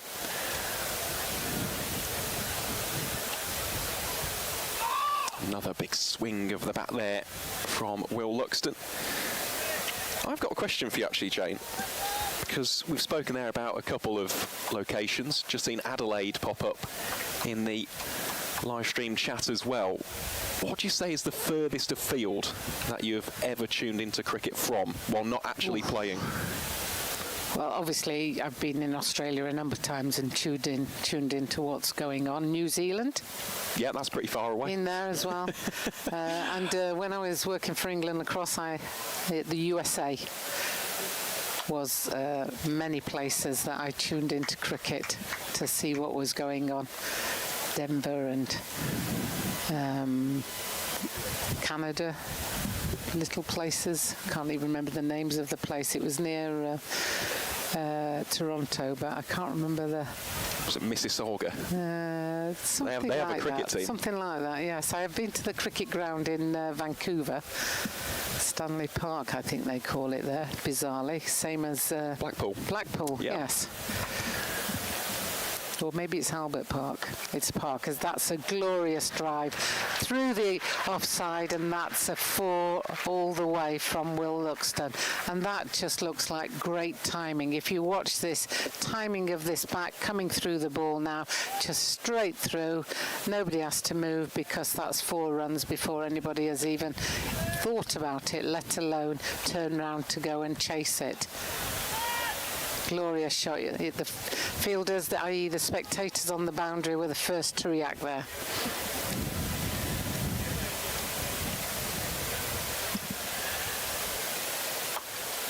Yet again, trying to find a similar area there was Luxton, admittedly not as square of the wicket. Yeah, that one just lifted a bit more, so he got that high on the splice and it didn't have the width to be able to hit that one out through that gap. Where have you tuned in from, Michael? Aaron. It's been a long day. Yeah, well, it's been lovely weather, hasn't it? Yeah, Not sorry, complaining Aaron. at all. But Aaron Viles, for those of you who wondered who Aaron was. some randomer on the commentary. Sluxton, that'll be another dot ball to round out the 5th over. Yorkshire 22 without loss. Yet, to be honest, I'm not as well travelled, I must say. When it comes to the UK, I am pretty well travelled, so been up and down the country, but yeah, the furthest afield I think would probably be the Canaries. Oh, nice. Maybe Lanzarote Nice. or Gran Canaria, but yeah, for me, very much when it was a case of those holidays, it was a staycation. Either go north, south. Nice.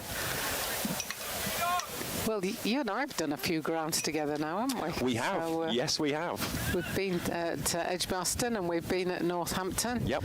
So starting to add them up together as that's played down to mid-off and there's no run there as Swanepoel comes in for his 3rd over from the rugby ground end.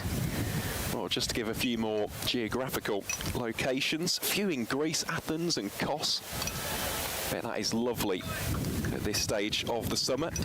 Seb caught the first 3 Ashes tests this year from southern Brazil. Oh, nice one, Seb. Very good. It's a very interesting location.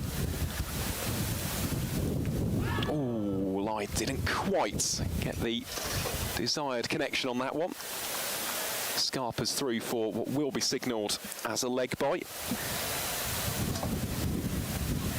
Yeah, that one just climbed on him as well, didn't he? He just wasn't quick enough to bring the bat down on it and it got him on his thigh. Takes time out the game now just to give himself a chance to recompose himself.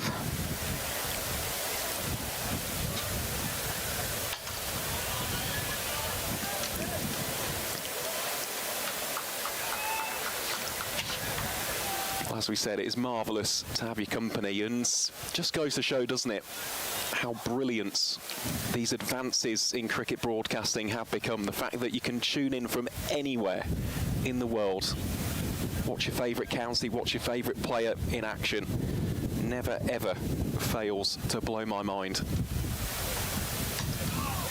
Yeah, and there's always cricket on somewhere, isn't there? In the world is turned down to fine leg for a single. Yeah, one of my favourite days in the calendar year, of course, aside from the county season, always Boxing Day. The Boxing Day test. Yeah, whether that's in Australia or South Africa. Ah. I always love it when South Africa play on Boxing Day. Nice. You have that perfect almost transition from watching the game in Australia to watching it in with South the time Africa. difference, yes. Oh, it's terrific.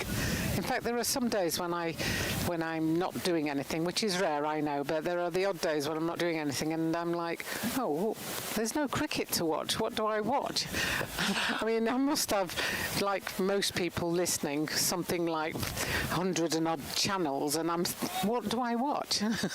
And so you have to really search for things to fulfill you in that moment. And that's just work round to square leg. I think that could have been a little bit of thigh pad as well, but he may well have just got an inside edge onto his thigh pad for the single. It's always a bit off-putting when you look at the scoreboard and it says the Durham Ox and you think, oh, that's an interesting, that must be one of the sponsors for York Cricket Club, which will be interesting on Friday, won't it, when Yorkshire are playing Durham, if they're going to promote the Durham Ox.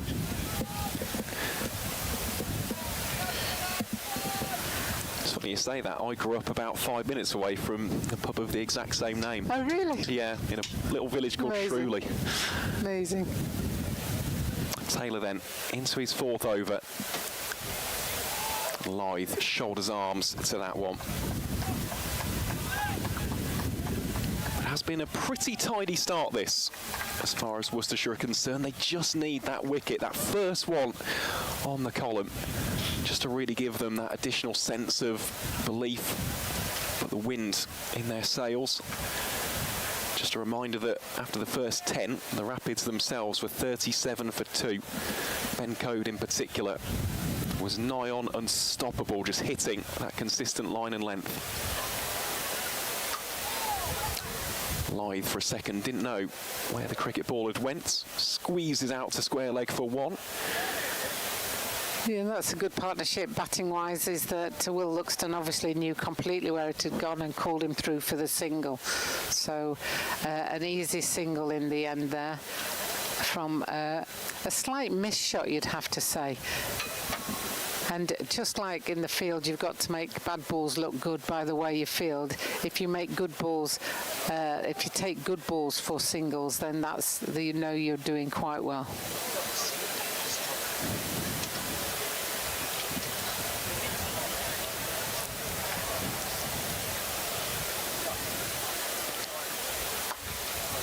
Luxton, that is impeccable.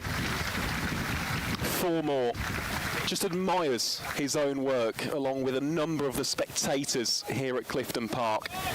Just a nice swish, a languid swish of the cricket bat goes to the boundary.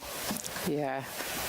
Just pure timing. This one doesn't have the big follow through. This one just has the pure timing of bat on ball and the ball's gone, because you can use the pace of the bowler coming in to make sure that you transfer that into the run scored.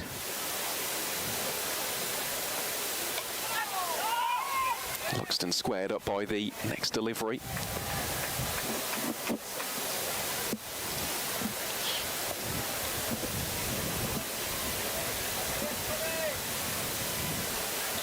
Always look out for the body language as well of fielding sides. So far, Worcestershire have been up and about. Plenty of encouragement offered as well by Gareth Roderick and the captain Jake Libby. Libby, of course, just standing slightly in front of Henry Cullen at second slip. Luxton does go aerial. There is no protection out there. 1 bounce, 4 down towards the backward square. Well fielded by the gentleman in the navy t-shirt and cap as well. That was a very easy pickup, wasn't it, for Will Luxton?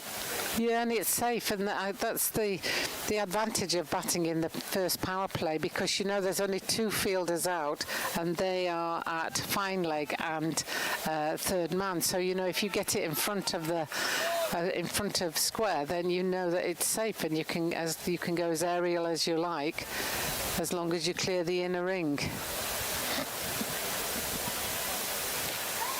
Oh, and again, that one even better. 0 protection out there. I think it may have gone all the way for 6. Right on cue, signalled by the standing umpire. And Will Luxton now starting to get into his groove.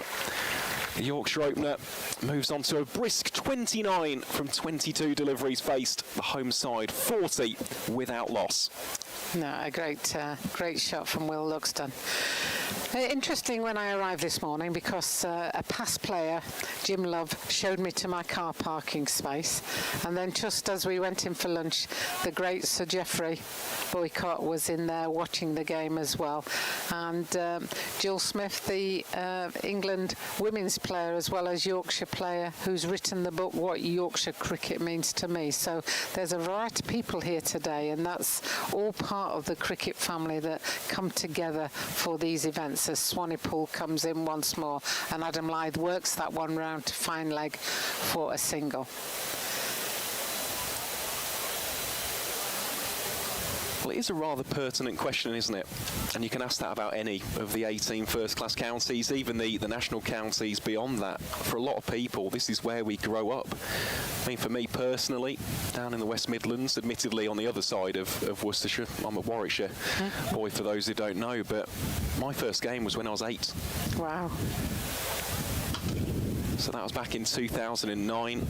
Grown up watching county cricket, not only in the Midlands, of course, here up north, down south, to the West Country. It's just amazing. The cricket culture that we have in England and Wales is incredible. It really is. It never, ever fails to leave an impact, really. Yeah, and I love the fact that... Just wait.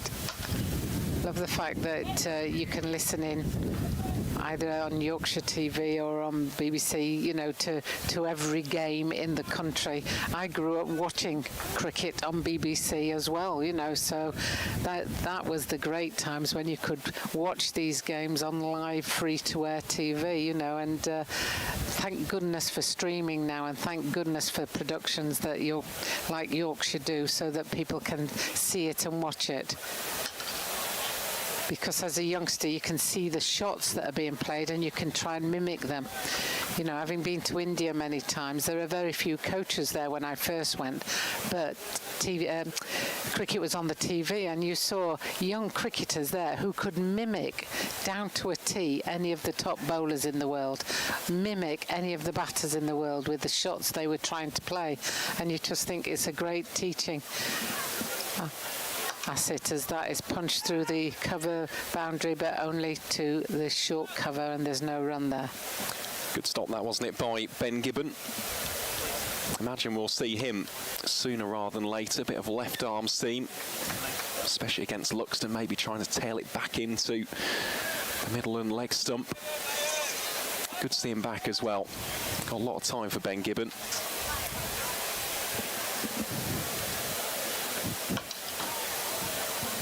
Tidily stopped as well by Bayers Swanepoel in his follow through. End of over number 8. A very good one as far as Yorkshire, as far as Worcestershire are concerned. Even just the one run conceded from that over. Yorkshire 41 without loss. Yeah, good over, and that's the sort of pressure that Worcestershire need to try and put onto Yorkshire, try and build a little bit of scoreboard pressure. At the moment, that is quite lax because they need 190 to win off 252 balls.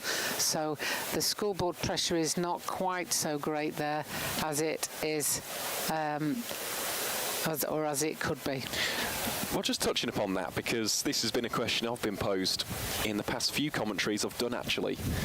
Do you think Worcestershire can win this game without bowling Yorkshire out? Do you think they can restrict them to 230 or below? No.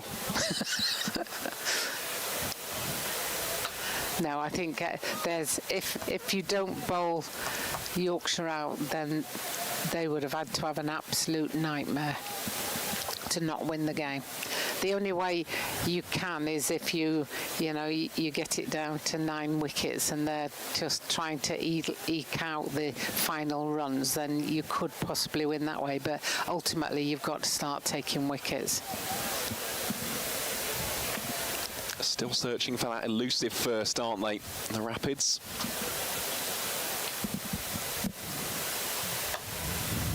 So far it's been chanceless by the pair of these two. Good stop as well by Bayers Swanepoel. Just be one more run to add to the total. Yeah, nice fielding there, good fielding. That's the type of thing that you need just to keep pressure on. I would just put an asterisk on saying chanceless. I'd say aside from that drop catch by Henry Cullen, that was more with regards to Adam Lyth. He's been very, very compact so far. Yeah, and it was a very hard chance, but at this level, then you'd say it was a chance.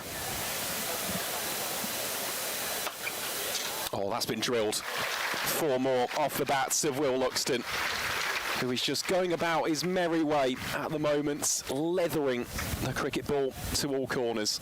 Yeah, and Kashif Ali nearly stopped that, but I think it went past him before he actually got down. He just rifled it straight off the bat, and you'll see here it just flies off the bat, and whilst Kashif Ali was there, he just couldn't get behind it.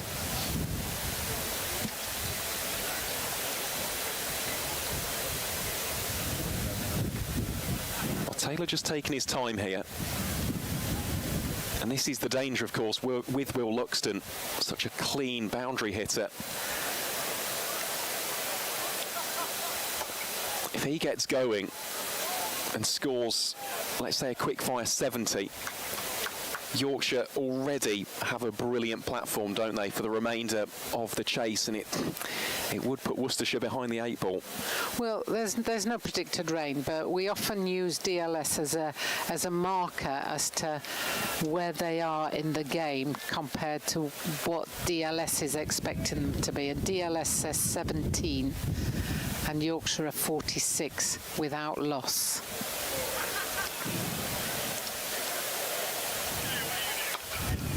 Now that would change considerably with a wicket. But the point being that Yorkshire are ahead of the ball game at the moment considerably, and the only way Worcestershire can pull it back is by taking wickets. Well, looking at these two batters, Jane, as someone who's captained at the elite level when it comes to cricket, what kind of plans are you putting in place? You know that Luxton is going to be the more aggressive at this stage. Lythe, of course, the more classical and, as we've said, compact early doors. What would your plans be to these two? Yeah, I think at this stage you can see that Adam Lythe is struggling a bit, so you're quite happy to keep going the way you are doing. But with regard to Will Luxton, you've got to try and stop him scoring. You've got to stop giving him width for a starter's bowling side. But very much as a captain now, I'd be just wanting to get out of power play 1, so I've got a bit more cover. But having said that, cover often is to stop runs, and they've got to take wickets. So I think possibly playing around a little bit more with where I'd put my catchers for a start. You know, can you put some pressure on by putting in a short cover? It's going to come at them quick, so they're going to have to be ready for it. Lythe this time threads the needle. That ball is gathering plenty of pace. Jake Libby, though, the Worcestershire captain, does well to catch up with it and restricts it to just the 2. Yeah, I must admit, I agree with that, Jane. I think short cover and maybe short mid-wicket as well. If you are just going to bowl it that little bit straighter, just hope that he mistimes one or doesn't quite get the loft and elevation on one of these more expansive shots in the locker. Good delivery from Swanepoel. Yeah, and you can see that Adam Lythe is still not quite picking up the line of the ball, and therefore you can just keep going against Adam Lythe. You know, you don't need to change too much there, and because he's not going after the ball, i.e. he's just hanging his bat out there, there's every chance it could take the outside edge and go behind or first slip for a catch. There's 2 different styles, aren't there? There's the Adam Lythe soft hands, and then there's the Will Luxton going hard at it but accelerating the bat through the ball.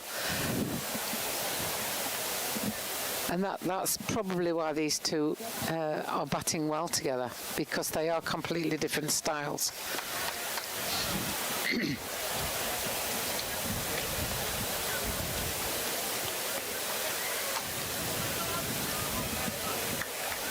Well, at this stage, there's no real danger, is there, for Yorkshire when it comes to the required run rate. They don't suddenly have to start trying to find those boundaries for the next 10 overs. Yes, you don't want a complete halting or a... what do you almost say to that? A stopping of the current scoring rate. You don't want to be the architect of that, but a couple of quiet overs aren't necessarily the end of the world here for Yorkshire. The key at this stage will be keeping those wickets up their sleeve and at their disposal. Because of course, once you get to, let's say 150, even 130, once you start getting into double digits as the need, if only 1 or 2 wickets have fallen, the bowling side have to search for those wickets. And that's when opportunities to score can materialise. That is the end of the 10th over. A very, very solid start between Lythe and Luxton. Yorkshire are 48 without loss. Yes, and the advantage for Worcestershire now is they can just be a little bit more creative with the outfielders.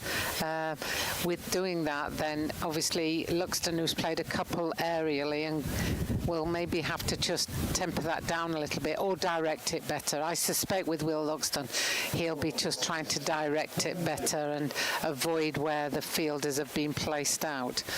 At the start of the over, we've got a fine leg, a third man, a deep square. I think that's... It's difficult when the crowd's searching for the other fielders. We've still got 1, 2, 3, 4, 5, 6, 7 in the ring, so there should be a fourth one out that I can't see against the outfield. Oh, there he is. Deep point, a deep cover. Yes, he's putting his hand up for me now. Thank you very much. It wasn't for me, it was for the captain. Oh. And he saved that on the boundary by the looks of it. Yeah, great stop, isn't it, by Kashif Ali. Will be 2 more to add to the total, though, and that will be the team 50 up for Yorkshire, as well as the 50-run opening partnership. A rise from 61 deliveries has only taken them 39 minutes. This has been precisely the start that the home fans would have so desperately desired. And that previous shot was going for 4 in power play 1. And that's flicked down to fine leg for a single. And then what Yorkshire need to do now is, if they aren't getting the boundaries, is just keep getting the singles, keep rotating it around, keep making sure that you keep the scoreboard ticking over.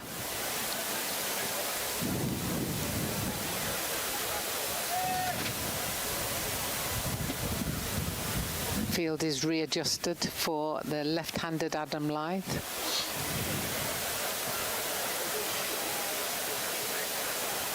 Lyth takes a couple of steps down to meet this latest delivery from Ben Gibbon. Spoke about his journey a little bit earlier on in the broadcast, admittedly when he had the bat in his hands, but yeah, someone who was previously on the books at Lancashire, played national counties cricket for Cheshire, and got his opportunity at Worcestershire a few seasons ago. Good technical, quick bowler. Left arm always useful, seam bowler. Nice push there by Adam Lyth. Probably not as effective against left-handed bats, but for a right-handed bat it's often quite difficult with the angle that the left arm seamer is coming over the wicket at you. That will be the MO as well for Ben Gibbon today. Just hovering basically between fishing outside the off stump and tailing some back in here to the right-handed Luxton.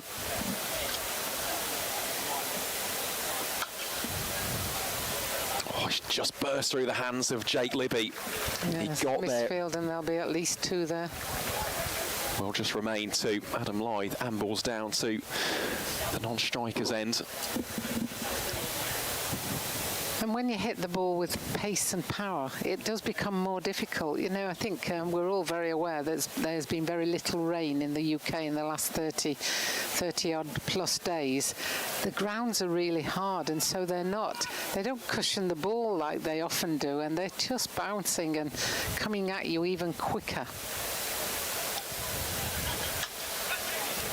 Well, there was a shout of catch it won't be caught.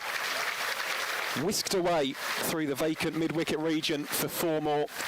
Will Luxton moves into the 40s. Yorkshire onto 58 without loss. And that's what I was saying earlier about Will Luxton won't temper what he's doing. He'll just try to direct it better. It was up in the air. I mean, there was, there would have been potential of a catch if there'd been a fielder around there, but he just avoided that fielder. You can see in this shot, the fielder at short mid-wicket, short mid-on, but there's no way it went anywhere near him to give him any opportunity whatsoever. So there'll be another change of bowling, this time from the rugby ground ends. It'll be Matthew Waite, the former Yorkshire all-rounder. Of course, born in the county as well. Here he is. Played some beautiful shots over the course of his effort with the bat. Lied the man on strike. Slightly short of length and pulled well off the back foot for 1. It's interesting just looking at Matthew Waite. 10 years ago he was Young Player of the Year for Yorkshire, and you think he's gone on to create a very good future for himself playing cricket. For me, it's sad that it's not with Yorkshire at this stage, but, all credit to him for the way that he battered this in the first innings, and now he's got his opportunity with the ball. Played at Methley in Yorkshire.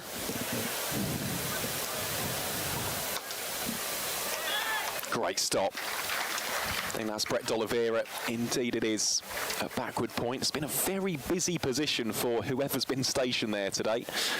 Plenty of players opting for those late cuts, so got to be on your toes in that particular fielding zone.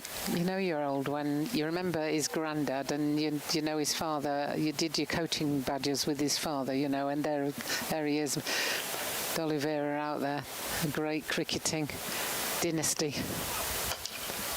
That's a great cricketing shot as well. There is protection out there in the form of Dan Latigan, who has done exceptionally well. Got there in a flash and prevented a second run from being scored as well. And I know we mentioned it in the first innings, but it is a staggering bit of cricket history, really.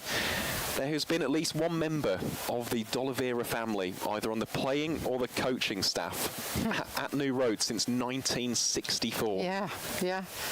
It doesn't surprise me. It's an incredible family legacy, isn't it? Basil, Damien, of course, Brett himself. I think his mum, Naomi, she had a lot to do with cricket as well in Worcestershire at that stage. So, it's just fantastic. It's lovely to see that family dynasty.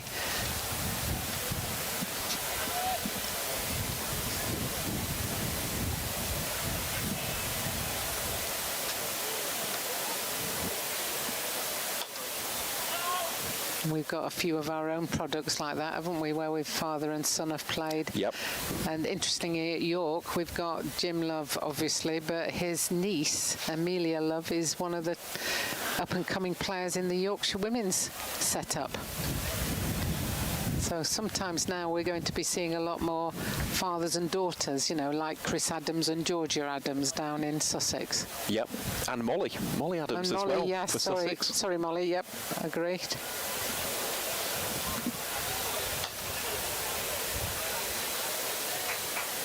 No, it is always nice, isn't it?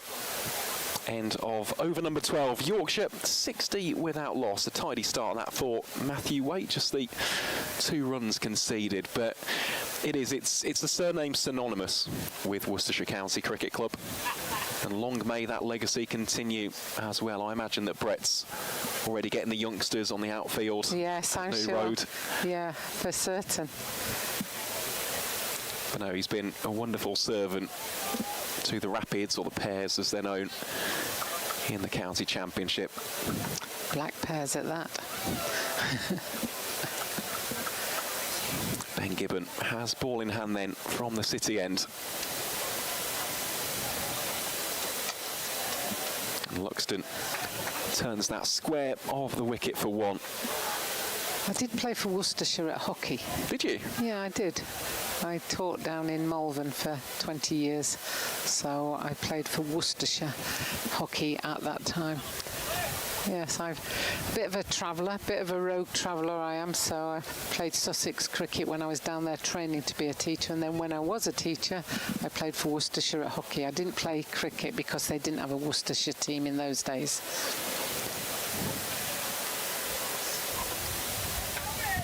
That one strays down the leg side, wide signalled.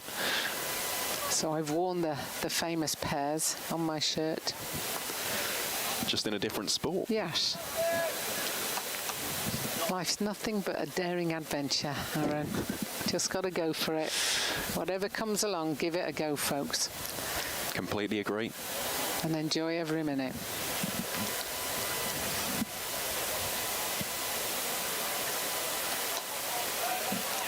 Well played by Adam Lythe. Just guides it really, deflects it off the back face for one down to deep third. Yeah, he's very much in a supporting role at the moment, isn't he? But, you know, the key for me is always partnerships. And whilst people may be looking at Luxton with 44 off 38 balls, you've got to say that this opening partnership has put on 63 runs now, and that's the key thing, that those partnerships have to work together, and if one's going well, let them go. No ball has been called, and that has been thumped away emphatically by Will Luxton for 4. And he gets a free hit next. Yep, just 2 runs shy of another 50 in this competition as well. Really was a dictionary definition of the word dispatch. Yes, yeah, great description.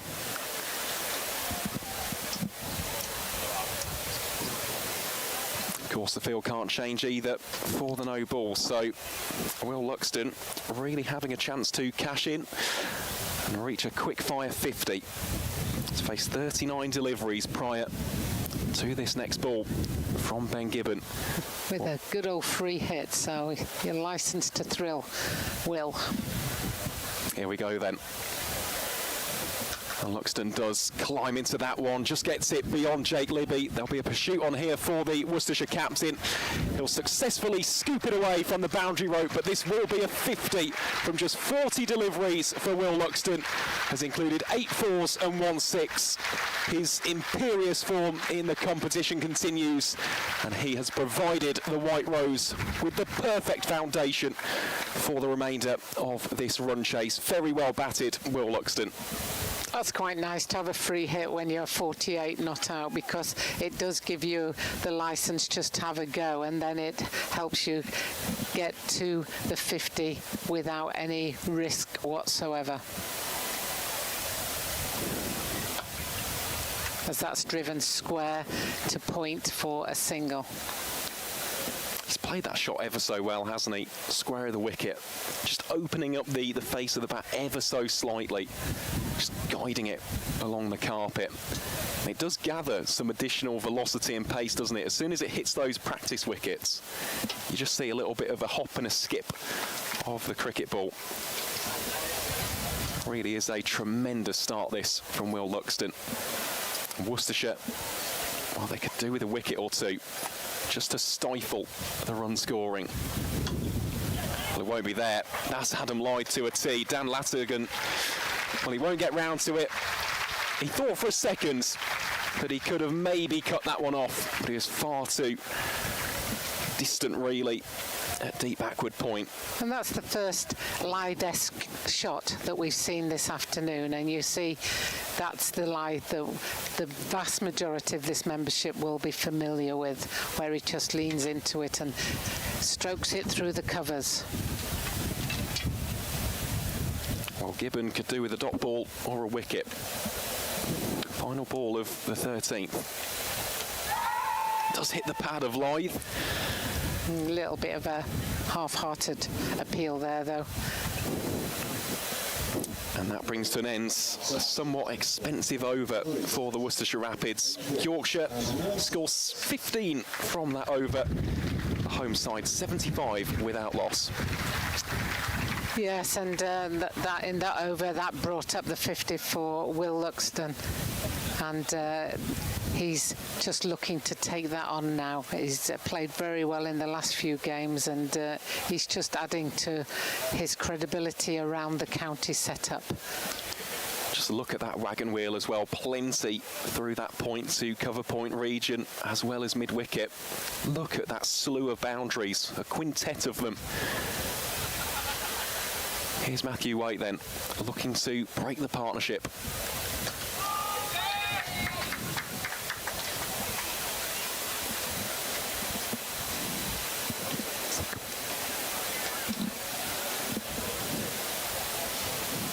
Looking at the field placement as well, Bear Swanepoel in the cream sun hat, doing a little bit of shadow batting out there, the South African, but he has been put at short mid-wicket. We've all done that, haven't we? Shadow bowling, shadow batting.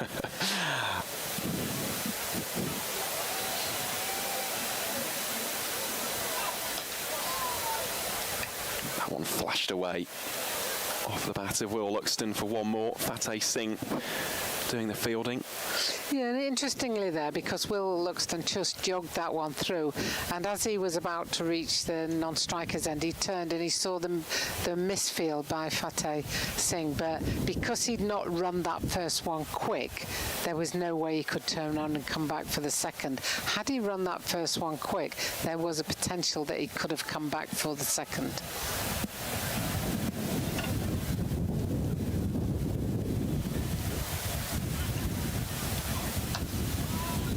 Well bowled by Matthew Waite. Well, already, bear in mind that we're only 13.3 overs into the run chase. Yorkshire only 155 runs away from the victory.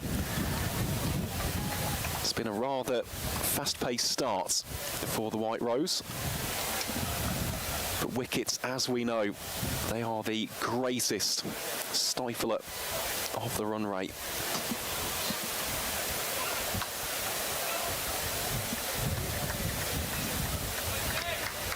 Yeah, I guess with the fact that they are so far ahead of the game at this stage, there is no risk that they need to take. So if there is a ball that is a good ball, you don't need to take that risk. You can just either try and run it down to third man for an easy single, turn it into the leg side for an easy single, or just defend it.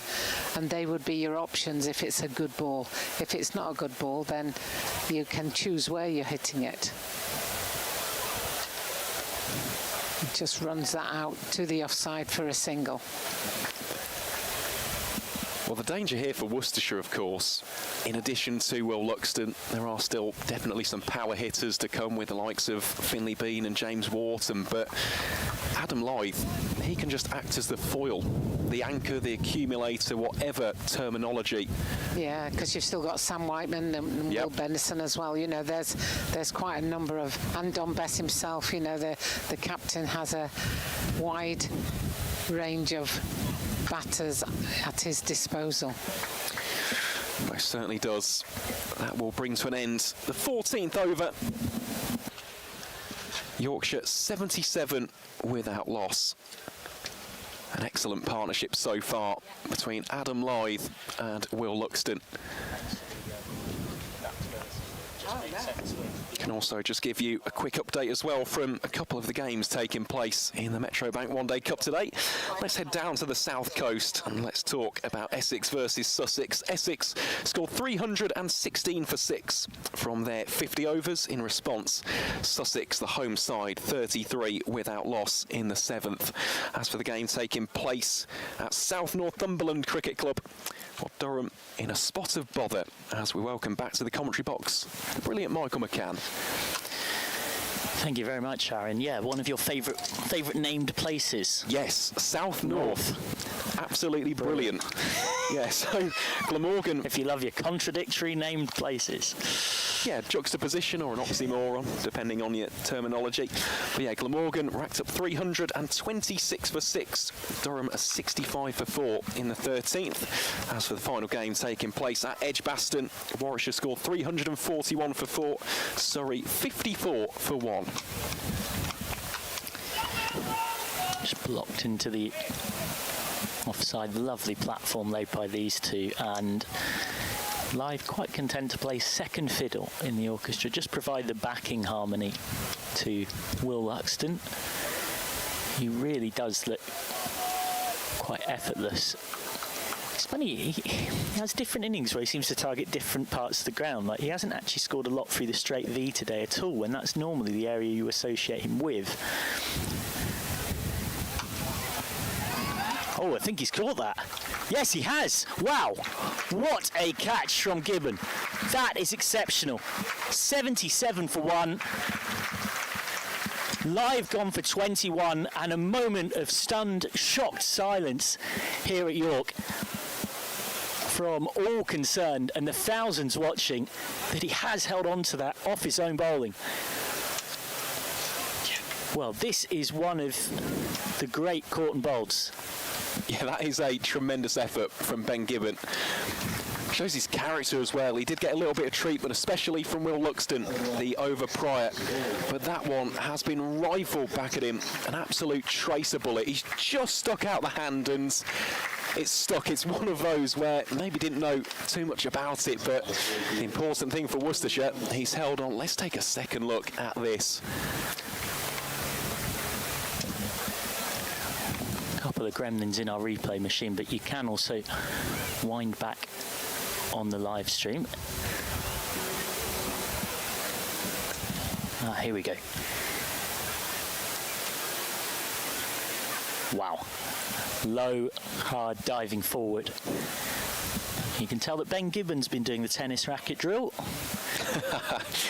Most definitely. For those unfamiliar, it's a drill that a lot of professional and even sort of high-level club cricketers use. You bowl the ball and you have someone stand just off the strip, because obviously they don't want to get hit, at the back of the net, and they'll fire a tennis ball at you. Obviously they're not actually using a hard ball, because if it catches you unawares it can injure you, and it just gets you used to taking sharp caught bowls. It's a drill that Dale Steyn used a lot back in the day and was one of the first to popularise. Variations of it available, of course.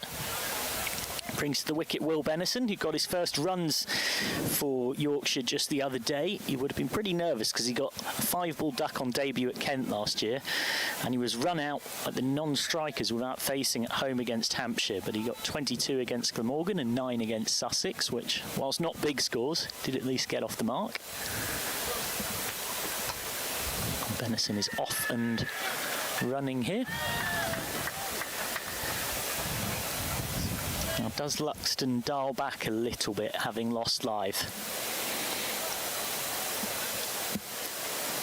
And of course out of the power play, so suddenly batting becomes a little bit of a different game for Luxton. Got his second list A ton against Sussex. It's in very good nick. 64 against Hampshire in the opening game, 24 against Glamorgan in between that. Has to stand tall and respect what is a good ball from Gibbon, and a good over, even more so when you consider that his first 2 overs had gone for 25, just 1 off it and the wicket, 78 for 1 off 15. Yep, excellent riposte from Ben Gibbon, and a desperately needed wicket as well for Worcestershire, just to break that first partnership. I know that Will Luxton has been the aggressor of the two, but if anything, that innings from Lythe, if you just let it build over after over after over, it's almost a death by 1,000 cuts, isn't it? You look in 10 overs time, he's suddenly in the 30s, and you're staring down the barrel a bit. Well, particularly with 230 on the board.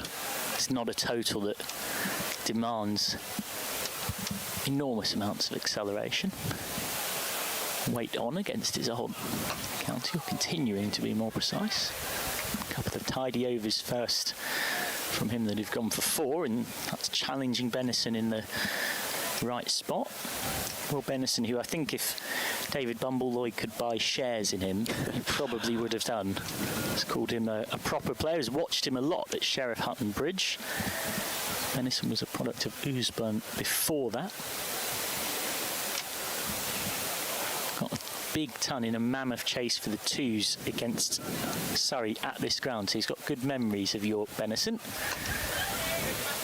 He keeps that one out. He got 106 off 95 in chasing 407 to win in a day. And he had already a reputation through the academy of getting runs in big run chases. So it's the kind of moment that just draws attention from senior management, helps get him the opportunities that he's had. Bumble said that he was thrilled for him to get his rookie pro contract. He's been watching him for quite some time. He's the real deal.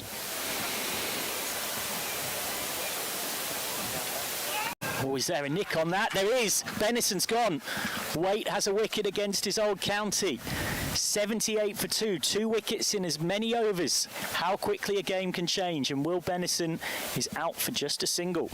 Yes, slightly surprised with that shot from Will Bennison. Was just about to say, early on in his innings, he tends to be quite compact, quite composed. Just fished at that one ever so slightly, tickles the edge, and, well, one has brought 2 for Worcestershire. An excellent spell now as the pendulum just begins to swing ever so slightly in the favour of the Rapids.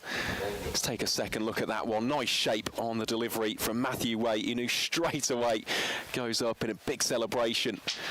And another wicket falls for Yorkshire. The home side 78 for 2 as James Wharton comes out into the middle to join Will Luxton. Well, Geoffrey Boycott is up in the balcony here at York. Sir Geoffrey Boycott, to give him his full name. And of course it was his big cliche that if we had £1 for every time we heard him say it, we'd have all been millionaires. And much like many cliches, there's plenty of truth in it. If you add 2 wickets to the score, and suddenly Yorkshire go from looking very comfortable in this run chase to a little bit nervier. Their consolation prize is that Luxton in shot there is still out there on 52 not out of 45, but James Wharton, highly impressive player, but someone who is still playing on painkillers, is still seeing his way back into first team cricket after injuring his 4th metacarpal. That's into the pads and not given. It's a wry chuckle from Wharton. I think there was a bit of bat on it.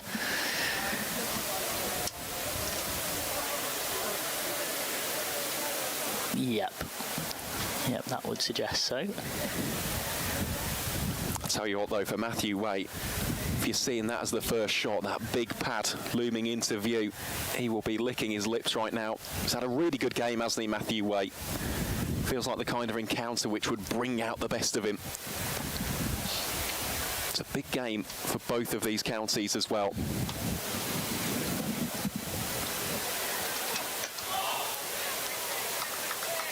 Kept out that time by Wharton.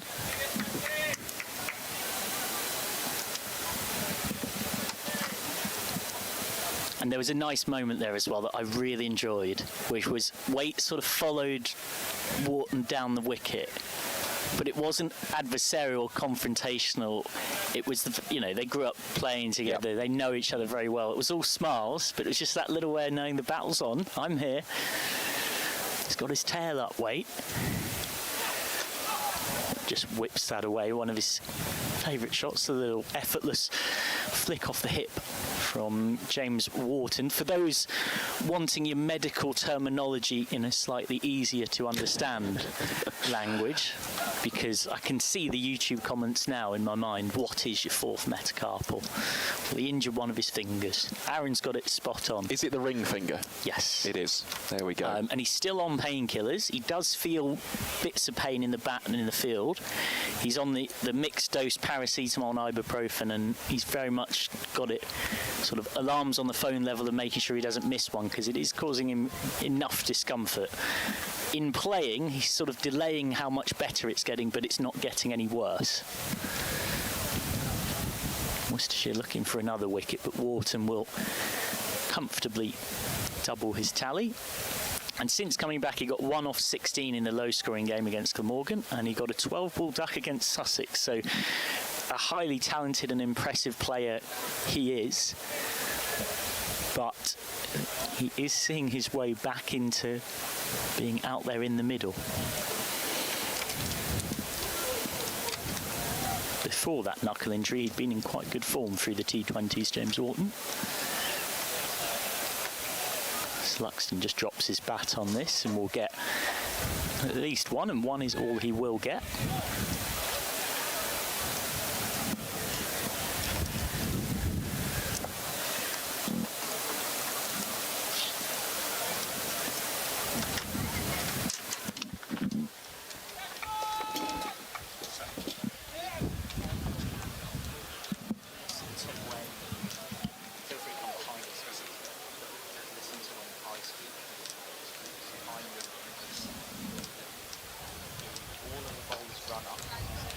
Lovely drive there by James Wharton. Single through the covers. Kashif Ali in the cream somehow does the fielding out towards the fence. Yorkshire 82 for 2. Luxton, of course, at this stage, the prized wicket. Let's not forget as well, he was dropped on 9 by Henry Cullen. It was a catchable height, it zipped really towards his palms. How this could have been very different. Width offered. Luxton plays that beautifully square for 1.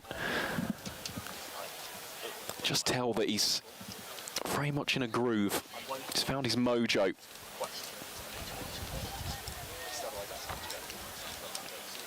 It certainly helps when you've got that confidence flowing through the veins. Quite magnificent century in the victory over Sussex. Second of his career. First for a couple of seasons as well in the competition.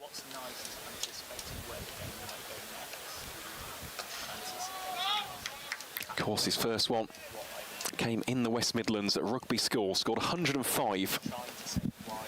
His maiden professional century full stop, that came against Warwickshire 3 seasons ago. Really is turning into a key pillar for the White Rose. Not only in white ball cricket, but increasingly as well in the county championship.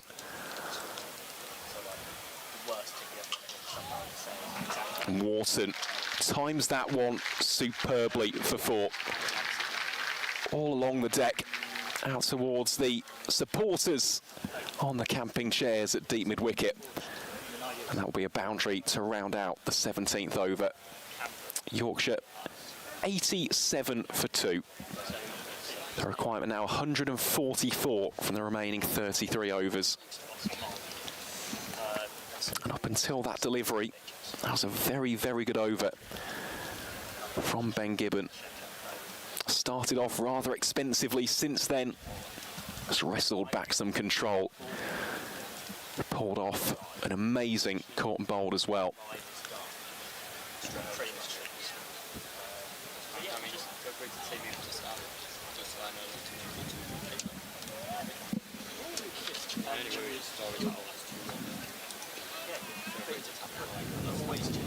So good to see such a healthy crowd at Clifton Park today.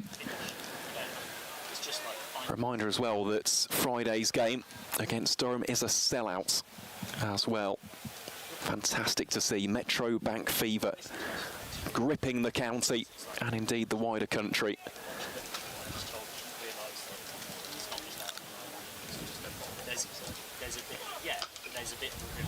Luxton rotating the strike once more. It was really positive to read the other day. The ticket sales across the 18 first-class counties have gone up almost 20% already. Just goes to show how much this competition means. The local rivalries, the historic rivalries as well. County cricket really does mean the world. For Worcestershire, of course, they're trying to defend their crown after what was an unbelievable campaign in 2025, capped off with a quite simply sensational finish. Henry Cullen hitting the winning runs at Trent Bridge. Wharton drives that gun barrel straight. Good stop as well by Jake Libby, saving at least a couple of runs for his side. And those kind of stops are the little moments to make a big difference, particularly if, say, and I'm not trying to jinx him, but Luxton were to get out now. You know, somebody's on strike who wouldn't have otherwise been on strike, had that ball gone to the boundary. Libby, of course, part of this rotating cast of Worcestershire captains, shall we say, this season. 3 captains in the blast. Oliver, a club captain in the team today, but it's Libby who is leading.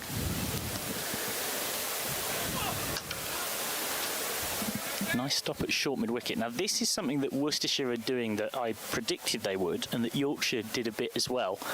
They've really got their close-in fielders properly hunting. I mean, some of them are not far off where you might put someone in kids' cricket. Yeah, I can see and I don't that. mean that in an insulting way. It's actually it's good aggressive captaincy. It's trying to force the issue. There's some that are really, really quite tight.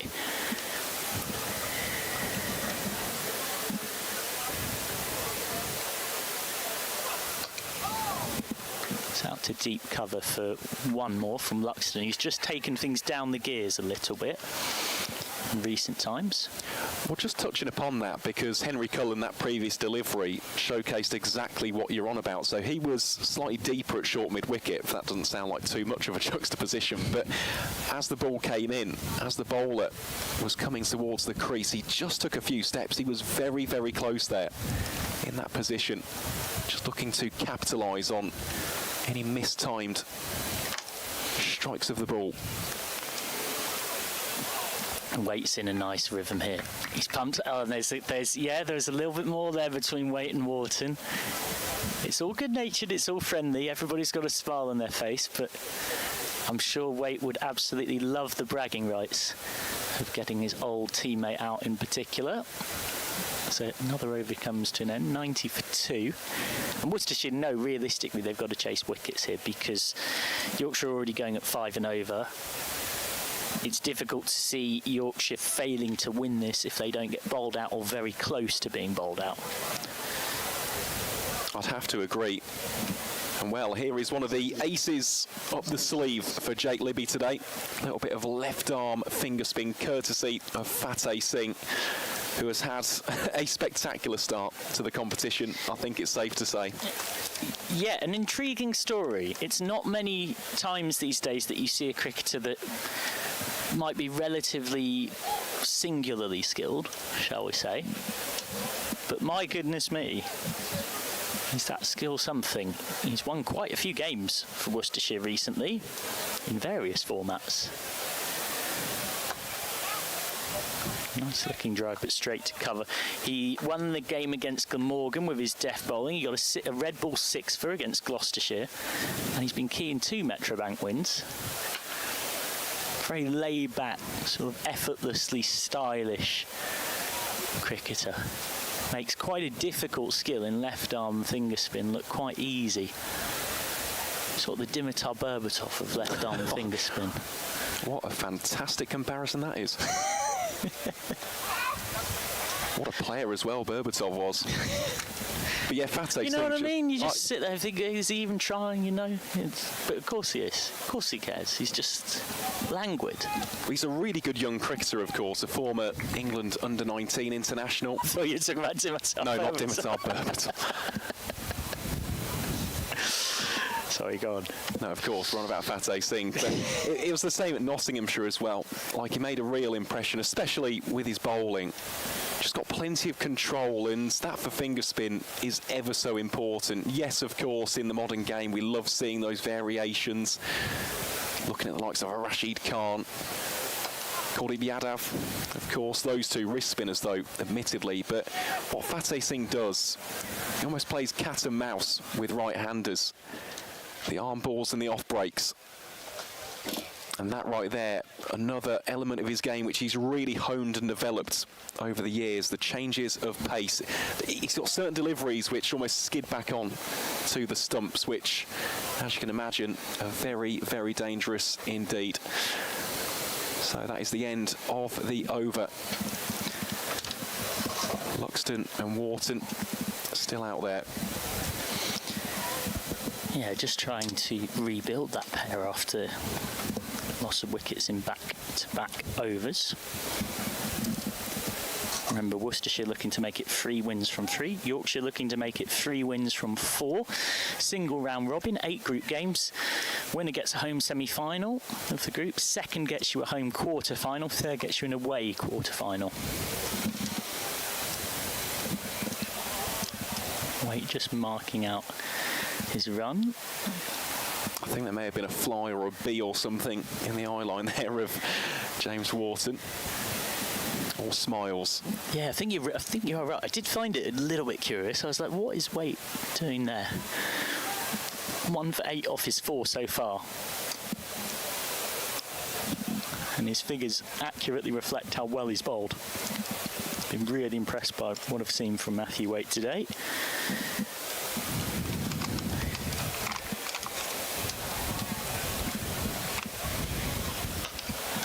Just a little bit over-pitched, gives Wharton a chance to rotate a strike. Wharton just trying to settle a bit of his nerves after just one run in his first 2 games in this comp. Player of undoubted quality, of course, and has 100 in all 3 formats for Yorkshire.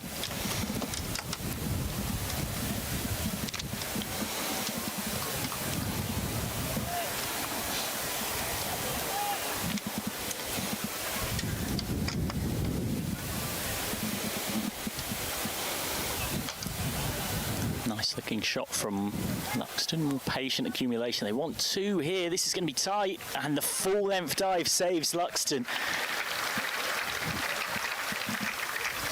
And it needed to be a full length dive. Yep, it did. That's going to be very painful as well. I'm not sure if the cameras picked it up, but so much dust just came off the track then. It is incredibly dry. Yeah, he's called the 12th out for a change of gloves rather than anything else because they're covered in dust. Yeah, not been a lot of rain around in recent times. Ben Cliff doing the honours. Cliff getting a rest today, having impressed in this one-day cup so far, including 4 for 29 against Glamorgan, but with games coming so thick and fast, it's unsurprising that Yorkshire, much like pretty much any team, are rotating their seam options.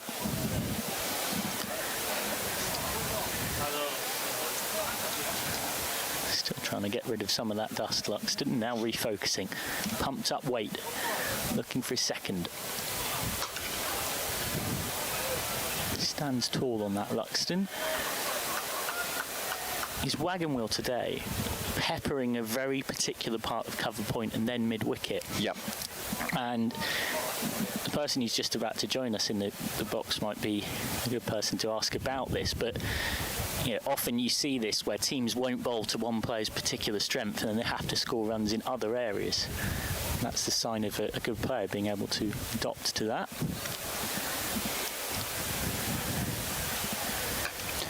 One thing that I would say about that, since plugging the gap with Henry Cullen at short mid-wicket, I don't think we've seen as many through the mid-wicket region as we saw before. That was left a little bit open early doors against Luxton. Was happy to give himself the licence to go a little bit more aggressive, putting plenty of loft and elevation on it. Since then, he's just dragged it back a little bit, and the wickets have certainly made that more pronounced. Waite goes Fuller. Nice battle on here. Waite has bowled 28 balls. He's conceded just 11. It's been as good, if not for my money, better than anyone we've seen so far for Worcestershire with ball in hand today. I know he was particularly excited about the chance to play against his old team, as players often are.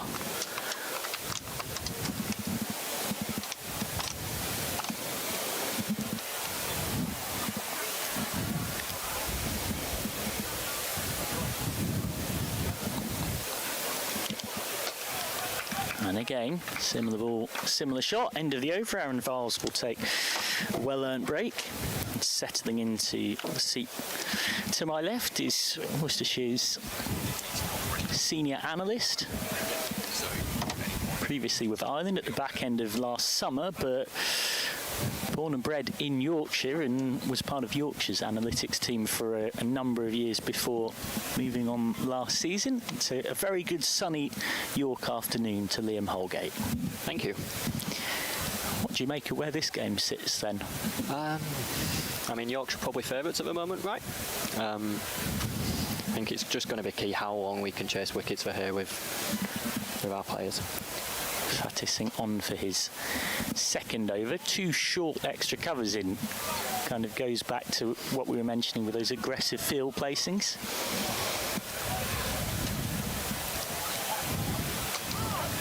Wharton will get one here. Trying to keep that real sense of pressure in the ring. Yeah, I mean, you're not overly going to build pressure through singles, are you? I know Luxton played some really nice boundaries there to relieve a lot of pressure for a lot of time, but you're going to have to shut up at some point. Goes back Luxton. I think he wanted to get that more for a kind of backward point region. It squeezes away off the outside edge. That's a bit unlucky for Fatih Singh. somewhat deceived Luxton in the flight, but it's only a moral victory, nothing more for the bowler. And 100 up for Yorkshire. It comes in good time, going at almost exactly 5 and over. Keeps them on track for the chase.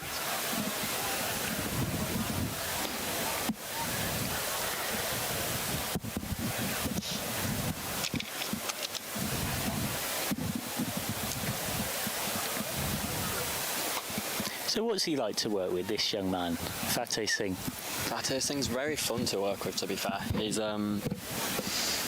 is analytical, to be fair. He's a smart lad.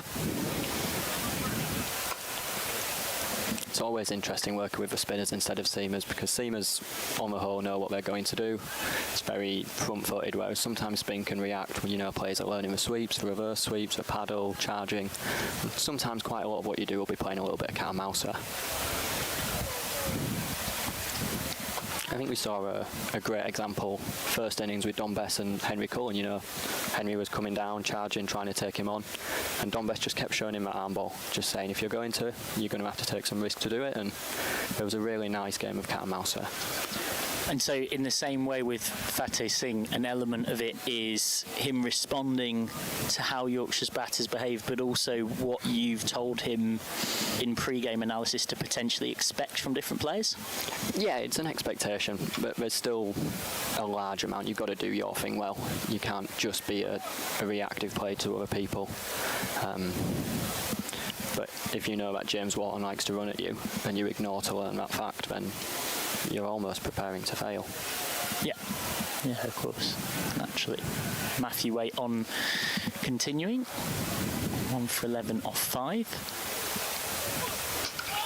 As we see pre-ball, the shot of Connor Murphy there, the DJ for Yorkshire on last night's at Headingley, but it's not quite the same vibe York in the Metrobank One Day Cup. A different kind of quaint charm about this competition with lovely full outgrounds. I know across the country attendances of this comp are up about 20% this summer.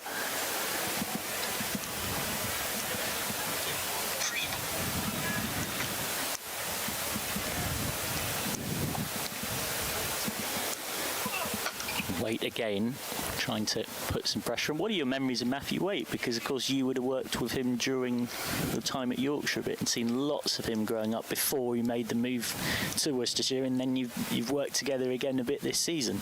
Yeah, Matthew Waite, I mean, he's an exceptional cricketer, isn't he? It feels like every time he plays there's a winner, whether it be him or the opposition, in a very similar Jordan Thompson lens of he makes things happen. I remember he forces a game forward. Forces it forwards. Even with the bat in this innings, you could see to start with he wasn't on the front foot, and then turned it around and delivered a nice performance. Yeah, it's Waite's 50 that's got Worcestershire up to 230, and he's doing his best to bowl the pairs back into the game. I think it'd be fair to say this is almost a bit of a gamble from Worcestershire here. You have your left arm off spin trump card from one end, you've got your player who makes things happen from the other. We've now taken the slip out for Wharton, which we had on when he first got here, but still definitely hunting wickets here and trying to gamble. Well, I guess if you're Worcestershire, realistically, you've got to bowl Yorkshire out to come close to win the game. Yeah. With 230 on the board in this era. Even if it's just wickets from an economy point of view, new batters take a little bit of time to bed in. You've got to build a squeeze there, and there's nothing that builds a squeeze better than wickets. Yeah, it actually reminds me of something, and this is a name drop, but that Sir Gordon Greenwich once said to me.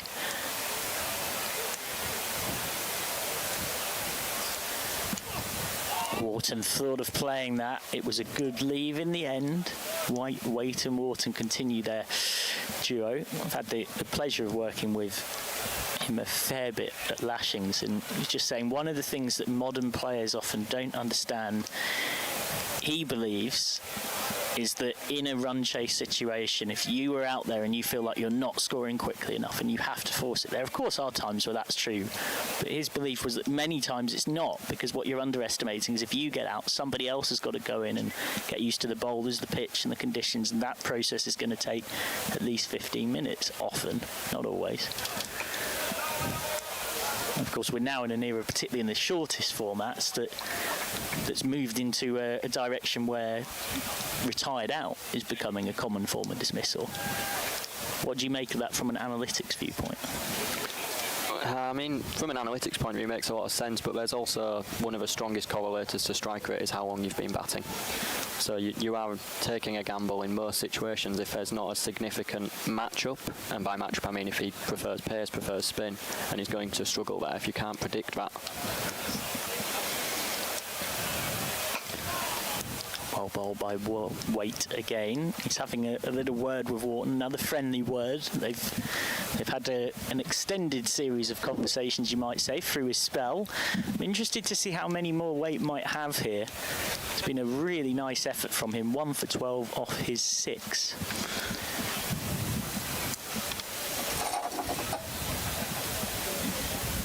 Yeah, I mean, Jake Libby, as with his batting, is very calm, very controlled.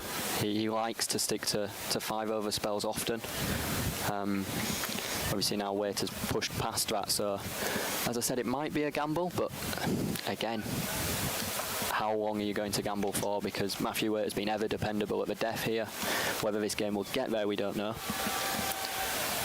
Vertu Singh back for more. Did take 6 for 32 against Derbyshire in game 1 and 3 for 81 against Hampshire in game 2, where he ended up bowling at the death and he took the winning wicket. Yeah, really interesting game, that one, because it almost felt, for about 20 overs, you could see it was going to be a game of Vertu Singh. They had very good players of spin, we mentioned the matchups, and they wanted to make the most of it, so they were happy controlling the seamers and trying to go after the spin in that game. But then, it's again worked by Wharton. He wants to this time. And will scamper back for 2. He does cover the ground very, very quickly when he wants to, Wharton, both in the outfield and between the sticks, where you end up with, is it safe to say that Worcestershire somewhat hid Vertu Singh and then he ends up bowling at the death? Yeah, definitely.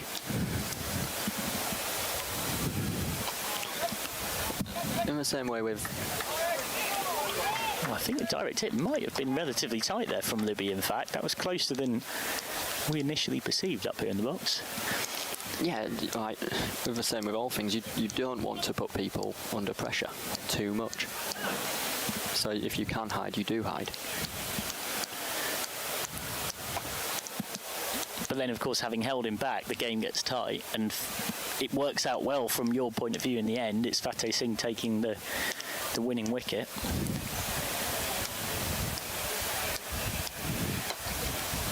Luxon just drops his bat on that. We'll take one more. For those who maybe just tuned in the last over or so, delighted to be joined by Liam Holgate, current Worcestershire first team analyst. So I think given that position, it's extremely understandable as to the use of we. Apologies. No, not one bit. I find it really interesting how teams construct a bowling innings from front to back, because it's very similar with a batting innings. I know they're going at a nice economy compared to their required rate, but it's quite easy sometimes to count backwards, to say we want to leave ourselves 70 from the last 10 overs, and then try and work out the maths to, okay, that means we only need to go at 3s, we can take very little risks. I'd imagine Wharton is doing that. We haven't seen a boundary now for almost 3 overs. Yeah, these two not seeming to feel any sense of rush, as Tom Taylor is back in place of Waite. Took 1 for 12 off his 6. So Taylor's got had 5 gone at the start of this over, none for 32. Someone who, it's safe to say, he and Worcestershire are a match made in heaven in various ways.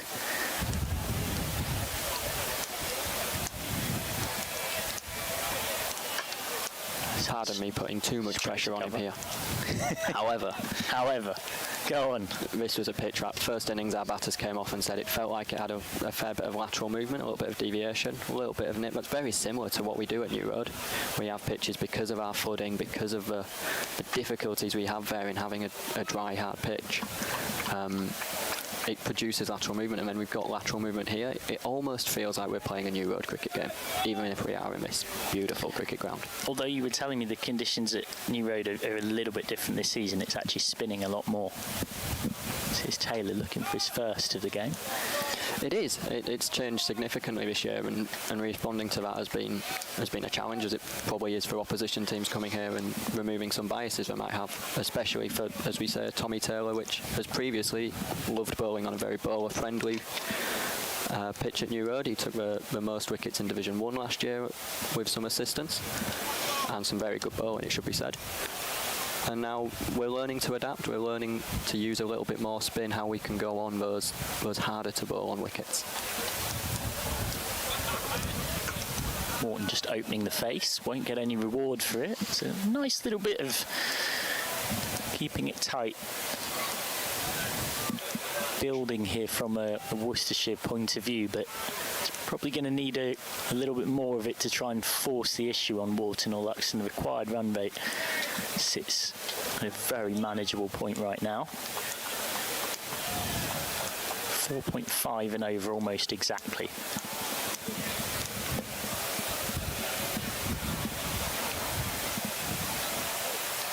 Taylor again, nice length, well played by Wharton. Pretty good cricket all round. Wharton had started to set off and Libby is hurling it in, but even a direct hit wouldn't have been gone. So Taylor, who previously has been at Derbyshire, Leicestershire and Northants, known for taking wickets in the power play. It would have been a bit of a tick in Yorkshire's box to get rid of his power play spell wicketless today and going at more than a run a ball.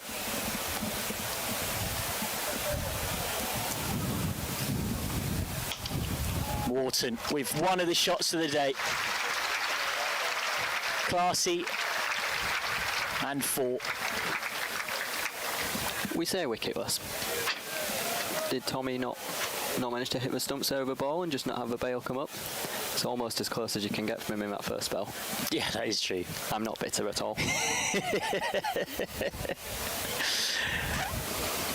McGrath, Anthony McGrath has come into my head as soon as you've said that, as we see again one of the most glorious extra cover drives you'll see all season, because when there was a big scoreboard issue in the T20 game between Yorkshire and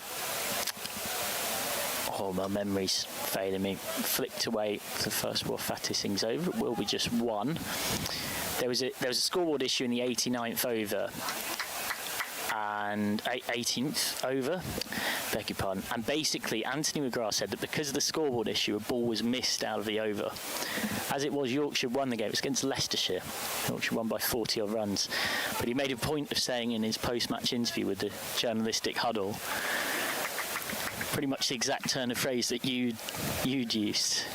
It was a version of, well, it's fine because we won by 40 runs, but had the result been in a different way, I would have taken more note of it. In his view, there was 2 extras bowled in the over, a wide and a no ball, and then only 5 actual legitimate deliveries. Rocks back Wharton, and it's just starting to look in rhythm here, which is a worrying sign if you're a pair. Wharton seeking a return to form. And good form against Worcestershire with obviously different format, but scored 100 against Worcestershire back in the T20s a few years ago. Luxton's turn to go back a bit and rock back into his crease and look pretty comfortable. Is there anything more you'd, from a point of view of your team, like to see to try and force the issue here? I mean, I've seen Sir Geoffrey about today, and he always says 2 wickets on the scoreboard change the game. So I'll be greedy and say let's have 3, please. So that's the end of another over. He's getting through them pretty rapidly, Fateh Singh. That's certainly true. I mean, you expect that of almost any spinner, is just one subtle way to try and put pressure on. So reach the drinks break with Yorkshire probably relatively comfortable, it would be fair to say. Yeah, very. We will look for solutions here rather than the usual keep going message. I always find it entertaining to watch the strategic timeouts in the 100 or in the big bash where they've brought them in, and often they'll run on and then come back to the bench and you're expecting wisdom, you're expecting pearls of genius, and they say, oh, what was the chat? They said, oh, just keep going. For those unfamiliar as to why we're really honing in on tactics and strategy, Worcestershire men's first team analyst Liam Holgate alongside yours truly, Michael McCann, at Drinks 118 for 2. You've got quite a CV. You worked at the Pakistan Super League, you worked for the Northern Superchargers before the rebrand switch, had a spell with Ireland last year as well as a lengthy spell with Yorkshire before that. How are you trying to often use little spells like this? What messages are you trying to put on in these stoppages of play? I mean, it's the same as any other problem solving. You've got to identify the problem first and then do the best thing. The problem seems blatantly obvious probably to all of the thousands in this ground. Worcestershire need wickets. They're not going to win this game economy. So the question will be, how do we take wickets on this? And it's probably going to be a little bit fuller, go a little bit searching, risk the extra runs. But there may be a case of bringing a slip back. There may be a case of only having 3 outfielders. And you do have to, I keep using the word gamble, you have to make sure you take adequate risks. You'd rather lose a game risking something than do nothing. Well, I guess this goes back to a version of what people were talking about a lot with Bazball, which was that this approach actually, at risk of having a slew of YouTube commenters, this approach from an analytics point of view was actually a far better approach for being behind than being ahead. Because when you're behind in any contest in life, you want to insert volatility and uncertainty to try and change the outcome in your favour. But the moment that you're ahead, that is actually no longer the percentage play, which pointed somewhat as to why we saw that team repeatedly get in favourable winning positions and then very quickly lose that because they were playing at such a high risk level. But it actually wasn't what you want to do when you're in the ascendancy. And sometimes you've just got to let the scoreboard put the pressure on. Or the situation, I think back to Bazball and some of the times when they just didn't let the game play out. Taylor into his 7th. Does somewhat find the outside edge of Wharton there. And Gray for another single. Hard-working photographers having to sift through all the images taken and be sending them live in the game, all part of the job.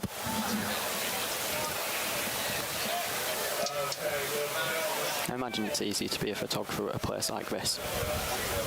In the sense of? This is a lovely place to play cricket. This is true. One of Luxton's most aesthetically pleasing shots, just this little flick off the hip. What are your thoughts on these two? You would have worked with them quite a bit during your time at Yorkshire before leaving last summer, seeing them come through the pathways into the fully fledged first team as they are now. I remember we played a 50-over game away at Essex, and on the bus back we were going through old fixtures we have a website called MV Play, and we found a game when they were playing under 17s cricket together away at Durham. And just the ability to be playing together at 17 and then at 24. Wharton is 25, I believe he is. To be able to play together for 7-8 years it's almost an exclusive to Yorkshire. Not problem, a solution almost. Like, there are very few counties that can breed the academies that they do, that they'll have played together so often. And as much as this game might be at a high level county-wise, they'll have been in situations on top of a game between themselves, working it out prior. Yeah, Wharton 25, Luxton 23. As an analyst, I'll take the average. That looked like it just leapt on Wharton a little bit. He had to slightly pull out of the shot, show a bit of caution. It's been a little while since the last boundary. It shouldn't really bother these two given the state of the game too much, but again, it's just one of the ways in which Worcestershire can build a sense of pressure. that. There was there was Wharton's excellent extra cover drive. That is the only boundary in the last 5 overs. In T20 cricket, you speak a lot about winning the first ball of an over for a boundary. We've had the drinks break there, and then first ball after that single, the first ball in the over just before single. I think that's a really nice way for Yorkshire to get rid of some of the pressure there. You always want to get in as a bowler. I'd imagine if we were to have a look at our fielders, they'll be a step even closer first ball and over. If you win it, then you can go more aggressive, then you can take the risks, because the scoreboard is doing the pressure for you, as we alluded to earlier. Yeah, because a few people I've spoken to have said that you get a disproportionate number of wickets on 5 or 6 in terms of balls of the over, because of the pressure that's built through the over. Ooh. I don't think I've ever looked into it. My gut would say you can often take more wickets first ball than over. Okay. With the element of surprise. Whereas by ball on 5, usually, especially in a situation like this, players are able to not take some risks and to just allow that pressure to happen.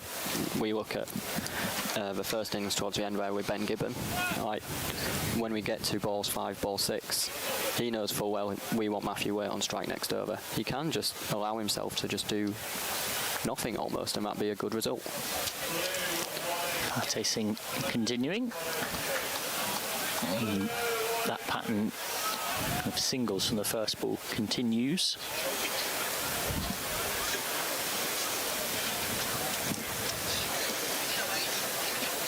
At the start of this over, there had been 16 runs off the last 5 overs. So these two relatively passive in just trying to chip away at that target and build a partnership. I think prior to the start of the over was one of the few times this innings the required rate has got anywhere above the run rate.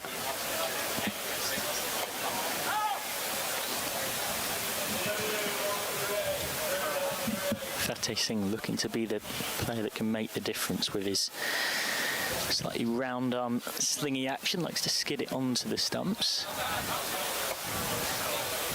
There was a lot of chat from Fateh this morning about some of the dimensions at this ground. The high percent of runs are scored through mid-wicket for a right-hander, and here we have the gardens to our left of us, we have the nets across from us, both right-hand mid-wickets are actually really short boundaries. Makes it quite difficult to bowl here. Yeah, and also from the end that Fateh Singh is bowling from right now, so 1-2, and that's good assertive running to get to. The hit to mid-wicket from this end is with a breeze that at points has been quite considerable today. As I speak now, it appears to have really died down, but there's been plenty of occasions today where the wind really has been fluttering around.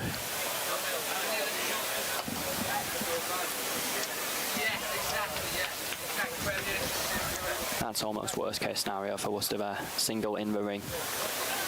It's no slight on what Worcester did, it's just good batting, but you know, you can accept if the players manage to find one of your fielders out there, but players are finding singles in the ring, you're going to find it very hard to try and contain and do your thing and not react. And this goes back to what we were saying earlier on about containment within that ring being well off those 30-yard discs. Yeah, it's probably harder to see here actually with the shortness of some of the boundaries, but that extends outside as well too.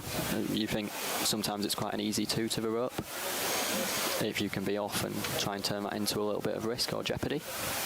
Taylor on for his 8th, number 39 off 7. Good leave by Wharton. Of course, Luxton was dropped on 9 as well, and that right now is looking like a very key, and from a Worcestershire point of view, costly part of the tail of this contest.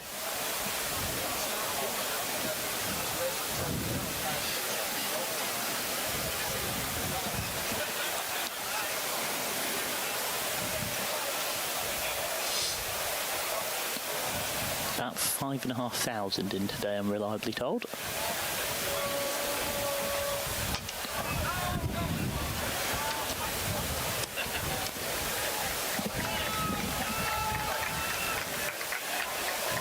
Is there much different you would like to see here from a Worcestershire perspective to try and break this stand? It is now past 50 in 2 runs. It's on 48 off 70.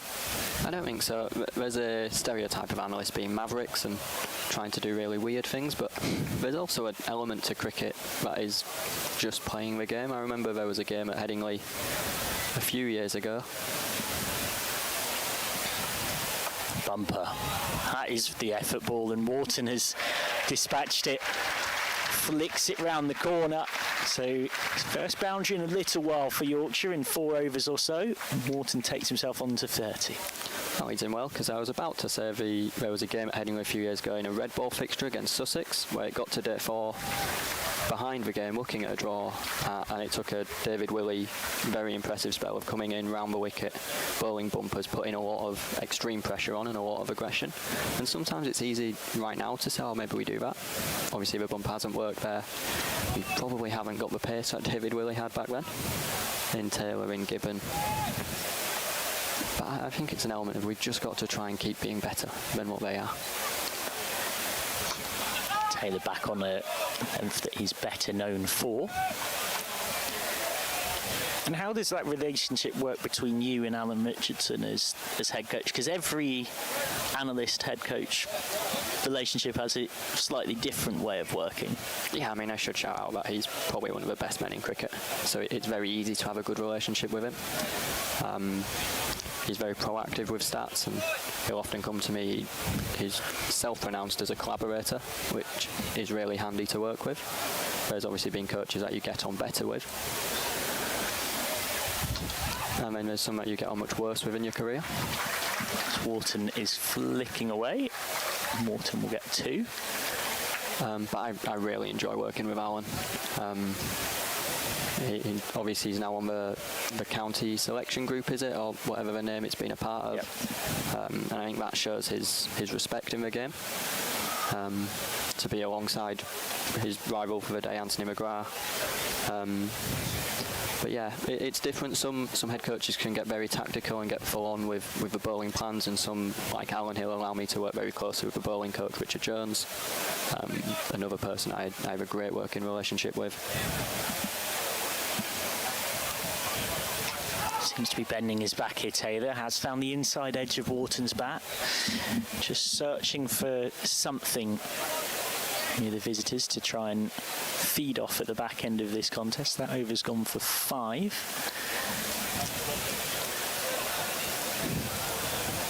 And then that, of course, feeds into recruitment as well. So I think that's probably one of the slightly less understood maybe roles of an analyst, which is it's very much not just a match day role. You're getting the chance to both feed into who might be signed, who might be retained, who might be value to go after, which I guess particularly from a budgetary point of view with Worcestershire is even more important when resources aren't at the level that other counties will have. Yeah, I mean, I'm in a much more senior position here at Worcester than I was at Yorkshire, but the differences between the two and the way they go about it is night and day. And I've really enjoyed the way Worcestershire go about it. They're aware they can't really outbid other teams. Change of bowling from the city end. Wharton just content to use the pace of Piers Swanepoel. He went for just 15 off his first 5, was nice and tight. Took 3 for 15 against Derbyshire and then missed out against Hampshire due to late illness, but is back in the team here. Yeah, we can't often outbid teams, and we can't often bring a wealth of players. You know, Yorkshire standing tall on it. So whereas Yorkshire can develop a lot of time into your pathway and know that will give you 80% of your team, and then you just need some good overseas and just to make sure you get your really big recruitment right. Worcester, it's more as some of its parts, and a big element of that will be the stat side of things, especially here at Worcester, and I'm very fortunate that they listen and allow me a voice when decisions like that arise.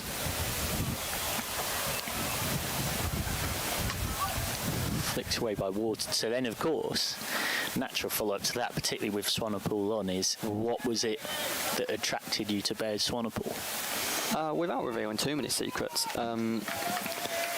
first of all, he's a very good cricketer. If you were to look at his cricket info, which I'm sure there are a lot of fans out there who will do, he's got an exceptional statistical record, but we also did a little bit deeper digging.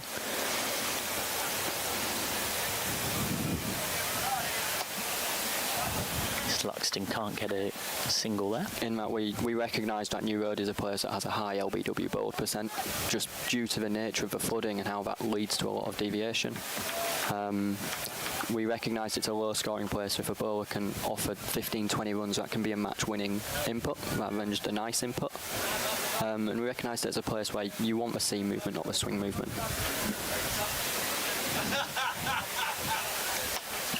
Luxton only just got that wider backward point. Well, that could have been a chance in another world. Brett Oliveira not a million miles away. But it's a pressure release valve for Luxton. It's Luxton's first boundary in quite a long time here. And it gets him on to 79. And so not to overstate my part, because there were much bigger aspects at play than me providing some numbers, but we were able to almost proof check the coach's decisions and say, yep, he has a very high LBW bowl percent. He does contribute with the bat. It's Luxton this time. Well, that wasn't even that bad a delivery, but Luxton's made it look like a poor one. One of the best shots we've seen all day. Back-to-back boundaries for Will Luxton. I think he's searched. You see the in-swinger. He's chasing a wicket here. This very well could show us the winner of this game in the next 5 overs. Hadn't hit a boundary in almost exactly 8 overs before that first of those 2 back-to-back Luxton. So when you consider how he'd been going like a freight train earlier on, that is a little bit of a slowdown. But of course, overall, he's standing tall on a run of ball 79.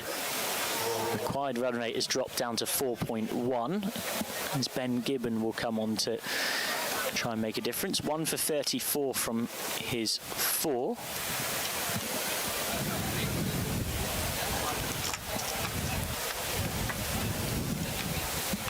Gibbon from Chester came on as a concussion sub in the Middlesex game for Aaron Finch in the Championship and had a pretty horrible collision with a ball hitting him on the shin that damaged a ligament in his knee, but he's back to full fitness. When you used to work as a builder, you would imagine that you bowl a bit of a heavy ball.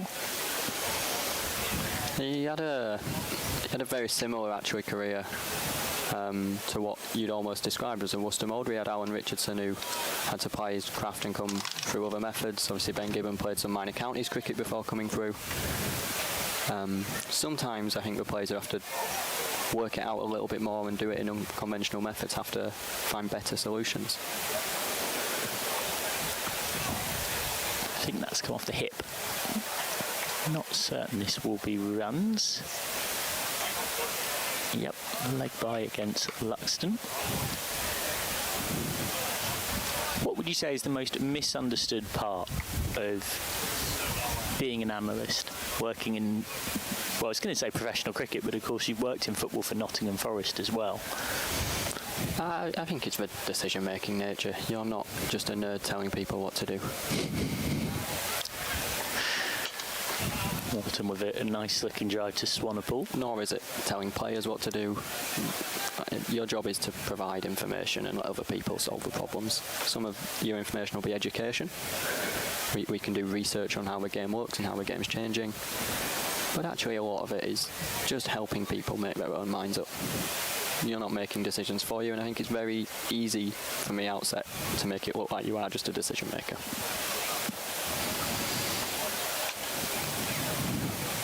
And do you think there's almost a bit of ego within that? Some people want to feel like they are a decision maker, and that... I'm sure there is. There's also an element of it. It wouldn't be me making decisions if I speak for the analyst community. Very much it's stats making a decision, and that can often feel fault-free and risk-free. And you forget that it's players' careers, livelihoods, players' egos, players' reputations on the line. And my meetings with players don't have 5,000 people watching. Oh, excellent Yorker. That was not far away from Gibbon. Luxton slightly lost sight of this.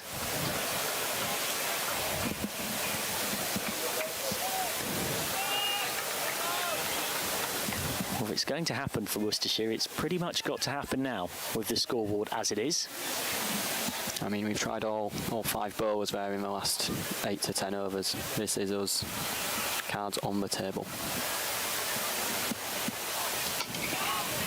Is there a realistic kind of golden arm type option? I mean, the one that comes to mind if you were really looking towards something different might be D'Oliveira, his leggies. Maybe. For me, it's Swanepoel. You have a player with more pace, it's your overseas bowler. In the same way, when Yorkshire were a little bit under pressure at the end, they went to Yadav. Sometimes you've just got to rely on the players who do something different. But it's always going to be hard when there's this little scoreboard pressure. Yep, 84 to win in what is not quite literally, but effectively now a T20 with 8 wickets in hand. Swanepoel on once more, but comfortably driven by Wharton. Yeah, we speak about the pace of an innings earlier, how you can count backwards at times, and I think about the Hampshire game that Worcester had this week, where we scored 170 in the last 20 overs, which is a respectable enough T20 total. Now we're trying to defend 80, that's a stark difference. You think defending 80 is probably 15 boundaries in 20 overs? That's going to be hard to avoid.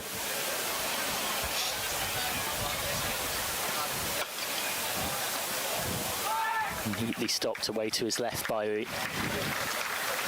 mid-off.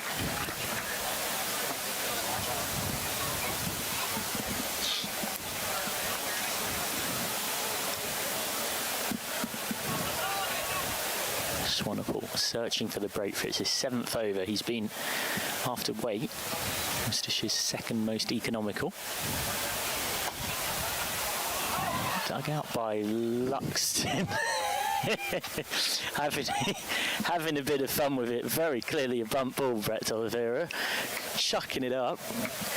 Had yours truly for a second doubting if I'd somehow missed something.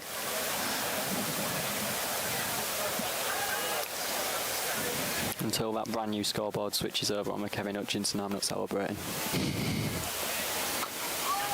Yeah, they've done plenty to keep things moving and improving here at York. The temporary stand is actually smaller than last year, though. Well, we didn't know Ben Stokes was coming at the time. Yeah, exactly. Who on earth at that point a few months ago would have realistically predicted that would be happening? Friday's game against Durham, already a sellout.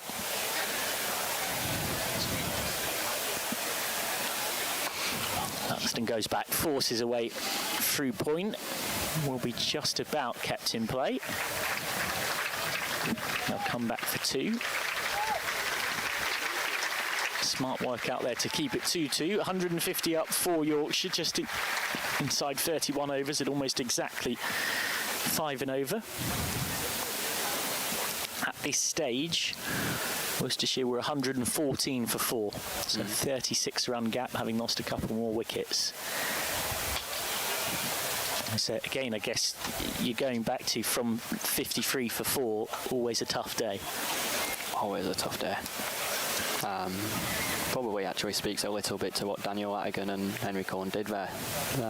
To be able to soak up pressure while still Dan hit a 6, Henry kept the tempo going really well. To be able to play in a position like that and get yourselves 200 on the board, as much as we'd have loved probably another 30, I reckon Pars has 270, so he could have tried to defend with 260.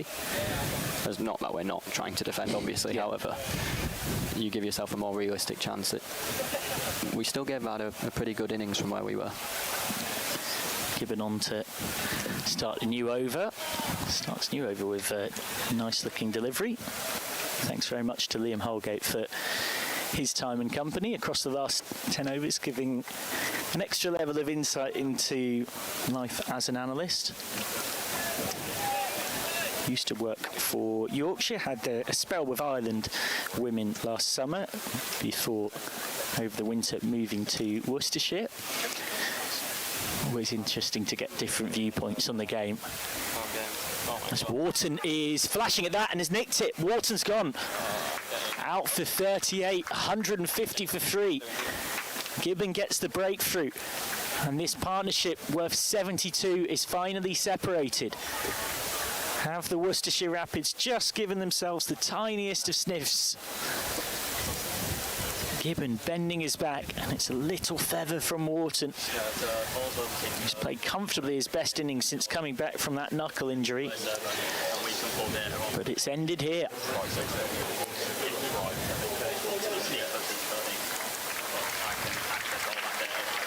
So Luxton yet again needs a new partner. Out comes Sam Whiteman.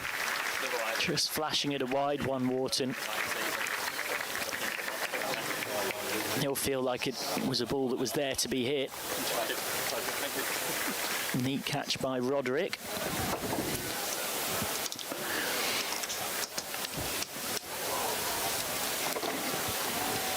I remember Bob Willis, the late great Bob Willis, as a commentator. I mean, he'd probably say it more if there was another wicket lost now, but it would be one of those sort of now then. Yeah. When he said it in that intonation, it was just his way of saying, well, hang on a minute. This game looked like it was heavily tilted in one direction, and it's just the doors being slightly opened. But Yorkshire will know, of course, that this is a reuniting of an excellent partnership, because Luxton made 117 and Whiteman made 74 in the win against Sussex at Hove, where they put on a mammoth 160 off 212 for the fourth wicket. So these are two who are both very much in form.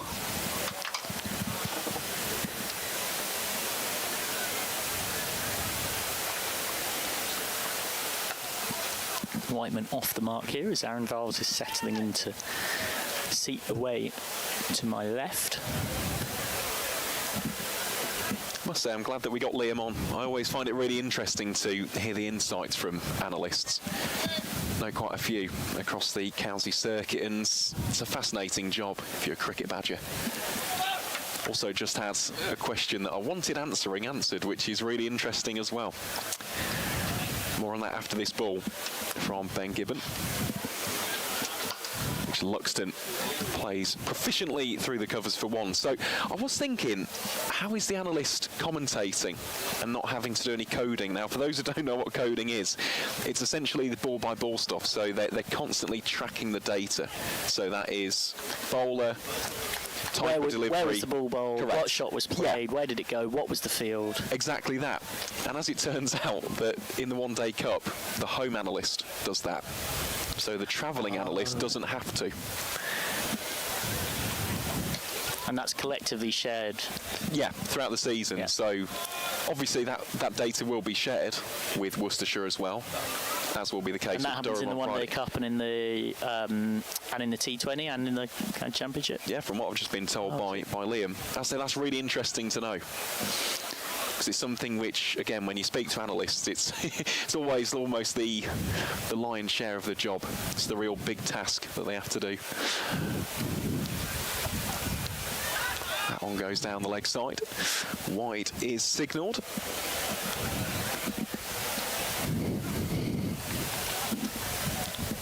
No, just to go back to your previous point, Michael, as well, it is an interesting passage of play, this, because if Worcestershire were to get another couple of wickets, let's say it goes to 170 for 5, suddenly there's a few nerves hanging about in the Yorkshire dressing room.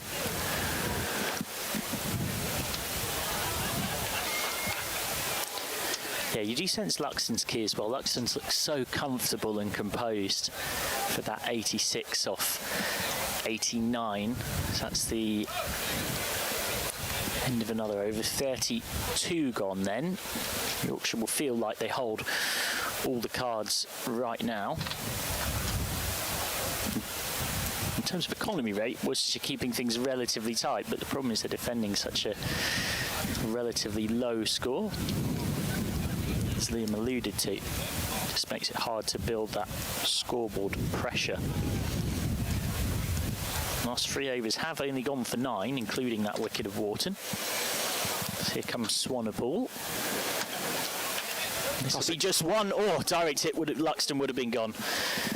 Great pick up and throw from Libby. Well, that's the kind of magic moment that in a run chase as a fielding team defending a low score can make it all feel so different. That's an amazing pickup from Jake Libby. Goodness, but he's made that look so easy. The ball almost like a magnet just went into his palm. Goodness me. Yeah, that really would have been a key moment, especially with it being Luxton.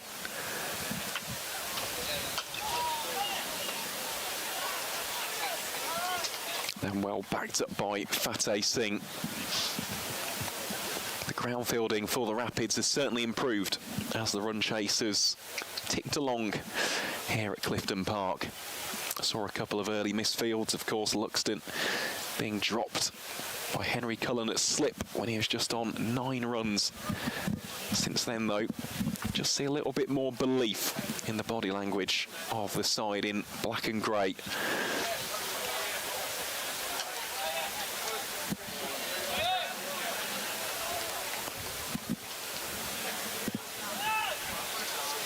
Really has been a brilliant day's cricket as well. Really healthy crowd. The grandstand has been packed throughout the entirety of the game. The marquee has been well populated. Even below us, so many camping chairs and spectators enjoying the action, and they'll enjoy that latest shot courtesy of Sam Whiteman. A simple push, a lean through the covers for 4. Great way for him to get his boundary accounts up and running. He now moves on to 5. But days like these remind us of why we absolutely adore county cricket. Seeing so many people heavily invested, whether they're Yorkshire fans, Worcestershire fans, even seen a few different county caps hovering about the place. Short and swivelled away by Whiteman for 1.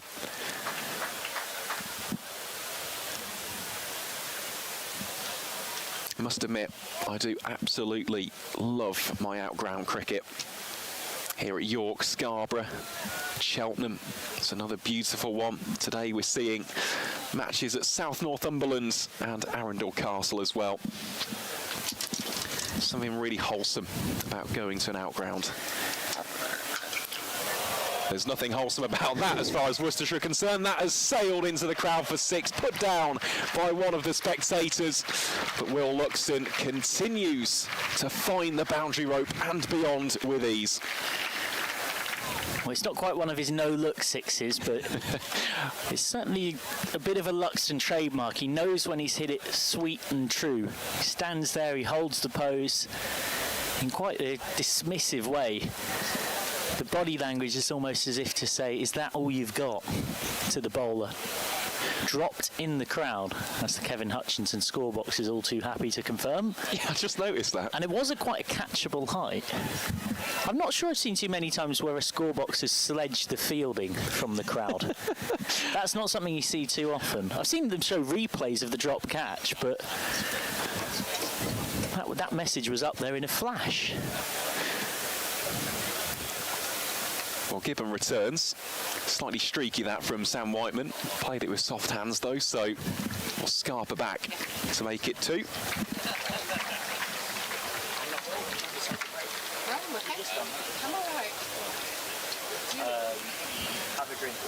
Yorkshire move on to 167 for 3.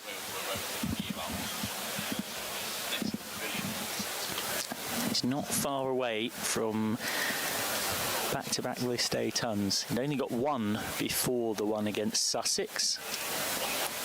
Now he's watching from the non-strikers as Whiteman cuts with real authority for 4.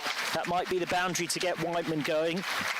And Worcestershire will fear this is getting away from them quite quickly, all of a sudden in the chase. And you can hear the Yorkshire fans chanting the county's name. That is a terrific shot from Sam Whiteman. Inch perfect placement.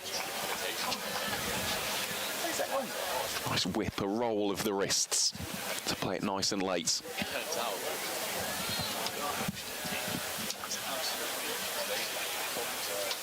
tries it again. Playing a miss there for the Western Australian. Good take as well by Gareth Roderick.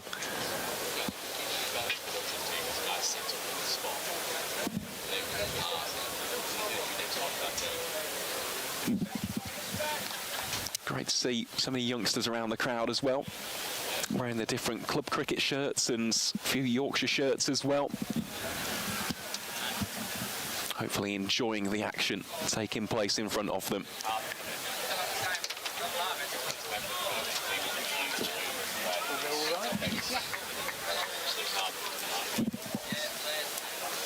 Do they appreciate the same? Yes.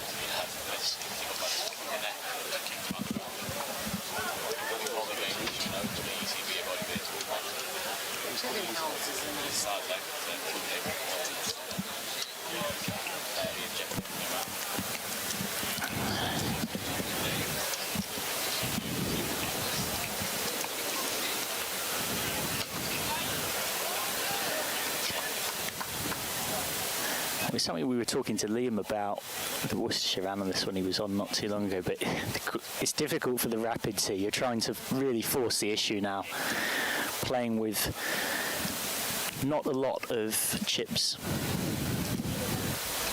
As he pointed out, there was that sort of 6-over spell just before the wicket of Wharton where pretty much every bowler was used. Yep. Yeah, only 60 runs to defend now. It's not impossible,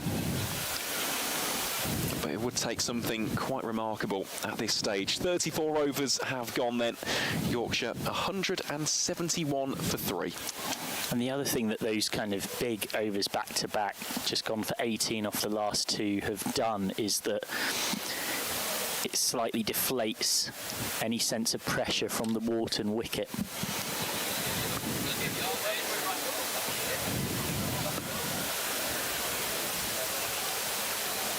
Looks like it's going to be Fateh Singh again.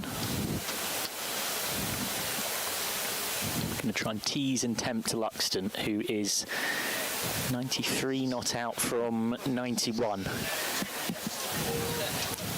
Starting to show the kind of impressive performances that his talent has shown he's capable of. Arguably one of his coming-of-age innings, that 90 not out away against Lancashire in the T20 last season. He got his maiden ton in 2024 in this competition, the One Day Cup against Warwickshire, with 105 not out. So much of cricket about the magical 3 figures. Luxton might well fancy this because hitting towards us on the leg side, he's got the breeze in his favour as well. Fateh Singh is going to play on that sense of temptation. Luxton will just quite contentedly take one. Luxton on to 94.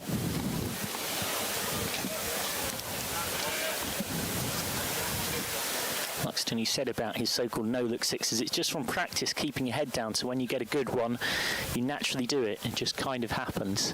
You hold your position. I spent a couple of winters at Greenvale. I'm sure there's quite a few watching from that part of the world taking a level of pride in seeing Luxton score runs. Greenvale Kangaroos.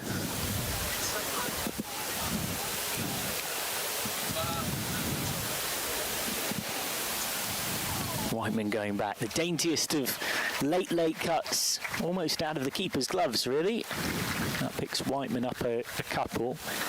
He has looked very assured for his run of ball 14. He's looked like that player that's coming out from a good innings a few days ago where it almost just rolls on. Completely agree. You can see how he's setting up in the crease here. Just looks completely unbothered, going about his natural game and timing it very well. Quick single, well judged by Whiteman. Case in point, that shot right there. Met the pitch of the ball nice and early. Picked his spot and just went for it. He's made that look very, very easy. Goes back, Luxton forces away through cover point. He scored a lot of runs in that exact part of the ground. today, and he's got 4 more there, which takes him on to 98. Yeah, the home fans absolutely loving this so far, and why not? It's been a real showcase, hasn't it, of what Will Luxton is about. Such a dangerous and clean striker of the cricket ball. 1 boundary away from the magical 3 figures. It was a pretty similar shot, but unfortunately for Luxton, just a little closer to point, and the fielder makes a point of watching the spin. So Luxton is just 1 run away from a 3rd List A ton. Has got a red ball ton against Warwickshire at Scarbados earlier this year. Whiteman's turn to work it into a gap. What will be an easy 2. Yep, good running there. Early call. Clear in the communication as well. Nicely judged.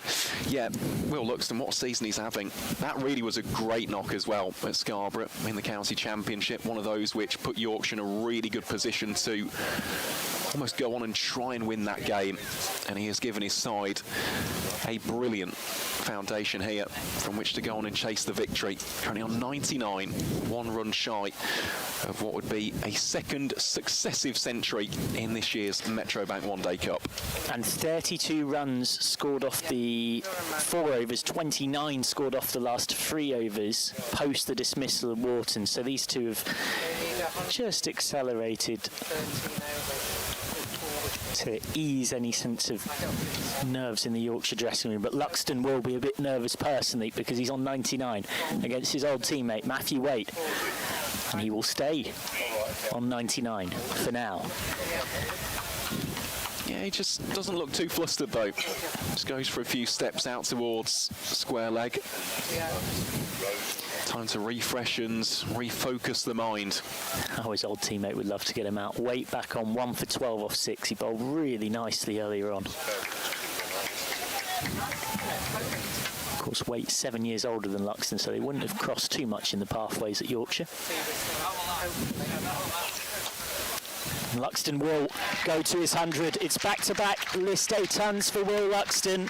117 away against Sussex at Hove, and then follows it up with 100 not out off 96 with 12 fours and 2 sixes here at York. The 3rd List A ton of his career, and having got his first red ball century this summer as well. Having had a difficult start to the season, it's turning into an excellent 2026 for Will Luxton. Special knock this as well. It's one of those situations where, as a chasing side, if you lose early wickets very early on in the chase, it starts to compound. It gets very, very difficult. 100 from 96. He's taken the attack to the Worcestershire bowlers and done it in phenomenal style. Whiteman's turn to stylishly drive away for 1. The shots as well with which he's found the boundary, especially those ones over mid-wicket, square of the wicket as well, out towards deep point. Oh, it's been an exhibition really of what his game is all about, and he has put the Rapids bowlers to the sword. Admittedly did have that second life, didn't he? Dropped on 9 by Henry Cullen. Since then though, this has been imperious. Waite hunting a run out of Whiteman, who was alert to it.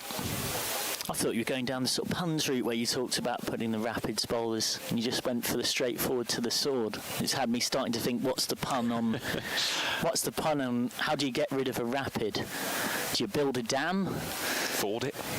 Who knows? Yeah, exactly. Well, you build a dam. Yeah, I suppose water's not going past.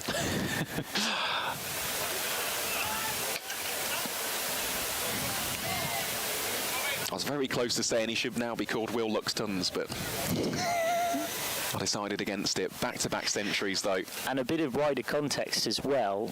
He got 64 in the first game of this comp at home against Hampshire, 24 at Glamorgan. So he scored 205 in 3 innings before this, which is now 305 out 3 times, as things stand.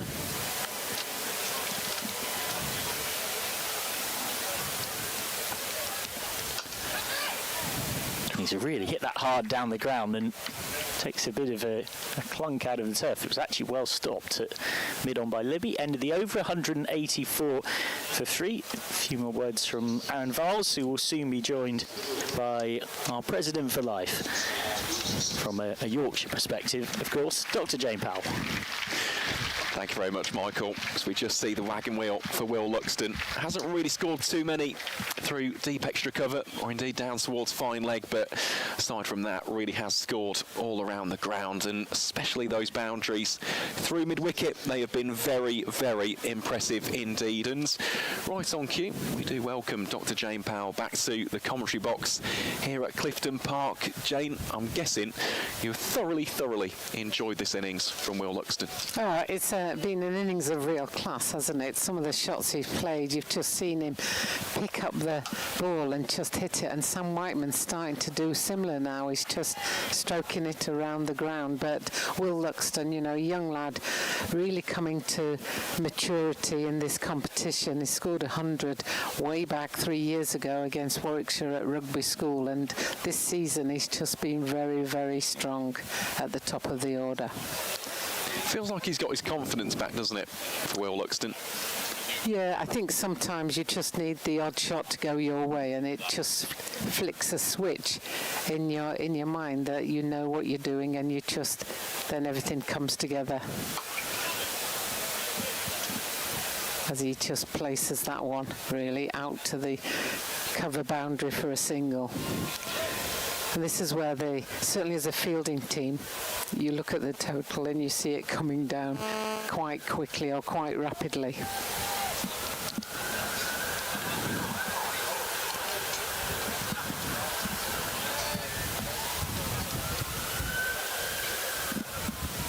Well, both sides know it's in firmly in reach at this stage. Whiteman turning that one round the corner for a single. Did jet off for the first one, but... Yeah, he's got a real knack, hasn't he, of just stepping inside and just working it round onto that leg side, and it looks effortless and it's very safe. It is, and it's frustrating as well for the opposition because it's low-risk cricket, isn't it, for Sam Whiteman? It's bread and butter in his natural game. He's not losing his shape. He's not having to open up the arms. It's quite literally just using angles and trying to pick those gaps, and that's all he needs to do at this stage.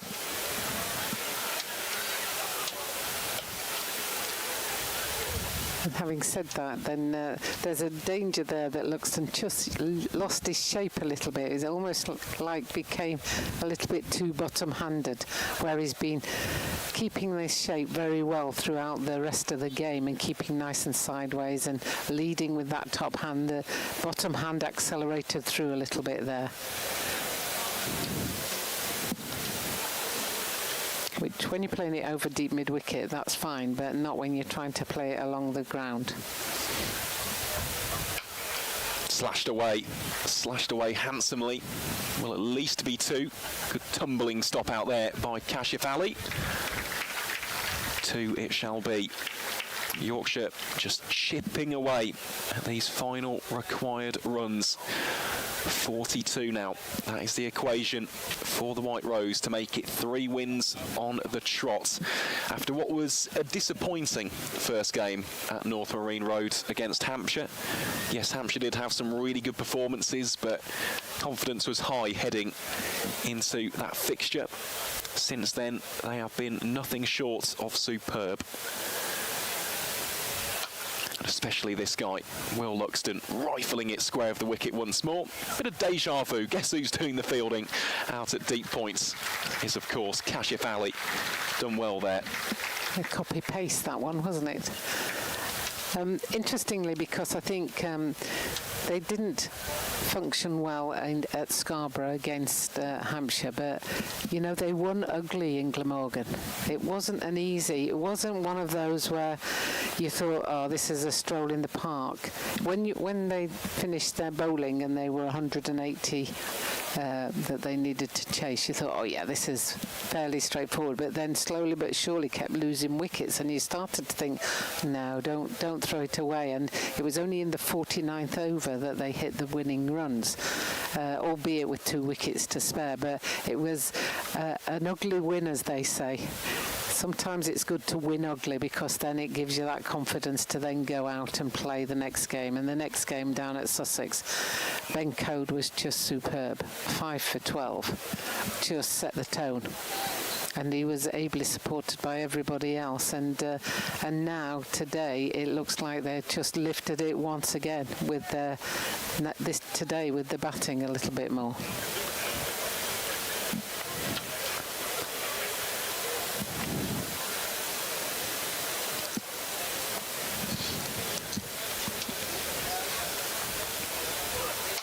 Luxton tees off once more. Kashif Ali will not get round to that one. Almost golf style, just launches it out towards deep forward square. Well, Luxton, well, he's already reached that personal milestone. Can he see the white rose over the line? And just going back to the overall performance here, Jane, I know there's still overs remaining, anything can happen in the game, but you'd say, looking at it from our position, this has been a very complete performance across departments for Yorkshire. That's a lovely shot as that comes down to the boundary for 4 runs on the offside. Yes, and I tell you where you start to see the confidence of a team is in the fielding. You know, and Yorkshire really put the pressure on. If you remember, the ring fielders were nowhere near the ring. They were inside of the ring. So they were inside of the ring and making sure that the pressure was on right from the start. And they just held Worcestershire up from scoring any runs. Oh, that is enormous from Will Luxton. He's cleared the ground. That's huge. I think that's gone to Evie's kitchen. I think it's down in Evie's kitchen, that one. My word, that is some strike, isn't it? Massive shot, that. Wow. Yeah, fair play, Will Luxton. I think it's gone into Evie's kitchen just about. Or towards the ice cream. Either or. Well, that is an exceptional shot. Boy tries to go again this time down the ground. Luxton now on 119 from 107. And all of a sudden you need 25 to win. You know, that's where it suddenly accelerates. It's like, crikey, where did those runs go all of a sudden? They're now a good 60 ahead of DLS, which gives you a real indication of how well they have played this second innings.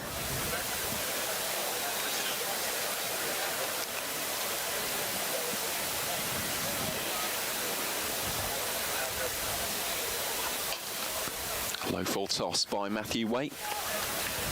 Manufactures a singled as Will Luxton. And that will signal the end of the 38th over. Yorkshire 207 for 3. The home side now just 24 runs shy of the victory as the sun begins to peer through the clouds on what has been a glorious day in North Yorkshire. Yeah, 24 off 12 overs left. You know, it's one of those where you feel it's a bit of a struggle at one stage, and then all of a sudden it becomes relatively straightforward, and you can start to see some of the locals starting to, they've decided that it's already decided, and they're starting to make their way home. Cars are coming out of the car park. It is a little bit of a bottleneck at the end of the game, so it's one of those where people are trying to get ahead of the game really and just get out before everybody else tries to get out at the same time, and queue all the way up to the roundabout up Clifton Road. Here's Taylor then to Luxton. Nice looking shot for no run.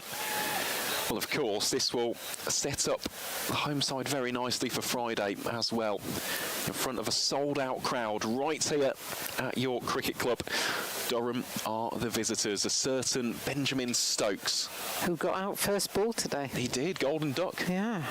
Bowled by Dan Douthwaite, former Surrey and Warwickshire age group and pathway cricketer.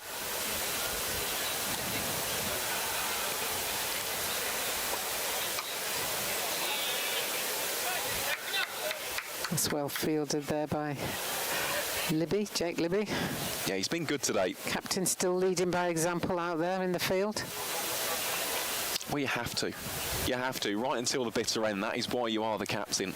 You've got to be that leader, even when other people's shoulders are slumped and the heads are dropping. You've got to remember what your role is as that leader. So important to maintain that stoicism. Yes.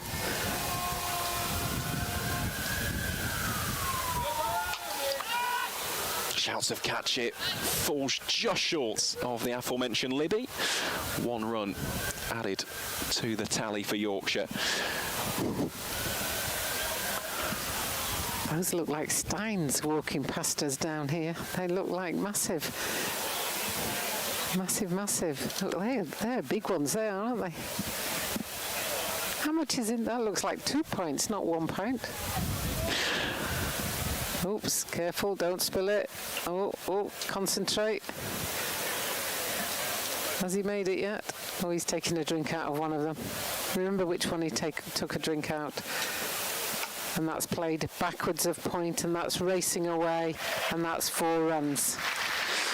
Yeah, Sam Whiteman, his timing has been impeccable so far. The lateness with which he's playing the cricket ball is something else, and even there, it just opens up the wrist. Little roll, little flick. So much pace added onto the ball. There was no chance whatsoever for Fateh Singh. I think he's drinking out the other one now. He's definitely, look, he's drinking them both.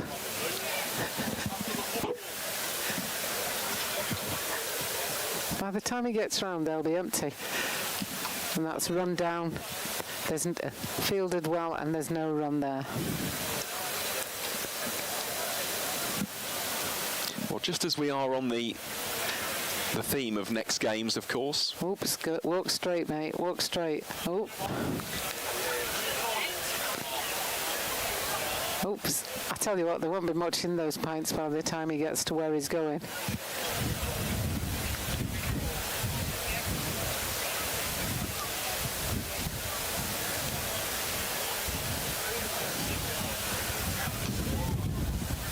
Solidly played by Sam Whiteman. End of the 39th. Yorkshire now 212 for 3. Meanwhile, the pints are still being walked round the ground. Do you think he's being sponsored for how many laps he does? Oh, and there we are as well. Alongside Adrian to our right. Murph, you're on. Looking like a rock star. Miles Ark, the cameraman, of course, to my left. Done a fantastic job all day. So has everyone around the broadcast team here at Yorkshire Cricket Last TV. seen, heading into the woods. Now that would be impressive. I think he's round the back of the scoreboard now.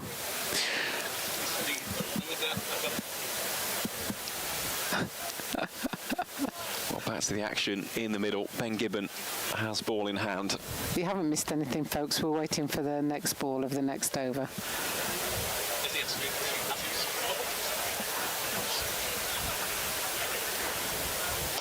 Oh, Ball and superb drive. Driven for 4. A full-blooded drive of the very highest calibre by Will Luxton. That's a super drive, isn't it? Perfect. If you want to know how to play a cover drive, just watch this, boys and girls, because this is absolute perfection. Yeah, I can watch that all day long.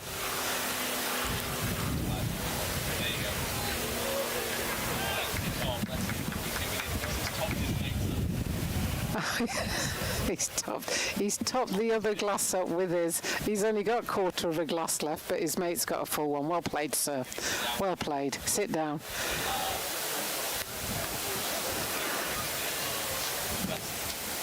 Good man, good man.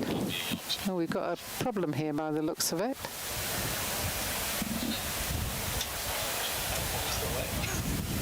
We're still waiting. I think he's injured. So he's going off the field, I think. I think he's about to take his cap and come off the field. So somebody else will have to finish the over. Yeah, Ben Allison, the substitute fielder, coming on for Ben Gibbon. Well, we hope that's... Looks like he's going to finish this over. Yeah, he is. Definitely is. The ball is in the hands of the South African all-rounder. We hope this is nothing serious for Ben Gibbon. It's been really good to see him back, taking a couple of wickets today. But he will probably play no further part in this game. It will be Swanepoel to round out this 40th over. Yorkshire just 15 runs shy of the victory. Here is Swanepoel then against Luxton. Pulled very firmly out to deep backward square for one. So yeah, just going on to the next game for Worcestershire. Of course, that's taking place on Friday, the 31st of July. A special occasion as well. Blue for Bakes in support of the JB33 Foundation. Should be a great day for the club. Fallen driven this time by Whiteman. Super shot. Fantastic. What a lovely drive. You know, these two are showing just how to play risk-free cricket at the moment, just with some glorious cover drives and then some mighty pulls and blows. But the score races on to 2-2-1. They just need the 10 runs now. And they've still got, well, we're in the 40th over. And that's going down to backward point for another 4 from Sam Whiteman. And Sam Whiteman is playing a real cameo little innings here. He's moved on to 37. The scoreboard always changes just when you're reading what's on there. There's 6 runs to win with 62 balls remaining. It's on 33 is Sam Whiteman. Well, one shot would win the game here for Yorkshire. You wouldn't bet against Will Luxton to do it with a 6. No, but part of me is hoping that he won't do anything silly and get himself out now, because it'd be nice to have that star by his 120 or whatever he finishes on. 120. He's on 126 at the minute from 113. Here is Swanepoel. Can Luxton finish the game in style? No, he can't. He's been caught at mid-on. Jake Libby, he has been safe as houses, brilliant with his ground fielding, and that will bring to an end a storming innings courtesy of Will Luxton. He departs for 126, and Clifton Park rises to its feet.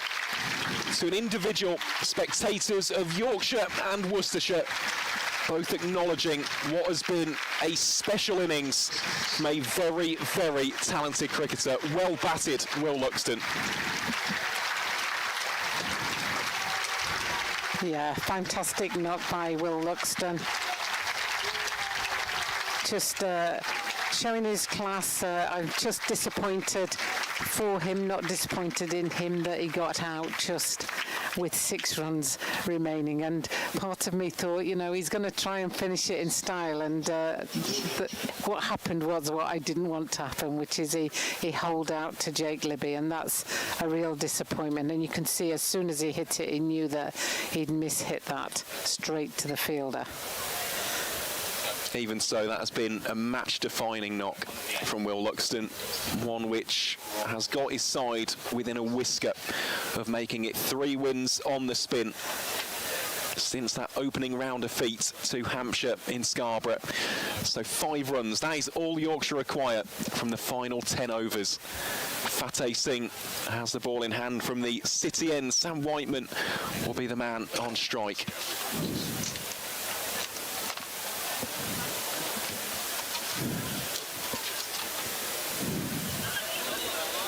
This has been clinical from the White Rose today. Here is Singh then to Whiteman. Paddles that one down to fine leg for a single.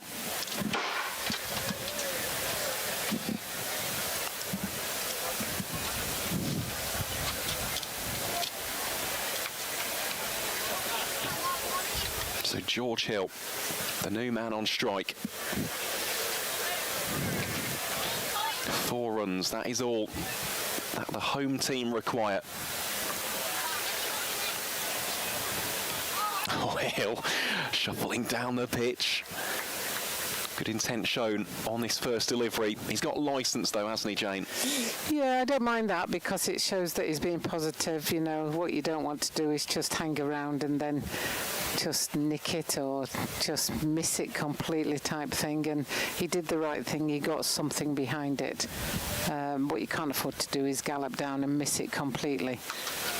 And that's just pulled round, and that'll be the winning runs with George Hill just pulling that round to mid-wicket for the boundary and the win to Yorkshire in the 41st over. Quite a convincing win. Well, that has been a thoroughly professional and commanding display with the bats for the White Rose of Yorkshire. George Hill hits the winning runs, and it will indeed be 3 wins on the spin for the home side. They head into that big ticket encounter against Durham on Friday the 31st of July with plenty of momentum, confidence and belief. Just to run you through some of the standout performances from today's game. Well, of course, the big one will be Will Luxton, 126 from 114 deliveries, aptly supported by Adam Lythe early on. He scored 21, James Wharton with 38 and Sam Whiteman an unbeaten 34, building off the back of what was a very, very strong display with the ball from the likes of Kuldeep Yadav. He had 2 for 34, Jack White 2 for 42, Ben Code 2 for 46 and George Hill himself with 3 for 54. Worcestershire, having been bowled out for 230, probably knew that that total was below par, but the way in which Yorkshire have chipped away and chipped away some more has been incredibly impressive to see, and they will go towards the top of Group A. Well, Jane, just before we say our goodbyes for today's broadcast, Group B I should say, Group A of course being the other one in the Metro Bank One Day Cup, what would you make of that display, and what can Yorkshire take from that performance heading into Friday? Yeah, I think a very comprehensive professional display. Started with some good fielding and some good bowling and wrapped up with some fine batting, particularly from Will Luxton and Sam Whiteman. And if you've got nothing better to do on Friday, I would encourage you to have a look at the game online. I think all the tickets have been sold out. I think the attraction of a local match against Durham is certainly drawing the punters in, but please join us on Friday and we look forward to seeing you then. We most definitely do. Well, as we see the spectators on the outfield here at Clifton Park, a reminder of the final result here from York Cricket Club. Yorkshire do make it 3 consecutive victories with a 6-wicket win over the Worcestershire Rapids on home soil. From myself, Aaron Viles, from Dr. Jane Powell, Michael McCann and all of our guests here on the broadcast today, we thank you ever so much for your company, and we'll see you in a couple of days' time as the White Rose entertain local rivals Durham. Until then, thank you ever so much for joining us here on Yorkshire Cricket TV, and we wish you all a very safe and enjoyable end to your Wednesday.